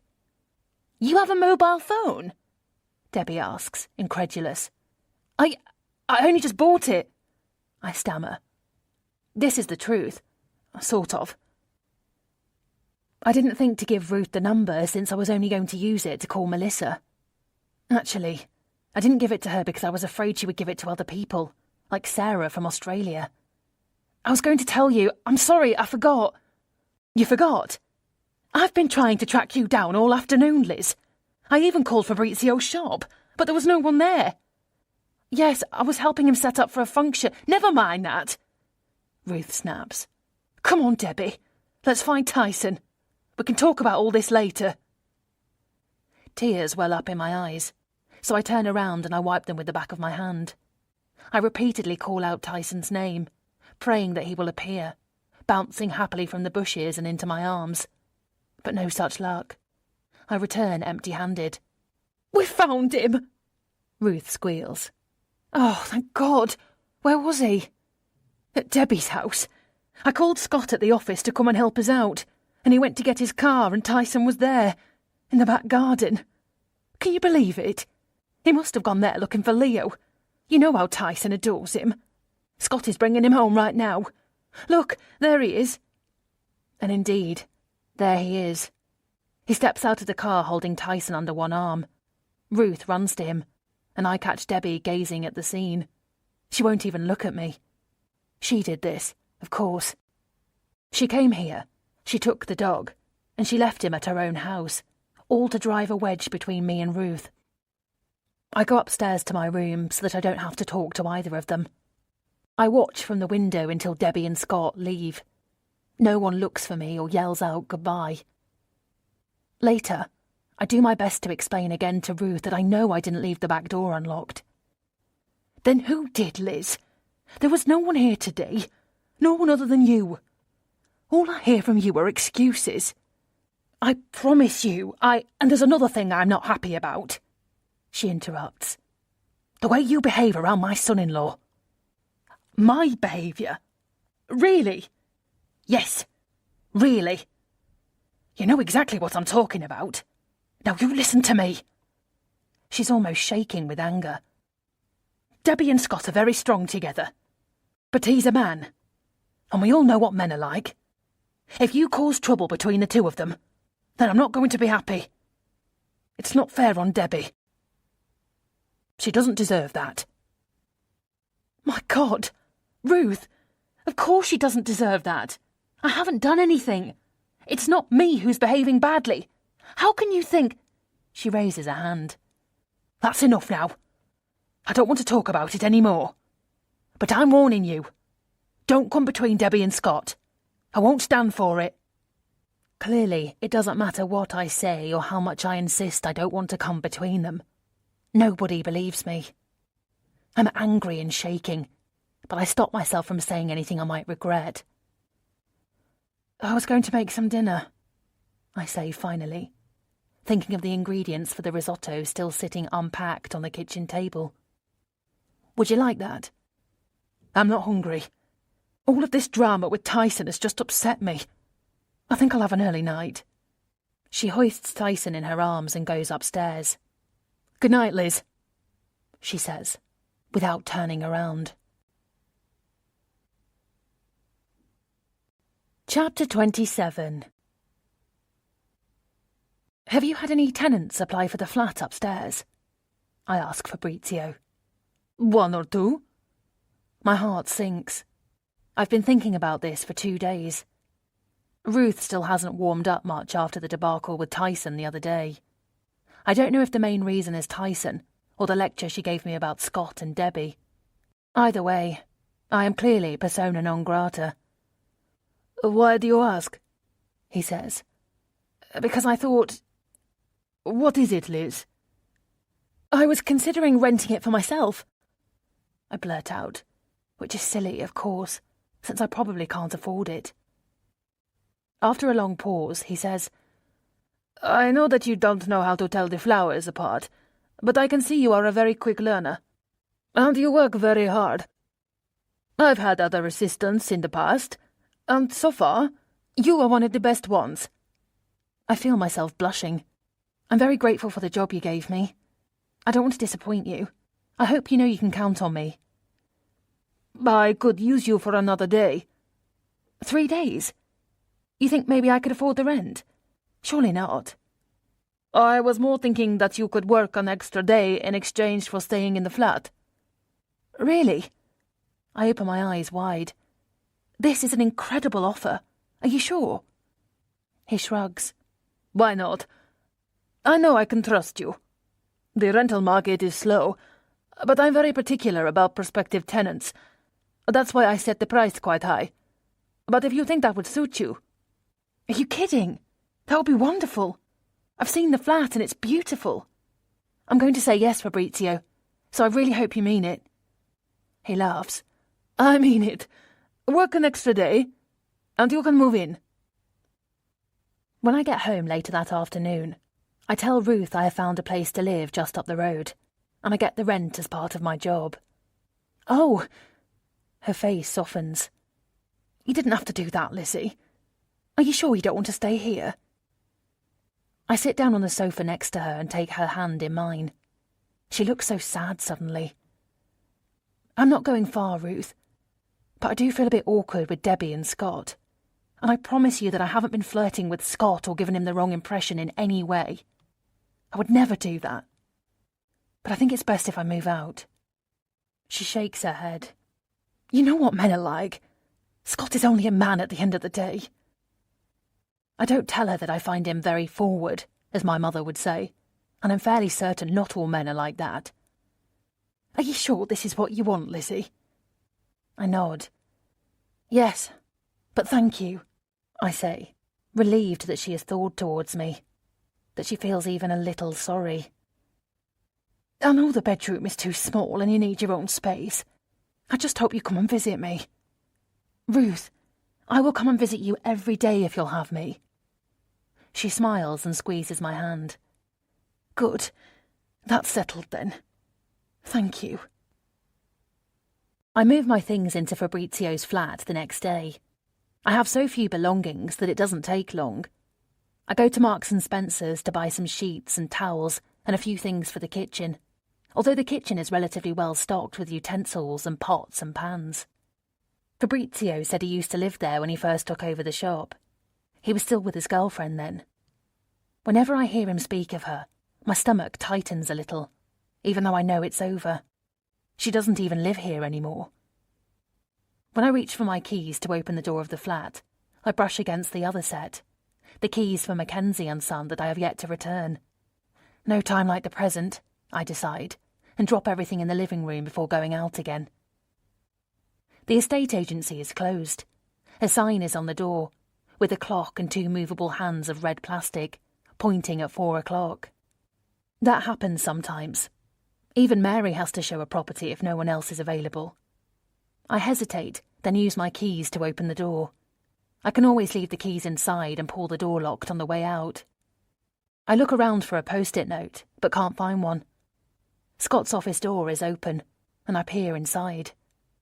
As usual, his desk is full of papers, and as I'm looking around for a notepad, something stands out. It's a letter addressed to Ruth, but the address is the agency's, which is odd. Dear Mrs. Joyce, please be advised that, based on the information provided, we have approved your request for a mortgage with the following terms. I didn't know Ruth had applied for a loan, and I'm shocked to see the amount. £1 million. I put it back down immediately, feeling embarrassed about being so nosy. I return to the main office and grab a notepad from behind the counter. I scribble that these are my keys and put them down where Mary will see them. Then I walk out, making sure the door is locked behind me. That first evening, Fabrizio asks if I would like to go to dinner with him. That little tavern I was telling you about. That would be nice, I say, blushing a little. Especially since I haven't got any food. I laugh. The tavern is charming. I expected something dark with wood-panelled walls and heavy oak tables. Instead, the place is bright, with whitewashed walls, hanging flower baskets, and red and white checkered tablecloths. It's very Italian, in fact. This is lovely, I say, Wait until you taste the risotto allo pescatore. It's bellissimo. He makes a sound with his tongue, and we both laugh. He's right. It is bellissimo. The Chianti is very nice too. The evening is nothing like the meal I shared with Scott. Just thinking about that makes me shudder. Penny for your thoughts? He says. I smile. I'm enjoying myself. Very much. He breaks off a piece of bread and dips it in olive oil. Me too. I was going to say, tell me about yourself. But you can't. But I could. I could tell him about Jason and about my scary life and how I'm not the person he thinks. As the evening goes on and we chat and laugh and talk non-stop, I realise that I like being Liz Miller. Do I really need to become Amy Logan ever again? Would it be so terrible if I remained Liz, free to spend a lovely evening eating a bellissimo risotto with a nice, even kind man? The wine keeps flowing, and I'm quite light-headed by the time we leave the restaurant. Where do you live, Fabrizio? On the edge of town. I bought a little farmhouse on 5 acres of land. I've been renovating it for a year. It's a project of love for me.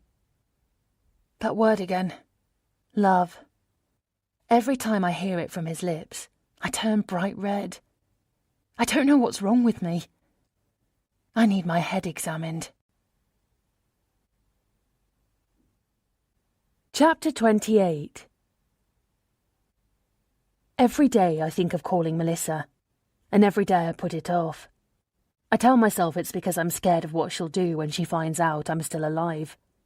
I also have to consider that she wouldn't believe me, that she'd think I was some kind of scammer. Everyone else does. And that she'd tell Jason. After all, she thinks that he's a knight in shining armour, that he'd do anything for me, that he loves me. You're yummy Jason. I shudder. But that's not why I don't call her. It's because I want to stay Liz Miller for just a little while longer. I want to keep pretending this is really my life. And nobody is missing me back home except for Mel. Over a week has passed since I moved into Fabrizio's flat, and on impulse, I decided to drop in and visit Ruth. I have my own key to let myself in. I know she's your daughter, Mum. I freeze at Debbie's voice. I had looked for her car outside, but she must have walked over. If I'd known, I wouldn't have dropped by, that's for sure. I know you want a relationship with her, I get it, but that doesn't mean I have to like her. But why not? I don't know. I just don't, that's all. You've seen her around Scott. I don't trust her. She may be my half-sister, but I bet she'd go after my husband in a heartbeat. Really? Is that what all this is about? She doesn't trust me around Scott. All this time I've been so stressed that she had some inkling I wasn't really Liz, and now it turns out she was just acting out of some kind of garden variety jealousy. Well, that's good. I step back, open the door again, and close it loudly this time. "Hello?" I sing out. Silence. Then, "We're in here." I walk into the living room. "How are you, Liz?" Ruth asks. This sounds ridiculous, but the fact that she doesn't call me Lizzie hurts. I kiss her cheek, and she takes my hand and squeezes it. I exhale in relief. "I just came by to see how you were," I say, sitting down on the sofa next to her. "That's nice. How are you getting on at the shop?" "Really well. I enjoy it." "Must be a change from computers," Debbie says with a smirk. "Yes, it is." I chat about the job and the new flat. I tell them that they should come over for dinner when I've settled in properly. But try as I might, the atmosphere remains cool. I do suspect Ruth would be warmer if Debbie wasn't here. She must be torn between the two of us, and that's all my fault, really. I don't blame Debbie, since I'm the one who's evasive and weird and doesn't give much away. I'd be protective too in her position. I think of what things would be like if Liz was here, getting to know her birth mother and her sister. They would be close and getting closer every day. Why can't I have that? Would you like to get a coffee together sometime? I ask Debbie. She scoffs. Not really. Why? I just think it would be nice to hang out, that's all. She looks at me like I'm mad. I think that's a lovely idea, Ruth says. I tell you what, Liz, I'll check my diary and get back to you. How about that? Sure, but I know she won't. At times like this, I realise I can never fit into this family because I don't belong. I don't know why I ever thought I could. I walk past the shop on the way to my flat and see the light still on. Some days Fabrizio works late, getting stock organised and paperwork finished. The time is almost 7 in the evening, so this is one of those days. He looks up, and our eyes meet. He opens the door. I'm closing up. You hungry? We could go for a walk. I know a place that makes the best pasta marinara you've ever tasted in your life. I smile. Somehow Fabrizio always talks about food. Real food. Not the gourmet fake snobbery Jason always insisted on. But I'm not in the mood. No, thank you. I don't really want to be out with people. I think I'll go home. If that's the case, I'm not a great cook, but I can rustle up a herb omelette that's edible. Would you like to eat with me? Away from people? I think about this for a moment, picturing my empty fridge and my lonely flat. That would be nice. Thank you. Fabrizio's house on the farm is beautiful. It is large but warm and comfortable, with honey-coloured floorboards throughout, with bright rugs and pale walls with lots of artwork. A caramel and white spaniel bounces into the house. Fabrizio bends down to pat him. This is Aldo. He's very sweet but very slobbery, so watch out. Aldo bounces onto me next, his front paws on my jeans. Doesn't he get lonely here? Probably, but he has plenty of room to run around. The garden is fenced off just for him. Why don't you bring him to work with you? I've tried in the past, but I get busy with customers, and he can be a handful. You should bring him now that it's the two of us, I say, scratching Aldo behind his ears. I'll look after him. The kitchen is large with dark red hexagonal tiles on the floor and a large fireplace at one end. I perch myself on a stool while Fabrizio pours us each a glass of red wine. Do you want to talk about it? He asks, cracking the eggs into a bowl. I rest my chin in my hands.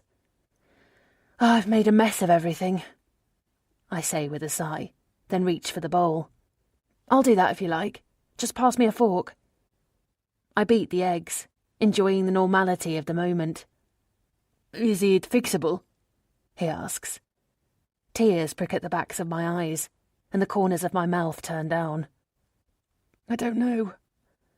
I don't think so, I say feebly. I can't hold back the tears any longer, and I put down the fork and hide my face in my hands. In an instant, Fabrizio is by my side, putting his arms around me. No, it's all right, he says softly. I bury my face in his chest, trying to contain my sobs. His embrace is warm and strong. I'm sorry, I say finally, pulling away and wiping my tears with my sleeve. His eyes search mine with concern. What can I do? Suddenly I want to tear his clothes off. I don't know what's happening to me, but I move to kiss him. I sense him hesitate, and for a moment I think he's going to push me away, which I don't think I could bear. I stop and look into his eyes, and he suddenly puts one hand behind my head and brings me close. Then he's the one who kisses me, with so much passion that my whole body quivers.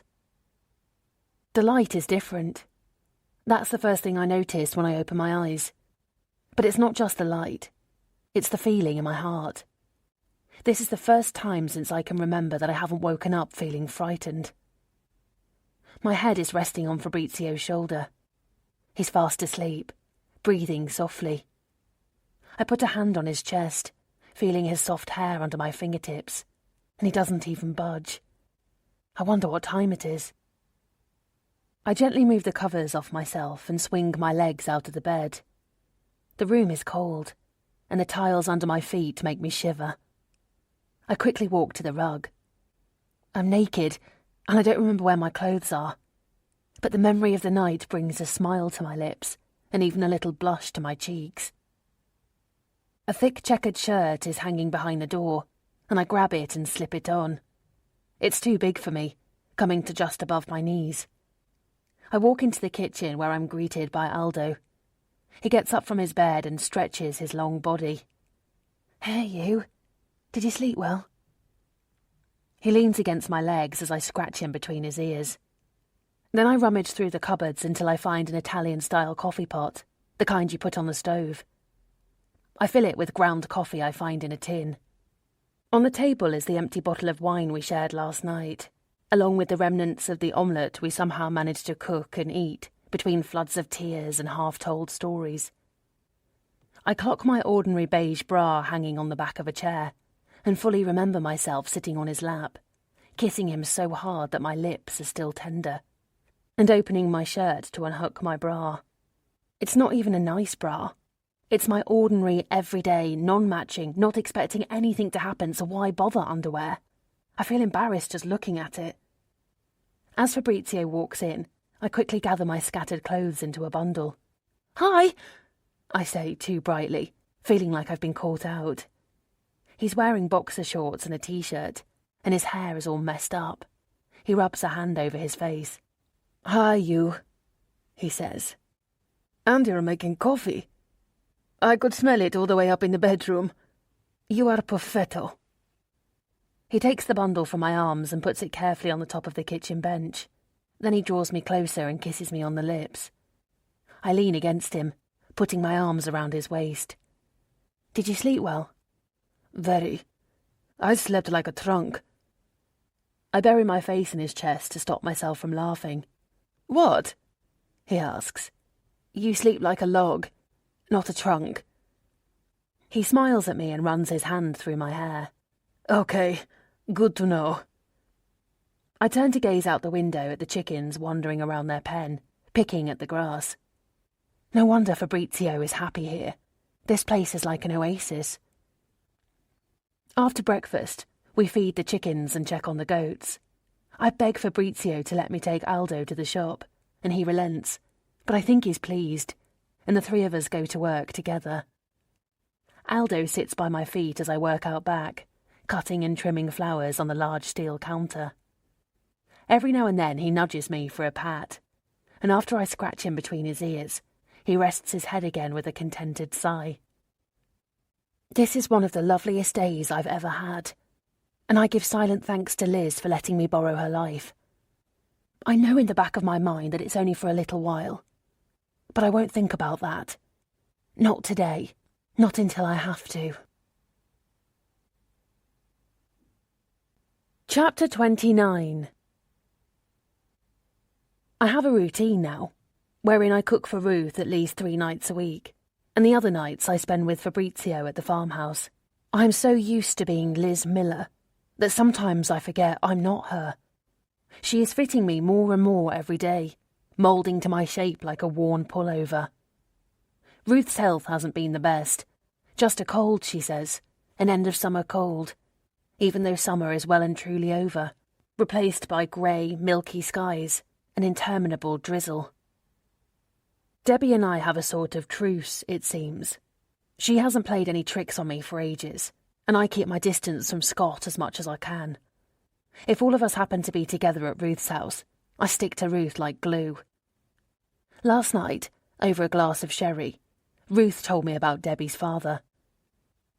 "He used to drink," she said. "Hit me a few times. Too many to count, really. I ended up in hospital once with a swollen lip and a black eye, and I said, 'That's it, no more.' I took Debbie, and we moved here. She was only 4 years old. She doesn't remember those years, thank God." He didn't try to stop you leaving? I ask. Nah. Honestly, I don't think he even noticed we were gone. He's never tried to see his daughter. I think he moved to New Zealand or something." "You got off easy then," I say. "Why'd you say that?" "No reason. You hear stories, that's all." But it made me want to tell her mine. knowing that she would understand, that she would care, that she already felt the pain I'd experienced. Some days, I find myself wondering what would happen if I stayed. I mean, really stayed. Forever. It's not even a fully formed thought, more like a tug. I feel, dare I say it, loved here. I know Ruth loves me. I mean, I know she loves Liz, obviously, but I think she loves a little bit of the real me too. And that might sound crazy. It certainly does to me. But even though Fabrizio and I are only in the very early stages of a relationship, being with him makes me think I have a chance at a real life. A happy life. After all, people make new lives for themselves all the time. They move countries, change their names, and start over. Why shouldn't I? On another note, I noticed you haven't been limping at all lately, Ruth says. I smile. Did you know Fabrizio was a physical therapist before he came to England? Really? No, I didn't know that. How clever of him. He specialised in rehabilitation. He's been helping me. It's made a huge difference. I never even feel a twinge of pain anymore. She gives me a cheeky look. So, you and Fabrizio, it's going well then? I feel a blush bloom on my cheeks. You could say that. She takes my hand and squeezes it. Oh, Lizzie, you have no idea how happy that makes me. You're really staying here then, aren't you? We'll see. This morning, Ruth and I are walking to the shop arm in arm. She wants to buy some flowers for the church, and I promised I would prepare a special arrangement for her. The shop is still closed when we get there, and I fish around in my bag, looking for the keys while she admires the window displays. Oh, this is beautiful. He's very talented, your Fabrizio. I love that she calls him my Fabrizio. I heard that, he says behind us. We laugh, and he kisses Ruth on both cheeks and puts one arm around me to give me a gentle kiss. Good morning, Liz Miller. Inside, I select white asters and dahlias and a small bunch of Queen Anne's lace, then proceed to design an arrangement while Ruth and Fabrizio chat behind me. There you are, I say. What do you think?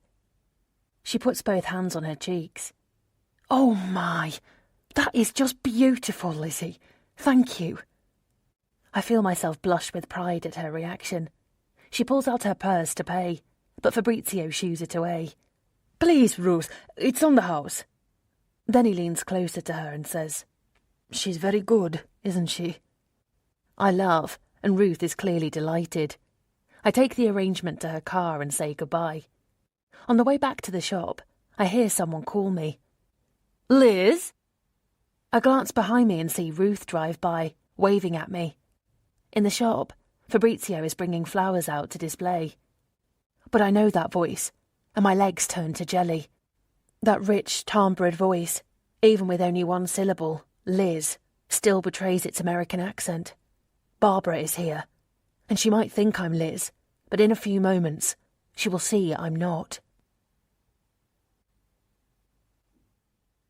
Chapter 30. Oh my God! Barbara! Is it you? My heart is throbbing behind my ears.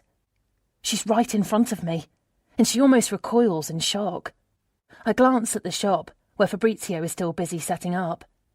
I take Barbara's hands in mine and kiss her on the cheek, then urgently whisper in her ear, It's Liz. I'll explain later. I continue brightly, Barbara, it's so good to see you.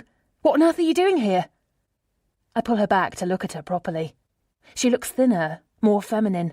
Her wild red mane has been tamed into a sleek updo, with just a few strands escaping to frame her made-up face. You look lovely, I say. Fabrizio is looking at us now from behind the store window. He's clearly surprised, but has a smile on his face. He walks towards the door, and I just know he's going to come out and introduce himself. I am begging Barbara silently, my eyes pleading, but tears are welling up in my eyes. Amy? I close my eyes. Any second now, everything will be over. When I open them again, I expect to see Fabrizio out of the shop, smiling at Barbara, about to introduce himself. But by some miracle, he's at the counter with his back to us, and has picked up the phone, which must have rung at the last minute, and I'm so relieved I could cry. I turn back to her. "Barbara!" There's a second when I don't know which way things will go. Then her features soften, and we fall into each other's arms in a big hug. I'm crying with relief, but I am genuinely happy to see her. I pop my head into the shop and tell Fabrizio I'll be right back. He's taking a phone order and gives me a distracted thumbs up. I hook my arm into Barbara's and take her to my door. I fumble with my key, almost drop it. "Sorry, I'm not drunk or anything," I say over my shoulder, but she just stares at me, her lips pressed into a tight line. Then, as soon as we're inside, she pushes me away. "Liz? Really? What the hell is that about, Amy? If you could keep your voice down, I will speak as loudly as I please, thank you very much. You have some explaining to do." I know. Can we go upstairs, please?" She follows my gaze. "This is where you live?" "Yes." In the living room, I indicate the sofa. She sits down, almost reluctantly. "I'm waiting for this explanation, Amy. What on earth is going on here?" "Why did you come here?" I ask, turning the small bar heater on. She scoffs. "I came to see Liz. What do you think I'm doing?" "But why?" "I was looking for news of you, actually. Whether you've been found. Do you know your body has never washed up somewhere?" I nod. Of course I know. I don't tell her that I check every day to see whether a body has been recovered. If it has, I'll need to run before anyone realises it's not Amy Logan washed up on some beach. I don't know what could be done to identify the body. There can't be much of it left. I shudder. "I found an article online," she continues. "Some tabloid story about the survivors. It mentioned you. Well, I mean, Liz. Said that you were living in England now, with your family. But your photo wasn't there. At the top of the article was a row of photos, small headshots, recent ones, of every other survivor except you. Also, everyone else had a direct quote. 'I take every day as it comes. I thank God I was able to see my kids again,' but nothing from Liz. It worried me. I wondered if she was okay. I thought maybe she had some kind of post-traumatic stress. That bloody article. I knew it would cause problems for me eventually. Maybe I should have had my hair cut short and dyed jet black and just done the stupid story. That doesn't explain how you found me. Did Liz tell you where her mother lived? She never told me." She shakes her head. "I made some inquiries. I spoke to the hospital." "The hospital? And they told you where I was? Surely they can't do that." "Well, I told them I worked for an insurance company." She flaps her hand in dismissal. "It doesn't matter. I found out the name of Liz's birth mother. I searched for her online and found her. I'm asking again, Amy. What the hell are you doing? You have to promise me you're not going to tell anyone." "I don't. Promise me, Barbara. I will explain everything, but only if you swear to keep it a secret. Where is Liz? What did you do with her?" "I didn't do anything with her," I wail. Then softly I add, "She didn't make it." Barbara's jaw gapes open. She swallows. "She drowned?" I feel a prickle of tears behind my eyes. "I believe so. I'm sorry." She looks away as if she can't quite believe it and has to process the words one at a time. She turns back to me abruptly. "I thought you drowned." "I didn't, obviously." I smile weakly. "I don't understand. Why are you here as Liz?" "It's complicated." "I bet it is. And who was that woman in the car who waved at you? Does she think you're Liz?" I stare at her for a moment. "Yes, that was Ruth, Liz's mother." She clasps her hand over her mouth, and her eyes grow wide.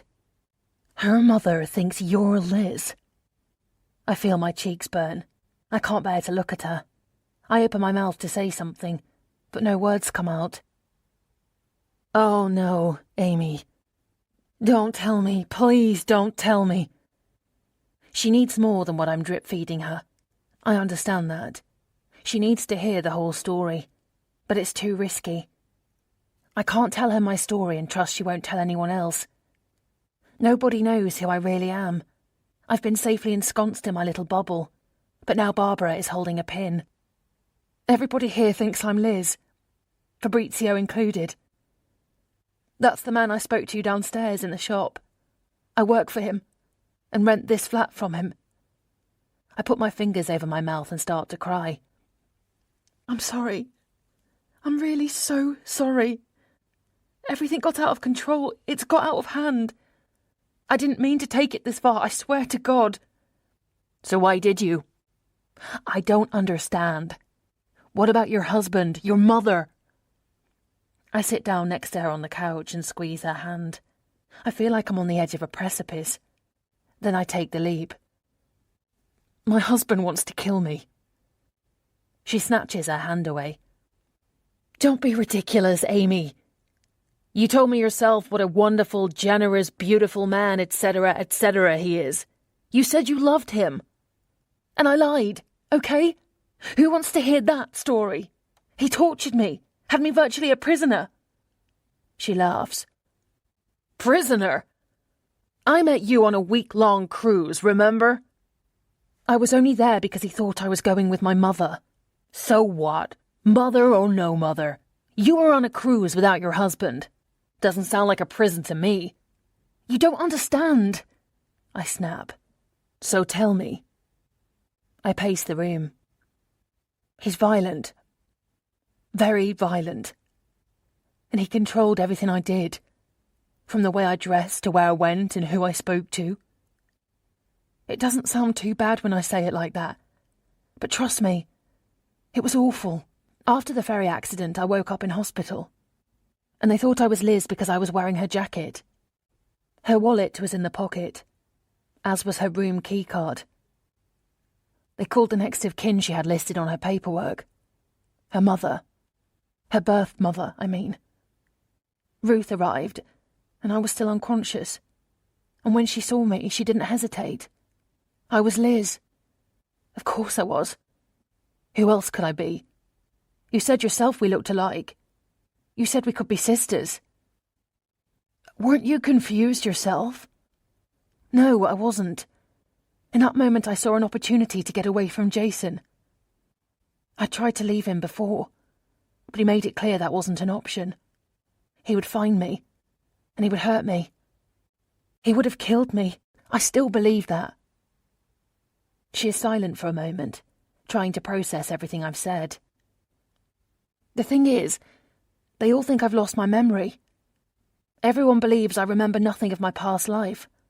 I don't remember my friends, and I'm just waiting in limbo. All I remember is the cruise. And I thought that I could use this time away in hiding to come up with a solution. Once I figured out what to do, I was going to recover my memory. That's been my plan for the last 3 months. Except I'm stuck. As you can see. You're gonna tell all these people that all this time you thought you were Liz, except you weren't? You think that they'll believe you? When you put it like that. I bite the side of a fingernail. You won't betray me, will you? I'm not promising anything. I came to see Liz. I was worried about her. Turns out I was right. She adds, not looking at me. It wasn't my fault. I saw the story in the paper, and I decided on impulse to come over here. I didn't know how to contact you. I mean, Liz. Oh, shit. Anyway, I just came over. And where are you staying?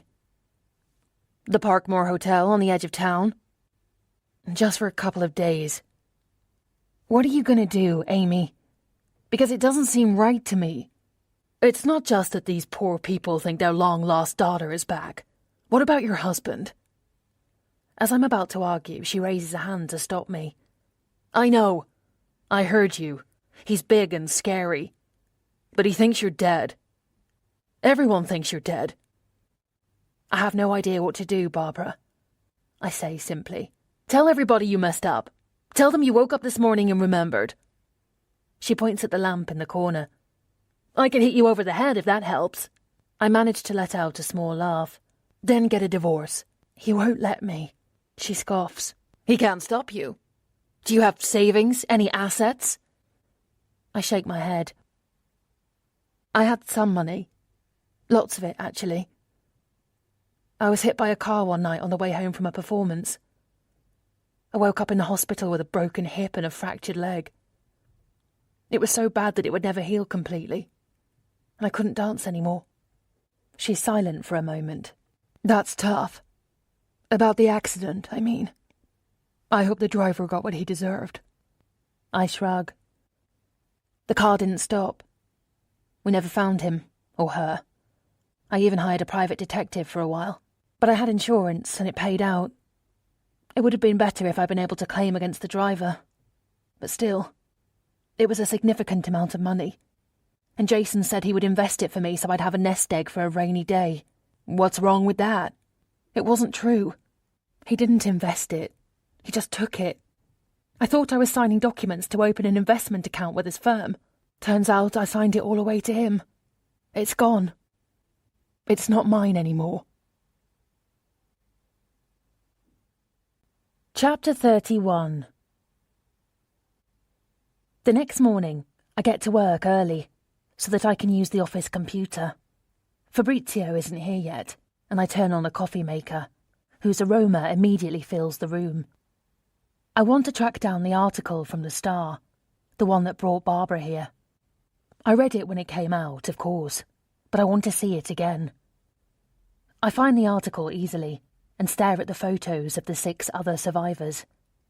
I thought I was so clever to avoid having mine taken, but it had the opposite effect. It raised suspicion, for Barbara at least. I scan the article. Like Barbara said, it's all very sensational, but of course it would be. It was one of the worst tragedies to hit the UK in years. A list of names is included, passengers who were on the cruise but didn't board the ferry that day, presumably so that friends and families can check whether their loved ones were spared. They're couples mostly. A lot of them were children. Mr. and Mrs. Warner, Catherine and Joe Price and their 2 sons, Robert and John. Further down is a name, a single name, not attached to a family or even to a couple, and my stomach lurches. Bob Pine. I know a Bob Pine. He's a senior accountant in Jason's firm. Jason once described him as his right-hand man. I met Bob at an office Christmas party. He was charming, tall, thin, and completely bald in a handsome, confident way. He had a trimmed dark beard and round glasses, and he wore nicely cut suits like Jason. By that stage, I'd already figured out that, starry-eyed, I had walked myself into a nightmare. I was walking on eggshells, being charming to his colleagues, but not too friendly. I had to look the part, and not be too clingy. And the whole time I watched my husband flirt with another woman. She was the client's wife, and I knew exactly what Jason was doing. But she was as beautiful as a movie star. She had a smile like a ray of sunshine that lit up herself and everything around her. I remember thinking that if he fell in love with her right then, that night, maybe he would leave me, and I would be free. I kept watching them, unable to intervene. Bob Pine was there that night and came to talk to me, charming as ever, and he leaned over so close that I could smell the martini on his breath. You have nothing to worry about, Amy.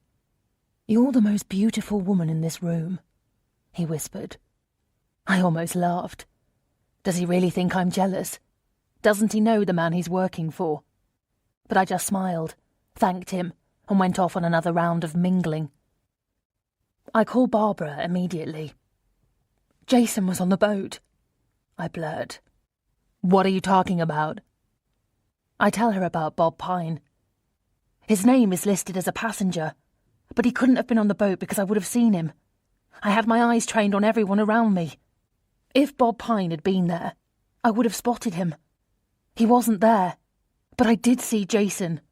I tell her about that day in the gym and how I caught sight of him on the TV screen. He must have borrowed or stolen Bob's passport and passed himself off as Bob to get on that ship and keep an eye on me. Does Bob Pine look like your husband? Otherwise, I don't know how he would have boarded with a passport or any kind of photo ID.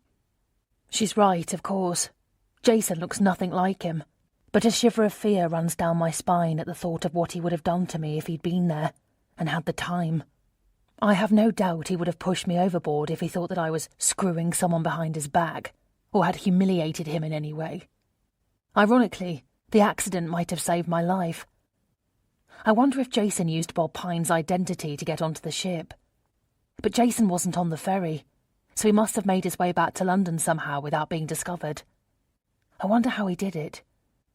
Oh, who cares? What does it matter now? He's very good, having found a way to email Liz's friend and pretend that he could make an appointment, even though he wasn't in the country. He was covering his tracks. Jason is always 10 steps ahead of me. But how did he know to follow me?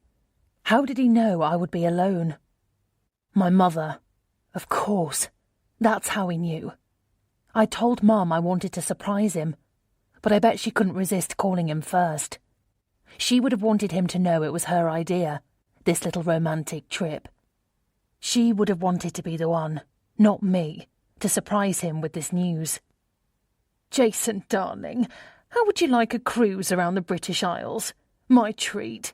I'd love to go myself, but you know what doctors are like. Always too cautious.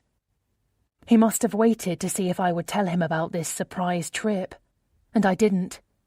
He played me, like he always does. You're not making any sense, Amy. What does your husband look like? Why? Because I met Bob Pine on the ship, and unless Jason is a short, stocky, red-haired Irishman... Oh, really? Really. I think I'm going mad. I think so too. And by the way, I'm going back to London tomorrow. But you won't tell, will you? No, I won't tell. As far as I'm concerned, you and I never met. You promise? She sighs.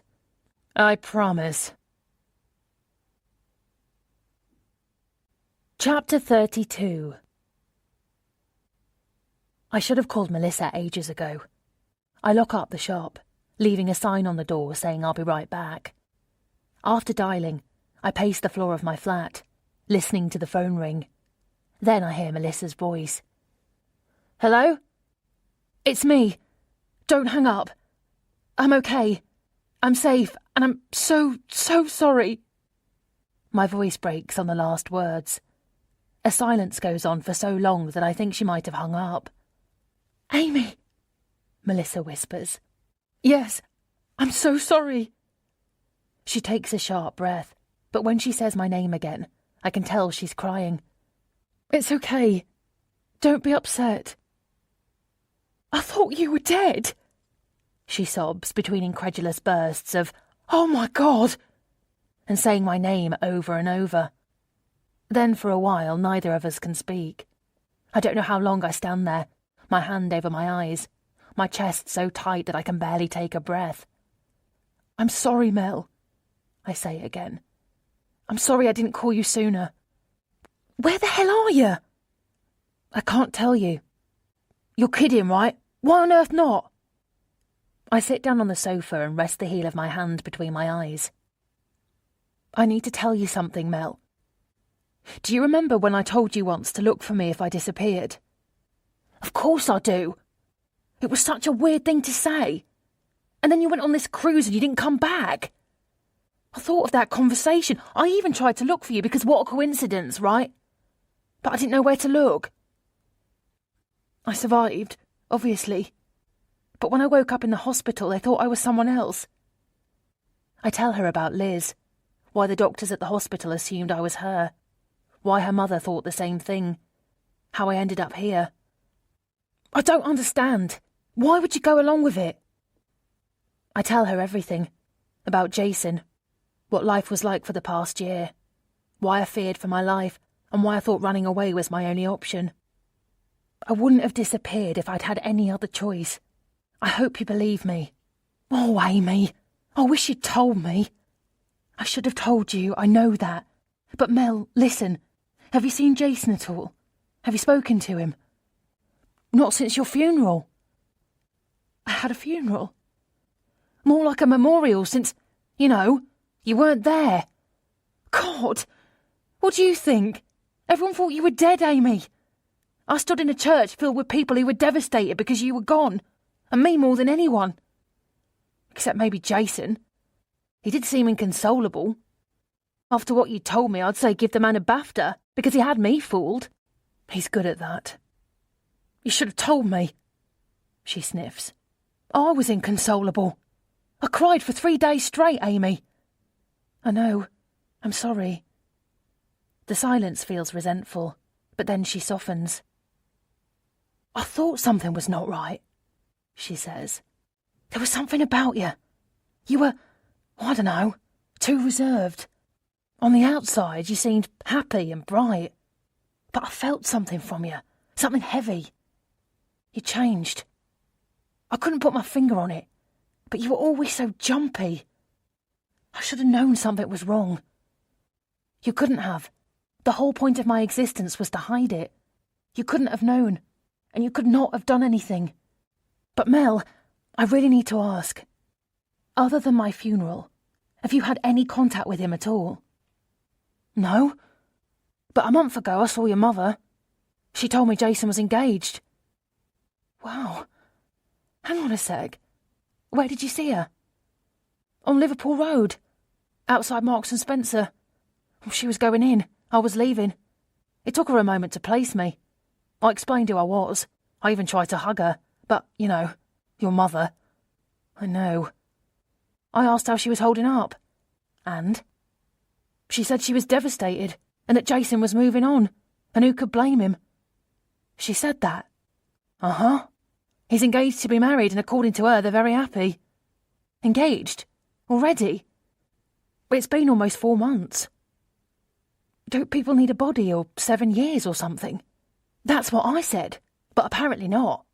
Anyway, your mother didn't seem too overjoyed about it. She blames you. She's more upset about losing Jason than about losing me, I say. It looks that way. But maybe this isn't all bad news. If I'm declared officially dead, maybe I don't need to go back. Maybe I can just stay here and be Liz forever. You will come home, won't you? Mel asks, as if she heard my thoughts. As soon as I figure out how to get myself out of this mess.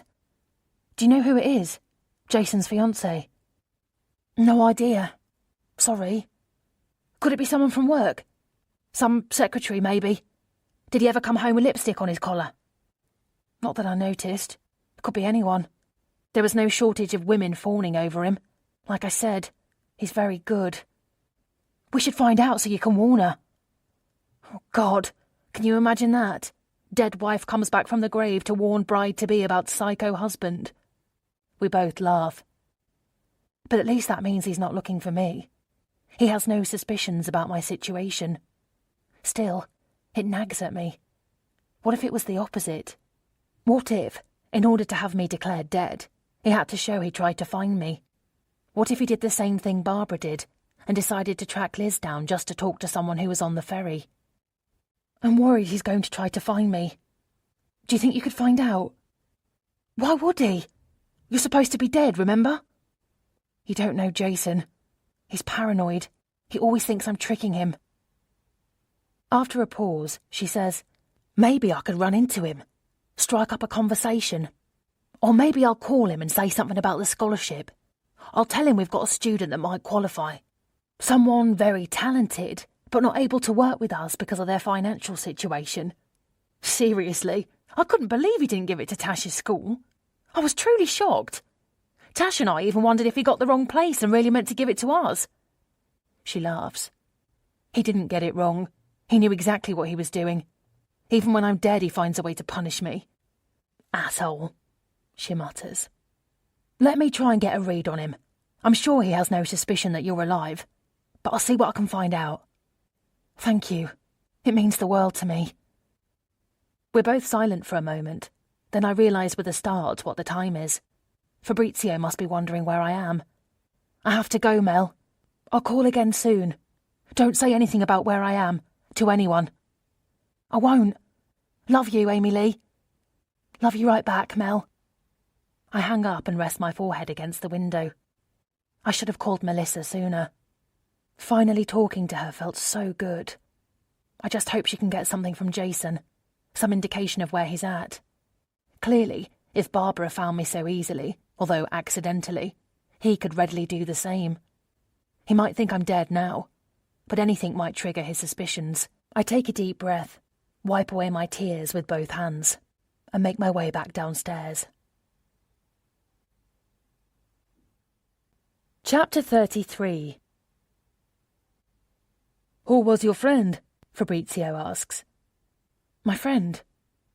He tilts his head at me. The woman, outside. You hugged her. Oh, her name is Barbara. I met her on the cruise. Really? He studies me for a moment. You should have brought her in here. I would have liked to meet her. That's okay. She's not staying long. He gives me a confused look. She has come all this way just for a hug. I'll see her again tonight. Oh. He waits. I know he wants me to invite him along, but I don't. I just can't. Is everything all right? He asks. Yes, absolutely. Everything is fine. He nods and doesn't ask again. We barely speak, in fact, which is not like us. Normally we check in on each other, ask each other's opinions about a particular arrangement, crack jokes, and talk about what we might do that evening. He'll often sing a song. He loves doing that while he works. But not today. Today, the atmosphere is awkward and stilted. A few hours later, I'm sweeping the floor out back, where my mobile phone vibrates in my pocket. Only Melissa has this number, no one else. And if she is calling me, it means she's spoken to Jason. Fabrizio, I need to get something upstairs. I'll just be a minute. This feels like the 10th time I've slipped away over the past 3 days, but he doesn't reply. The phone has stopped vibrating, and I rush up the stairs, push open my front door, and drop onto the sofa, the phone already out of my pocket. Melissa, I say, breathless. She launches right into it. Okay, I waited outside his office, discreetly, of course. I pretended I was looking at the shop next door. Just hearing that makes me nervous. Jason is very suspicious, Mel. You have to make sure you're looking after yourself at all times, okay? That's very important. You can't ever underestimate him. Honestly, it looked completely accidental, I swear. I literally bumped into him as he was coming out the door. I was holding a takeaway coffee, and some of it spilled on my hand and on his shoe. He wouldn't have been very happy about that. No, I can't say that he was, she says in a tone dripping with understatement. And when he saw it was me, he looked even more pissed off. Bloody hell! I used to think the guy liked me. That's a trademark trick of Jason, making people feel like he likes them. Tell me what happened next. Well, I put on my saddest face and asked if he'd heard anything more about you, if your body had been found. His whole demeanour changed. It was really weird, like a mask had fallen and been replaced by a completely different one. He looked really pained and sad. He said no, and he'd come to terms with that, but he would always honour blah blah blah. And then I asked him if he would consider setting up a new scholarship in your name, this time for the Tash Gilmore Dance Studio. God, you should have seen his face, Amy. He tensed right up and got really annoyed with me, so I milked it a bit. I couldn't help myself. I almost laugh. I said to him, I think Amy would like that. I think she would like that very much. I could help coordinate it, and I could talk to Amy's mother as well. She might have some ideas. He couldn't wait to get away from me. Then I said I'd heard he was engaged to be married. Where did you hear that? He asked. I told him, from Amy's mother. He said, yes, I'm engaged to be married, and my fiancé and I are moving forward. I am making a new life for myself. He was pretty defiant, I might add, like he was daring me to criticise him for that. I made out like I was really shocked, which I would be, by the way, if you were, Anyway, I said to him, how could you give up hope? How could you even think of a life with someone else? I'm not sure that was a good idea, but never mind, I say. Anyway, he said, Amy's dead, Melissa. Surely you realise that. She couldn't possibly have survived this. I can't grieve forever. What would be the point? I asked him about the 7 years, and he said the case is with the coroner now. They're having an inquest. He got quite annoyed with me. She puts on a deeper voice. There is no doubt she is dead, Melissa. What do you expect? That she's going to walk out the water? Now there's an idea, I say. Tempted? She asks, and we laugh. I hear they've cleaned up the Thames, she says. You could do it for the wedding. You know, walk into the church dripping with silt and seaweed and whatever hanging off you. We both laugh so much that we can't speak. Finally, she gets her breath back. Anyway, so apparently your death is a given, considering the accident and the fact that a number of people have died. It's not in question. It's just a matter of the inquest and the coroner. So there you go. Wow. That's actually the best news. If you say so, she says. That's all I know. It's not a lot, but honestly, judging by his remarks and the way he delivered them, I think he's moving on. I really do. I don't think he wants to think about you anymore. He isn't looking for you as far as I can tell. Then she adds with a sigh. And I don't think he wants to set up a scholarship for Tash's studio. I had a good go. Would have been nice. Thank you so much for doing that. Don't do anything else. We don't want to raise his suspicions. You did great. I really can't thank you enough for this. Don't worry about it. We just need to get you back. Oh, wait. Did you find out who she is? The fiancé? Yes. Didn't I say? Sorry. Her name is Barbara. Chapter 34. The shock of hearing the name takes the air out of my lungs. It can't be. Can it? You still there, Amy? Yes, sorry. Just thinking. Does the name mean anything to you? Possibly. But it can't be. There must be millions of Barbaras. Did he say whether she was American? Nope. Okay, I should go, Melissa. Thank you so much. You're the best. You really are. Don't do anything else, okay? I'm going to be sick. Could it really be? Is it even remotely possible that Barbara is engaged to Jason? Of course not. I'm going mad. I slip my phone into my pocket and go back downstairs. I think about Barbara all day, going over our conversations. How did she find me again? Was she really looking for Liz? Why? I tried to remember what she said. She was worried about Liz because the article didn't have a photo of her. Does that even make sense? Everything all right? Fabrizio asks when I return. Yes. Sorry about all that. But my heart is not in it today. I make mistakes, and I'm distracted. If Jason is engaged to Barbara, then why is she even here? Does he know she found me? Are you ill? Fabrizio asks again, looking concerned. Just a bit tired. Sorry. That's all right. You can leave early if you don't feel well. There's not much to do anyway. It's very quiet today. Not at all. Thank you, though. I'm perfectly fine. Really. He looks at me funny and continues to throw occasional sideways glances in my direction that I pretend not to notice, but I can't avoid the look of worry in his eyes. The minutes tick by until finally we close up. Normally we'd linger and make plans together, but not tonight. I tell him I'm going to see Barbara before she leaves, to say goodbye. Do you want me to come with you? He asks. No, I need to talk to her about something. He doesn't insist, and I'm grateful for that. Hello there, favourite sister-in-law.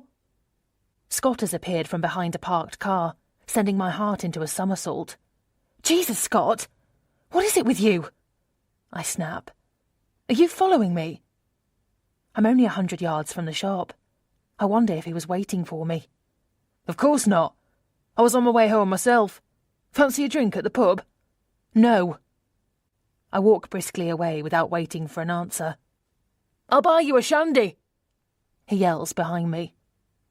I ignore him and go straight to Barbara's hotel, where I find her packing. Hello, Amy. I wasn't expecting you. I flinch at the use of my real name.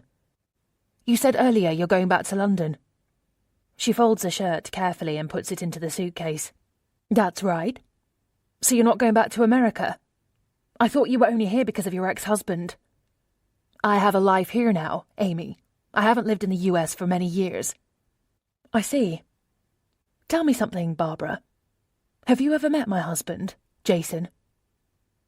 A patch of crimson rises up her neck, and in that moment I know. The betrayal I feel takes my breath away and makes my eyes water. I groan in frustration, grab clumps of my hair in fists, and look wildly around the room. Where is he? Is he here?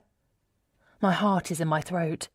The door to the ensuite bathroom is closed, and with blood rushing in my ears, I open it wide and step inside. Jason, you can come out now. Don't be ridiculous, Barbara says behind me. Of course he's not here. Still, I slide open the shower curtain and check behind the door. Despite my bravado, I'm shaking uncontrollably. Is he coming here? No. He doesn't know I found you. He just thinks I'm here with Liz. I nod. And you're engaged to him? She blushes again and fiddles with her amber necklace. What is it to you anyway? She says. Are you serious? You're engaged to my husband, and you're asking me what it has to do with me? You don't want to be with him. You told me so yourself. At length. You can't stand him. So what do you care if I'm engaged to him? He's a psychopath, Barbara. Have you not listened to a word I've said? I almost yell. Then I take a breath to control myself. He's a very sick, angry man. Oh my God. This is so bad. Tell me the truth. I'm begging you. Does he know I'm here? I told you already. He doesn't know. I came to meet Liz, and I found her. That's all he knows. She comes closer. I don't want him to know. I'm engaged to marry him. I love him. You're the psychopath, Amy. Leave us alone. Get on with your own life. I drop my face into my hands. I have to run away, I mutter.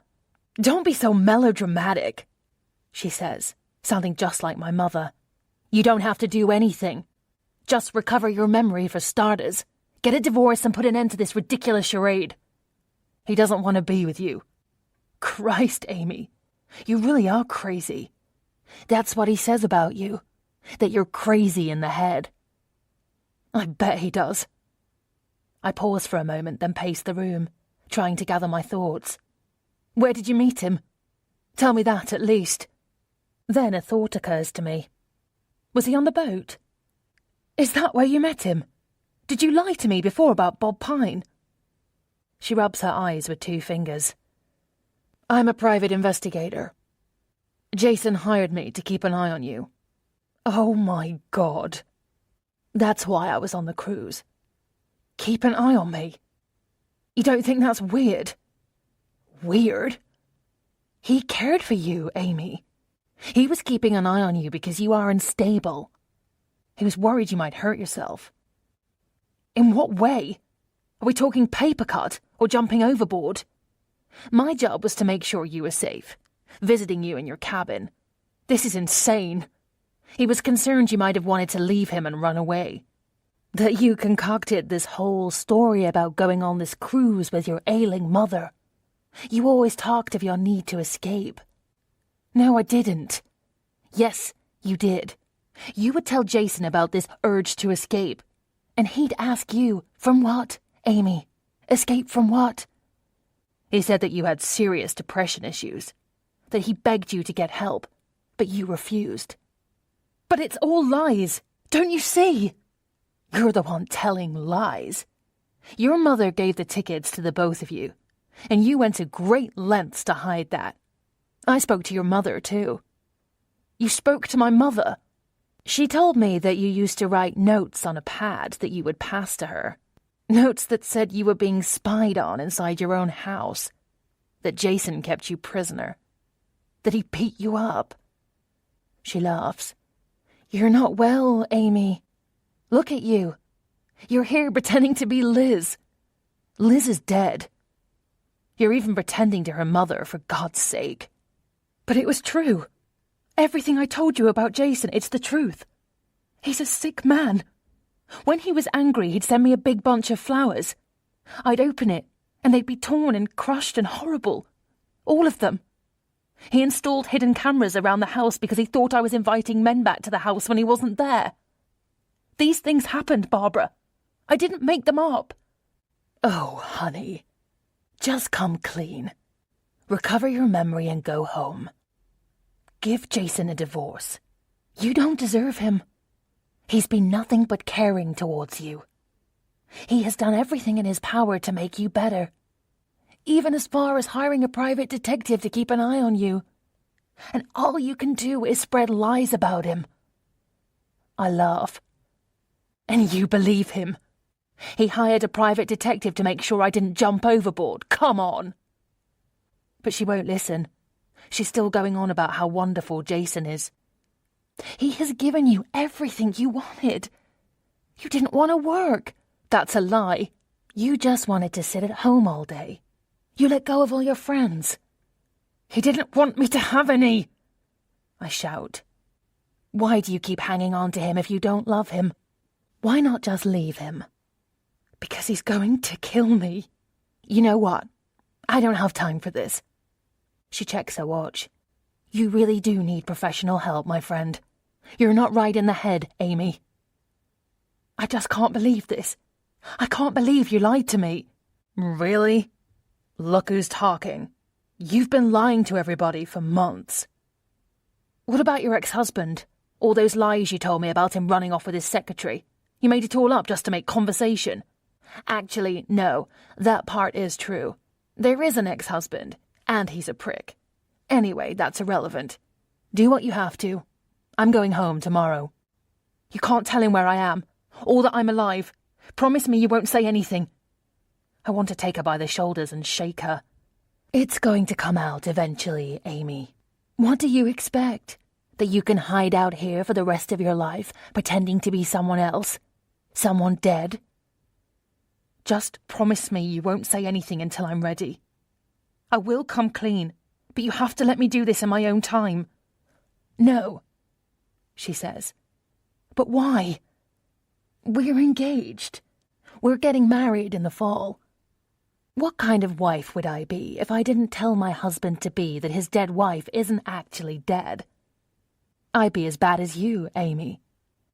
And let's face it, it's not like he'll want to call off our wedding when he finds out.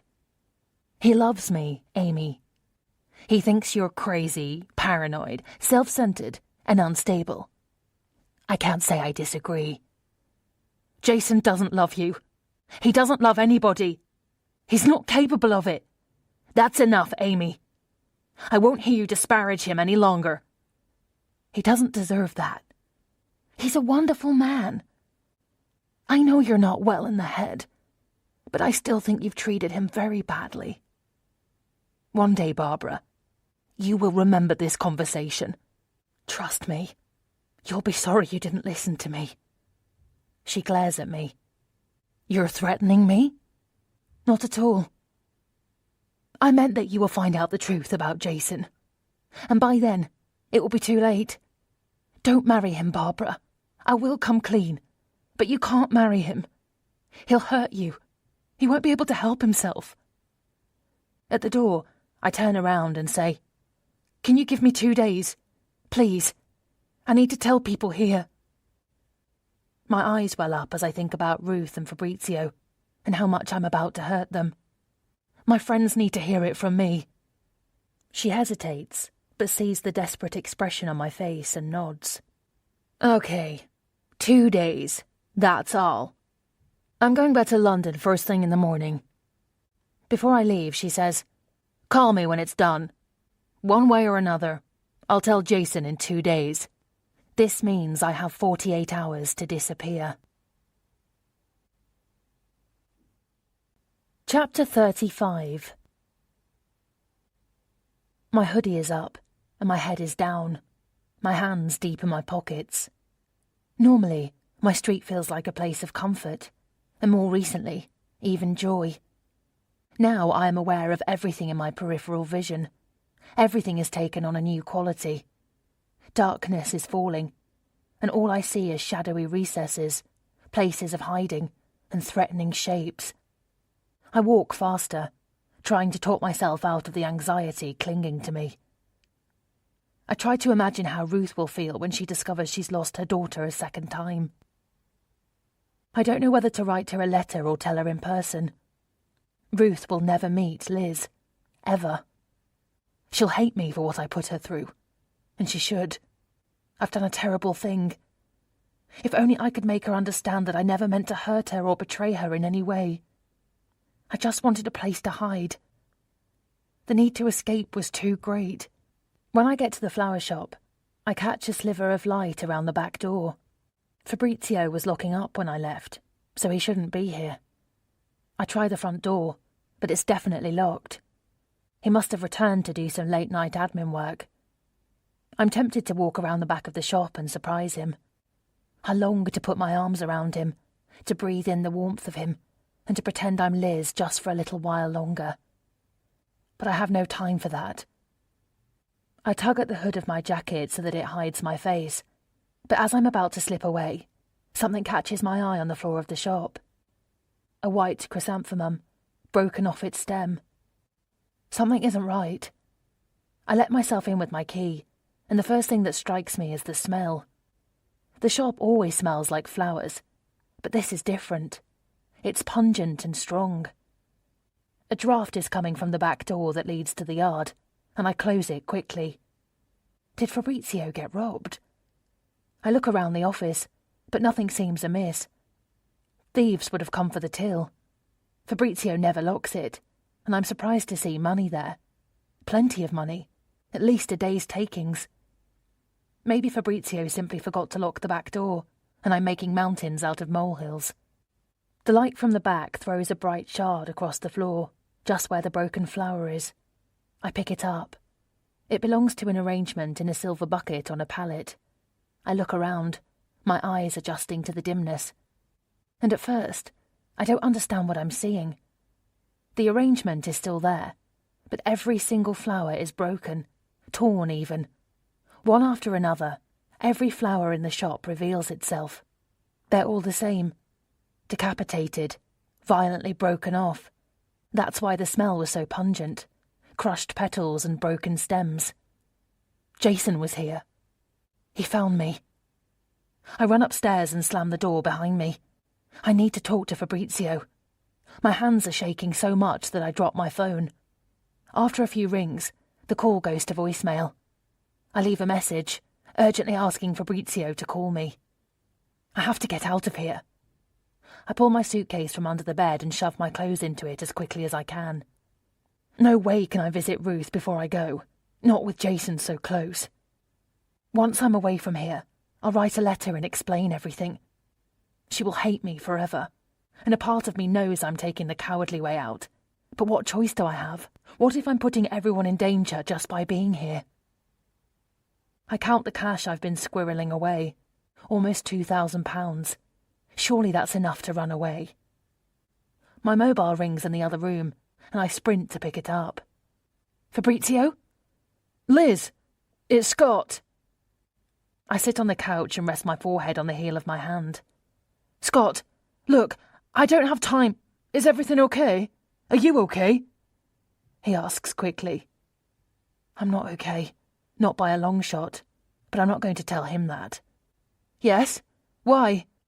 Listen, Liz, something strange is going on, and I'm really worried about you. I just walked past your place and a strange man came out of the lane next to Fabrizio's shop. Something about the way he was walking, like he was guilty of something. I asked him what he was looking for, and he snapped at me, told me to mind my own business. When? An hour ago. But wait for this. He walked off, then came back, and he asked me if I knew you. What did he say exactly? He asked if I know Liz, the woman who works in Fabrizio's shop. I said yes, and that's why I wanted to know. He said he was looking for you. He asked me where you live. I spring upright and blurt out, "Did you tell him?" I told him a lie. I didn't like the look of him. I said I didn't know exactly, but somewhere near Station Street. Station Street is a mile away. What did he say? Nothing. He just walked off. Do you have any idea who this might be? I don't know. Oh, God. I've been trying to reach Fabrizio, but he's not answering his phone. I don't think you should walk around alone, Liz. I'll come over now and drive you over to Fabrizio's. Would you? That would be great. Thank you, Scott. Sure. Hang in there. Don't answer the door to anyone. I'll be there in 5 minutes. A dog barks nearby, and for a crazy moment, I think Jason might already be here in the flat. I peer around doors and check the bathroom. I'm so scared that I'm getting dizzy. I should get out of here. I finish packing in 30 seconds, then call Barbara. You lied to me! I cry into the phone. You said Jason didn't know about me. You said you hadn't told him. What the hell are you talking about? Where are you? Oh, no. I'm not telling you. Why'd you want to know? So you can send him over? Don't be stupid, Amy. I'm packing up the car so I can drive home first thing in the morning. I haven't told Jason about you. I gave you my word I would wait 2 days. I don't believe you. He sent you to spy on me. You said so yourself. You're still doing his bidding, aren't you? Is he with you right now? For Christ's sake, Amy. What are you on about? Jason isn't here. I told you already. She sounds so reasonable that I'm doubting myself.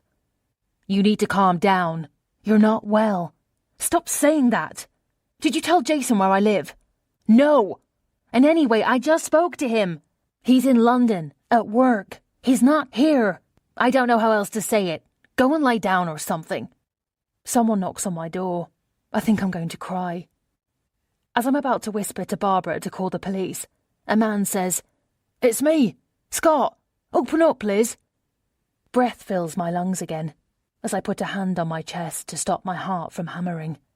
He knocks again. "Let me in." I'm about to tell Barbara I have to go, but she's already hung up. I open the door. "Hello, Amy." Chapter 36. Scott is leaning against the door jamb, hands in his pockets and a smirk on his face. I'm too stunned to react, and he closes the door after himself. Did he just call me Amy? What did you say? You know what's funny?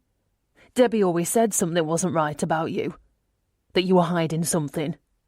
That you couldn't be trusted. I have to say, I agreed with her, but I didn't tell her that. I pretended to defend you, make excuses for you. Your memory, your tragedy, your problems. I knew you were after Ruth's money, but I still believed you were who you said you were. But boy, you are a whole other level of con artist, Lizzie. Or should I say, Amy. He sits on the couch and crosses his legs. How do you know? You shouldn't be so rude to your friends, and even less so to your family. I wanted us to talk and just have a nice drink at the pub earlier. I'd heard from Ruth, you see, that there was a woman in town who knew you. Imagine that. Someone you'd met on the cruise, she said. Ruth told you. Apparently, Fabrizio told her. He thought you were being strange and he wanted to know if she knew what was wrong. Well, I was curious, as you can imagine. I thought to myself, I wouldn't mind finding out more about this mysterious woman. Maybe even have a chat with her myself. Maybe she knows something about my secretive sister-in-law. I think I'll have a nice cold beer with Aunt Lizzie. Ask her about this new visitor to our little town. You know what your problem is, Amy? Your attitude. It's your undoing. You think you're so much better than me. I ask you to join me for a drink, and you brush me off the way you always do. You're not even polite about it. You think you've got everyone fooled, but I know you, and we are a lot more alike than you realise. You still haven't told me how you know who I am. I followed you. Simple. I knew you were in a big hurry, and I wanted to see where you were going. I figured you might be on your way to see your mate, Barbara, so I followed you. Saved myself the price of a shandy. Those country hotels are not very private, you know. I stood outside the window and overheard everything. And I have to say, hats off to you, Amy. And your husband sounds like a right psycho, by the way. That little story you told about him sending you flowers all torn up to shreds. That's another level of crazy. What a dick. It takes me a moment to understand what he's saying. You did that. I just wanted to have a bit of fun. I don't like you, Amy. I've never liked you. I know your type. You're a fraud and a liar. I hired you to work with me in the shop so I could keep a close eye on you. I scoff. You never even paid me. He waves a hand. I wasn't going to pay you if I could avoid it. I wanted people to think we were having an affair, especially Debbie, so Ruth would turn on you. I wanted her to see you for what you were, selfish and manipulative. Did you call Debbie about the lunch that day? Leave a message pretending it was from me, to change the time we were supposed to meet? He shrugs. That, and I took Tyson to my house and left Ruth's back door open, knowing you'd get the blame. Just, to hurry things along. Get Ruth to kick you out one way or another. You did those things.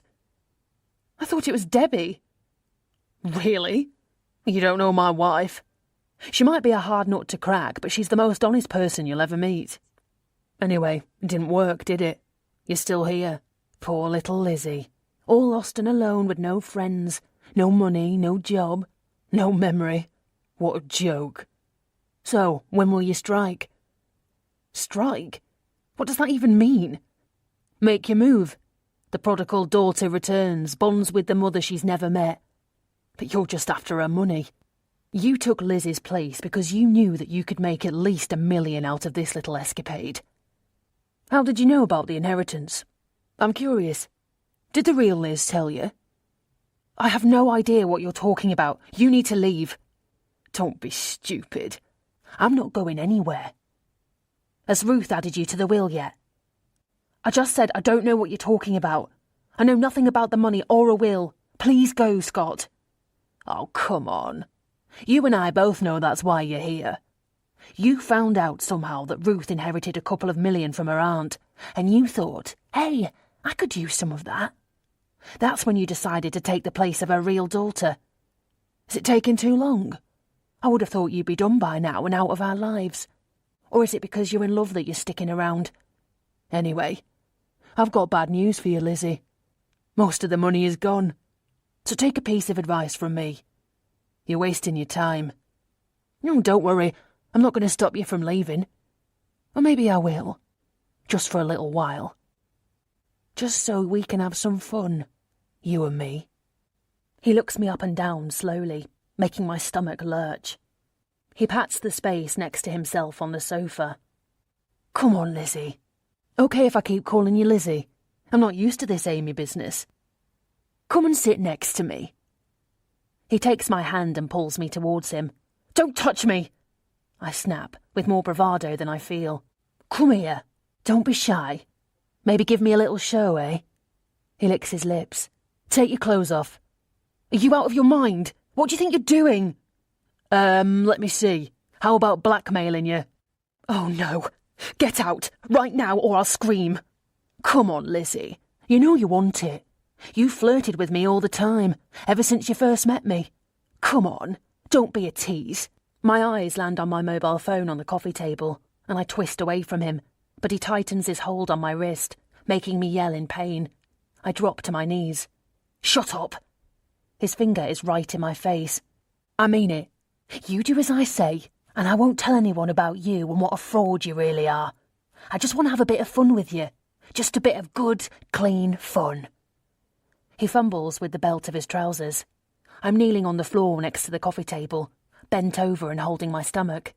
Please go, I cry. Suddenly, someone slams on the door, and I hear Debbie's voice. Liz! I know you're in there. I know you both are. Then Ruth says, Open the door, Liz. We know you're in there. Something happens to Scott. He looks scared like a little boy.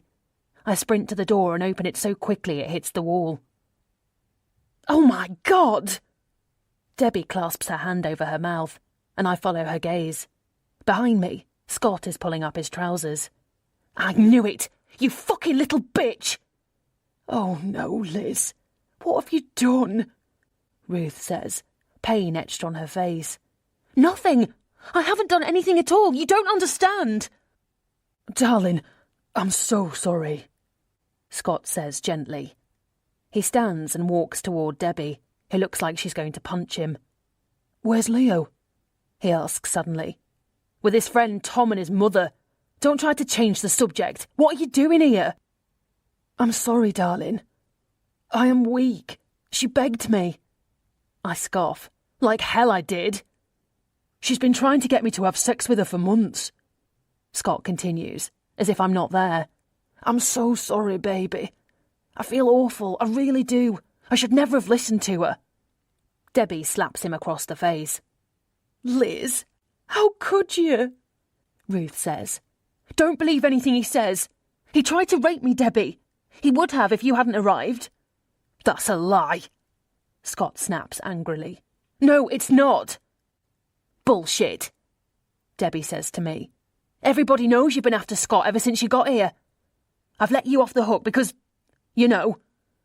She turns to look at Ruth, sighs, then focuses back on me.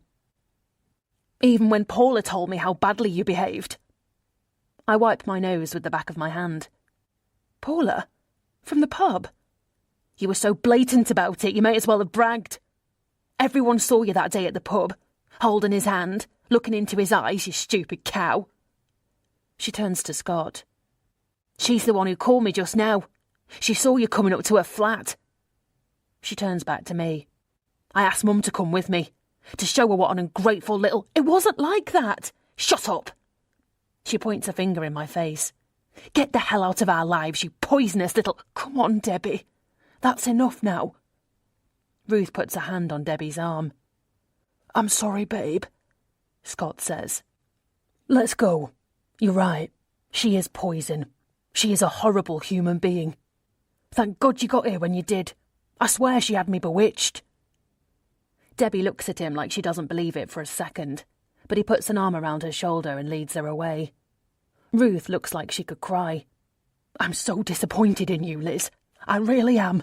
I think maybe you should leave our family alone. I'm sorry. But I didn't do anything, I wail. He tried to rape me. Stop it with that nonsense. It's over, Ruth says. Just stop it. I swear I'm telling the truth. He wanted to have sex with me. He was going to blackmail me. Everyone stops, like someone pressed pause on a movie. They all turn around and stare at me. Blackmail you how? Debbie asks. But Scott stands there with a smirk on his face, like he's daring me to tell them the truth. Ask him about the money, I say to Debbie. What money? She's lying, Scott says quickly. Let's go, babe. Let's get out of here. What money? She asks again, this time looking at Scott. Scott told me about your inheritance, Ruth. He's worried I'm after your money. And I'm not. I didn't know anything about it. And I don't care about it anyway. I really don't. Like hell you don't, he shouts. What on earth is going on here? Ruth asks. Debbie stares at me like I'm dirt off her shoes. Ask him what he did with it, I say. Because he just told me it didn't matter to him if I was after Ruth's money. There's no money left. That's what he said. There's no money left. Then I remember the letter in his office, and everything becomes clear. Scott borrowed money on your behalf, against your inheritance, I say. Scott's face turns bright red. You're a liar. What does that mean? There's no money left, Ruth asks. She's lying. She's a fraud. You can't trust anything that comes out of her mouth. Wait a second, Debbie says, putting a hand on his arm. We got that call from the bank. Remember? She turns to Ruth. Someone called asking for Scott, but he wasn't there. I took the message. It was something about a loan. A document was missing your signature. My signature? Ruth asks. Yes. She turns back to Scott. You said it was a business thing, that it had nothing to do with Mum, that they'd made a mistake. Scott looks distinctly uncomfortable. It was a mistake, babe. I told you. But remember that letter? Ruth says. The one that came to your house addressed to me. What letter? Scott asks, looking distinctly pale. It came from a bank, but not my bank. They wanted to know if I wanted to take some kind of guarantor's insurance for a loan. I thought it was a sales pitch or something. I threw it away. Debbie stares at Scott intently. What did you do, Scott? Did you take out a loan against Mum's money? No, But his lips are trembling. Debbie is breathing hard, like she's about to explode. She pushes Scott with both hands. What the hell did you do? Did you do something you shouldn't have, Scott? Ruth says. Before you answer, trust me when I say it will be easy to find out. If you've done something you shouldn't have, tell me now. He bites his bottom lip, and I wait for the outraged denial. But then the fight goes out of him. He turns to Debbie, pleading in his eyes. Oh, come on. You know what it's like, babe. The agency isn't doing as well as we thought. You know what the property market is like. The old man won't listen to reason. He won't even let me take out a loan. I had to do something. Don't look at me like that. I did it for you. Look at our house. Look at the way we live. I only ever wanted to give you the best. You know that. Did you list my mother as a guarantor for a loan?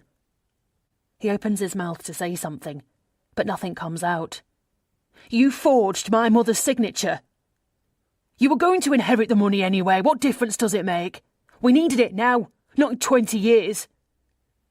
Ruth looks pale. She puts one hand against the wall to support herself. Scott turns to me, his eyes burning with fury. It's her fault. You stupid bitch. He points at me. She's not even... I already know what's coming. I'm not Liz. I cry, and it's like the air has been sucked out of the room. I'm not Liz. My name is Amy Logan. Chapter 37. Of course you're Liz, Ruth says. But then Scott, of course, is all over it. No, she's not. That's what I was trying to tell you, babe. She met Liz on the boat and took her identity. She's a thief. She's a fraud. She did this to take your money, Ruth. Do you see now? She's poison. Ruth's face morphs from puzzlement into despair, one feature at a time, her eyes never leaving mine. Is that true? I am not after your money, Ruth. I'm not Liz. That's true. I did that because I was running away from someone. Oh, for goodness sake. Scott scoffs loudly. What next? I ignore him. I woke up in hospital, and everybody thought I was Liz. You arrived, and you thought I was Liz. Everyone did. I saw an escape route, and I took it. My voice breaks. I am so sorry. You have no idea how much you mean to me. In the few months I've been here, you have been more of a mother to me than my own ever has. You are the last person I want to hurt. She keeps shaking her head, like she can't understand what I'm saying. Then Debbie asks the question I've been dreading ever since I arrived in this town. So where is Liz? I might as well have taken a knife to Ruth's heart myself. She didn't make it. She drowned. She hasn't been found. Ruth is gasping for breath. I'm calling the police, Debbie says. I don't care at this point, but Ruth looks like she might faint, and Debbie takes her away. I've never had anyone look at me the way Ruth does, and my heart splits into two. I can't say this to her, but I feel like I'm losing my mother, the mother I wished I'd had. And it's over. I can never ever make this right again. After they've gone, I sit with my arms around my knees. I can't even finish packing. I sit like this for what feels like hours, rocking in place. Then I call Fabrizio, and he answers this time. Fabrizio, it's me. I can't speak to you right now, he says. No, wait. I have something to tell you. It's important.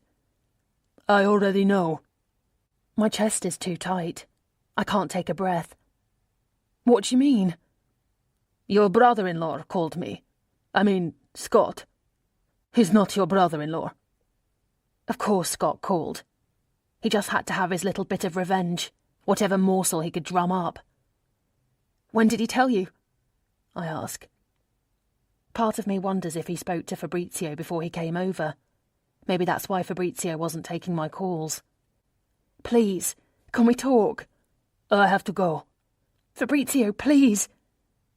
But he's already gone. I go back to the bedroom and finish packing. I should be relieved that Jason was never here and Barbara was telling the truth. The flowers were ruined by Scott. Such a greedy, horrible man. I wake to the sound of garbage trucks, with light streaming in. I'm on the couch and sit up quickly. I must have fallen asleep, still in my clothes from the night before. I stretch my aching body. In the bathroom, my reflection shocks me. I look terrible, with dark rings under my eyes and pasty skin. I take a shower and swallow a couple of painkillers to ward off a headache. I finish packing the rest of my things. I recognise a gentle knock on my door. It's Fabrizio. I tried to call him again last night. I must have left a dozen messages, each more teary and pitiful than the last. Now he is here, at my door, his eyes rimmed red as if he'd been crying. I'm so sorry, I say. You have no idea. But if you could let me explain. He raises his hand. Don't. I try to put my arms around his neck, but he takes my wrists and gently pushes them away. I let my arms drop by my sides. I don't even know what to call you. Amy. Is that your real name? I nod. Well, Amy, I never want to see you again. I thought you were the woman I would love for the rest of my life. I loved you like I've never loved anyone. But everything you said to me was a lie. No, wait, please. I am not finished. I trusted you. I thought you were a certain person, and you are not. I don't know who you are.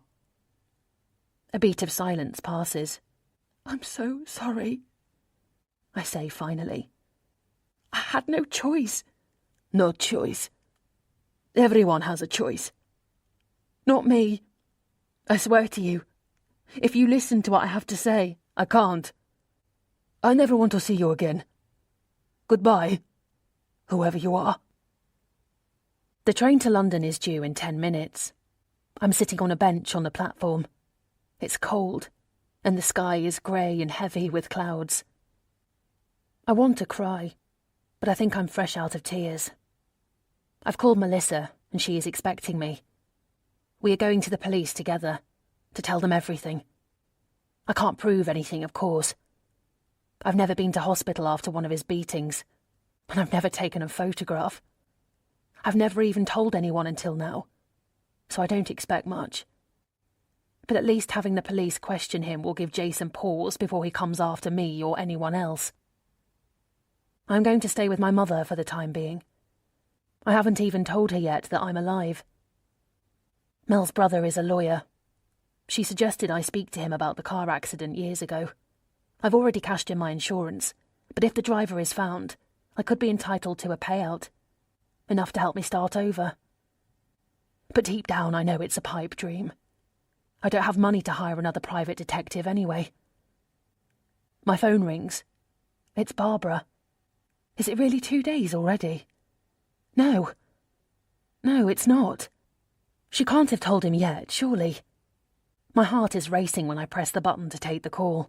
Amy! She screams. I'm sorry. Oh, fuck, I screwed up. He's crazy. He's coming for you, Amy. She's hysterical. I can barely make out what she's saying. Tell me what happened, Barbara. I went back, and I don't know why, but I checked for cameras after what you said. I checked the towel rail in the bathroom, and oh, Amy, you were right. He was spying on me, too. I found him everywhere. Where is he now? Are you safe?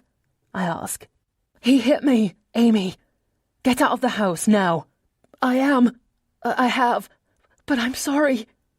I told him. I grab a fistful of hair. What did you say to him? He knows you're alive. He knows where you are. I'm on my way out of town anyway. It's okay, I think. I'll be on the train long before he gets here. He left hours ago. I snap my head around, scanning the platform. He knows where you work. He knows about your boyfriend. I'm standing, my eyes darting. Hardly anyone is on the platform. He knows about Fabrizio. I'm sorry, she wails. You need to call the police. I don't wait for the rest. I don't even call Fabrizio. There's no time. I run out of the station just as the train comes in. I don't care. I'm outside, looking frantically for a cab. A blue bicycle is leaning against a brick wall. I leave my suitcase on the pavement and grab the bike. Chapter 38. I ride to the farmhouse as quickly as I can.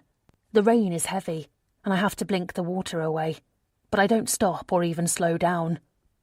Fabrizio's car is there in the yard, but Aldo is tied to a post, whimpering. I crouch next to him to check him over. I don't think he's hurt, but he's very agitated. I let him off the leash, and he takes off, barking into the house. The front door is ajar. Hello? Silence apart from Aldo's relentless barking. I walk in slowly and find Fabrizio in the kitchen, sitting slumped forward so that his forehead is resting on the table. Oh my God! Blood covers his shirt. It's everywhere, on the floor, on the table, all over his clothes. Fabrizio! What happened? Can you talk? He moans and slowly turns his head so that his gaze slowly focuses on me. His lips move, and out of his mouth comes a bubble of spit, then one word. It's a whisper so soft that I have to put my ear close to his lips to hear. Go. Don't move, I say. I'll call an ambulance. I don't think so. My head snaps around, but I know who it is. I know that voice. It has made my pulse race for a long time. It's embedded in my memory. And there he is, sitting in the corner of the room. Hello, Amy. How are you? Or should I call you Liz? Aldo is barking like crazy, and I want to put my hands over my ears.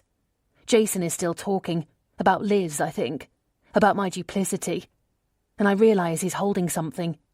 The something is dark and heavy, like a gun. You didn't need to come here, I say.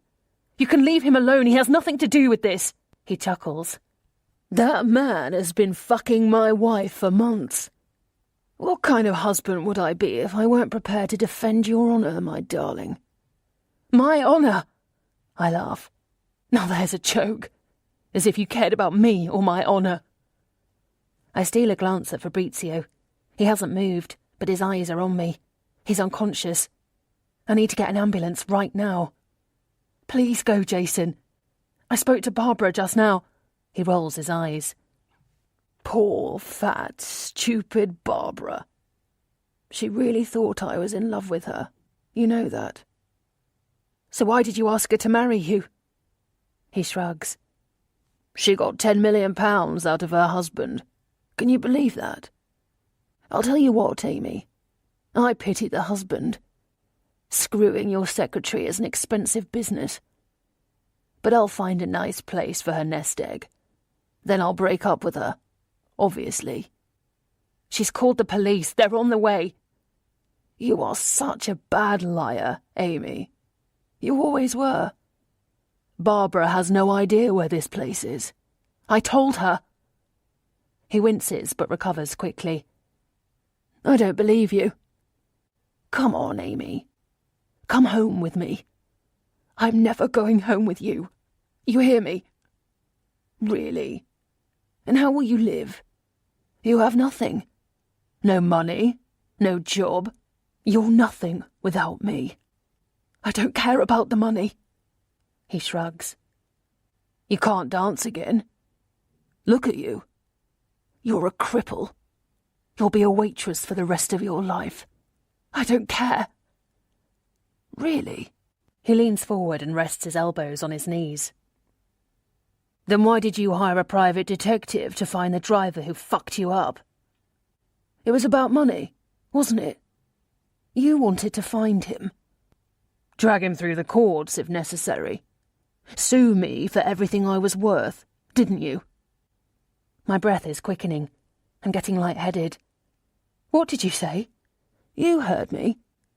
No, you said, Sue me for everything. Why did you say that? This has nothing to do with you. I didn't even know you then. He smiles, a horrible smile from one side of his mouth. Alex Green. That was his name, wasn't it? Your private detective. I don't understand. How do you know? But then he told you it was a false lead. A dead end. Isn't that right? Blood is rushing in my ears. How do you know that? Why do you think, Amy?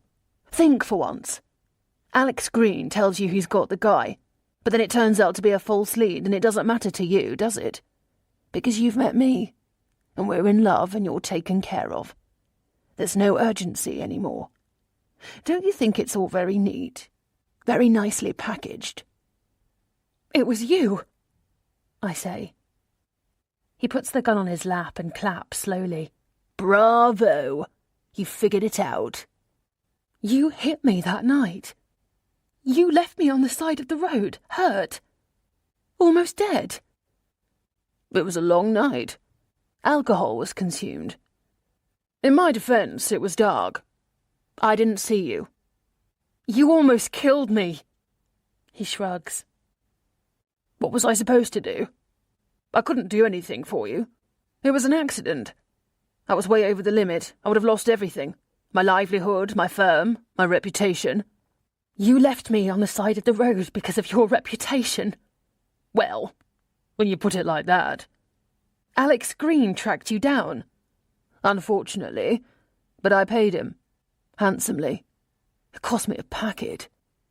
But you would have gone to the next detective and the one after that. Alex Green found me. The next guy would also. I needed you to stop looking. So you engineered our meeting? It wasn't hard. And look, Amy, what difference does it make how we got there? We were in love. In fact, I'll be honest here. I didn't expect to fall in love with you. But I did. I gave you a good life, you have to agree. You're a monster. Everything happens at once. Fabrizio groans. Aldo barks like crazy. A police siren is getting closer. The mask drops from Jason's face, and he looks frightened. He stands up quickly, and the gun falls, clattering loudly on the tiles. He reaches for it, but Aldo is there first, saliva dripping from his mouth, growling at him, making it clear he'll have his arm for breakfast. I reach for the gun, my eyes trained on Aldo. He doesn't move when I snatch it from the floor. The siren is getting close. They must be almost here. I aim the gun at Jason. You wouldn't shoot me, he says with a sneer.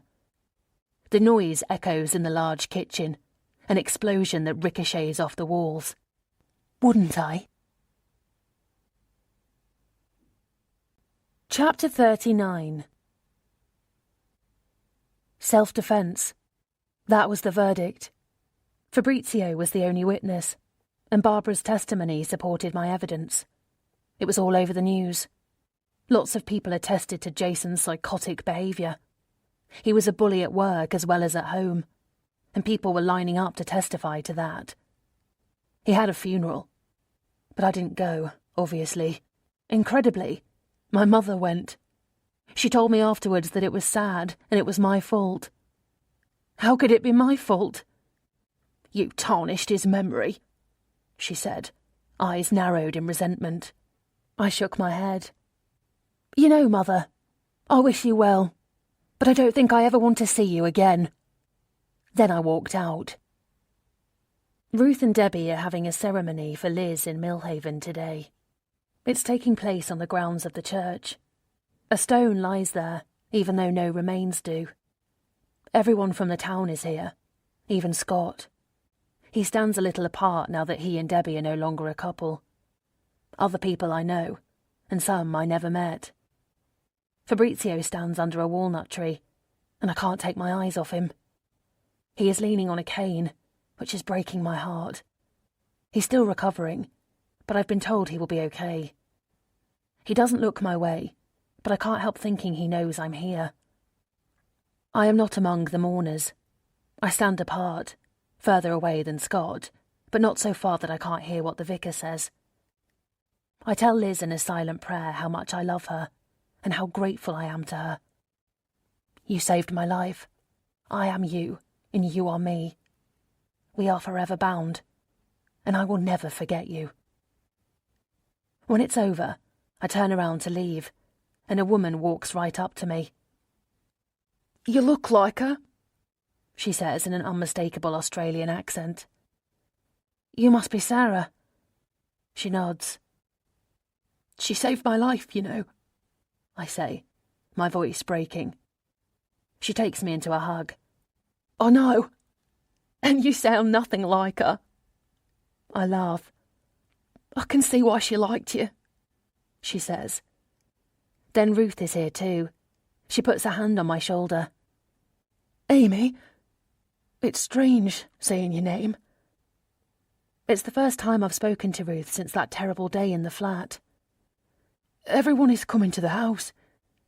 She pauses for a moment, and my lips tremble. She takes my hand in hers. Will you join us? Why would you want me there? I ask. Her eyes fill with tears. So we can start again? You're not Liz, love, but I love you anyway.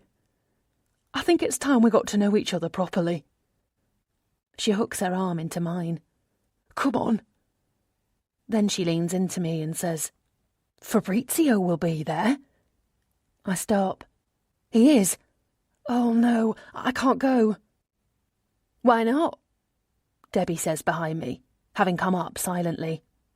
You saved his life. He misses you. Oh God, Debbie. She tilts her head at me. You're not such a bad sort, Amy. Come with us back to Mum's. It would mean a lot to her. Then after that, maybe we could have coffee sometime. Aldo comes bouncing over and jumps up at me. We all laugh, and I catch Fabrizio's eye. He's smiling at me. It's going to be okay. I hook my arm back into Ruth's. Could I stay here, in Millhaven? Could I come back and be among all these people whom I have loved? Yes, I can, and I will. I'll have work to do to regain their trust, but I'm done with running away. My name isn't Liz, it's Amy, and for the first time in my life, I am exactly where I want to be. This recording of All the Lies was presented by Dreamscape Media LLC, narrated by Lucy Brownhill, and produced by Eric Black. Text copyright 2020 by Nicholas Sanders. Sound recording copyright 2021 Dreamscape Media LLC. Thank you for listening. Please check dreamscapepublishing.com for Dreamscape's latest releases.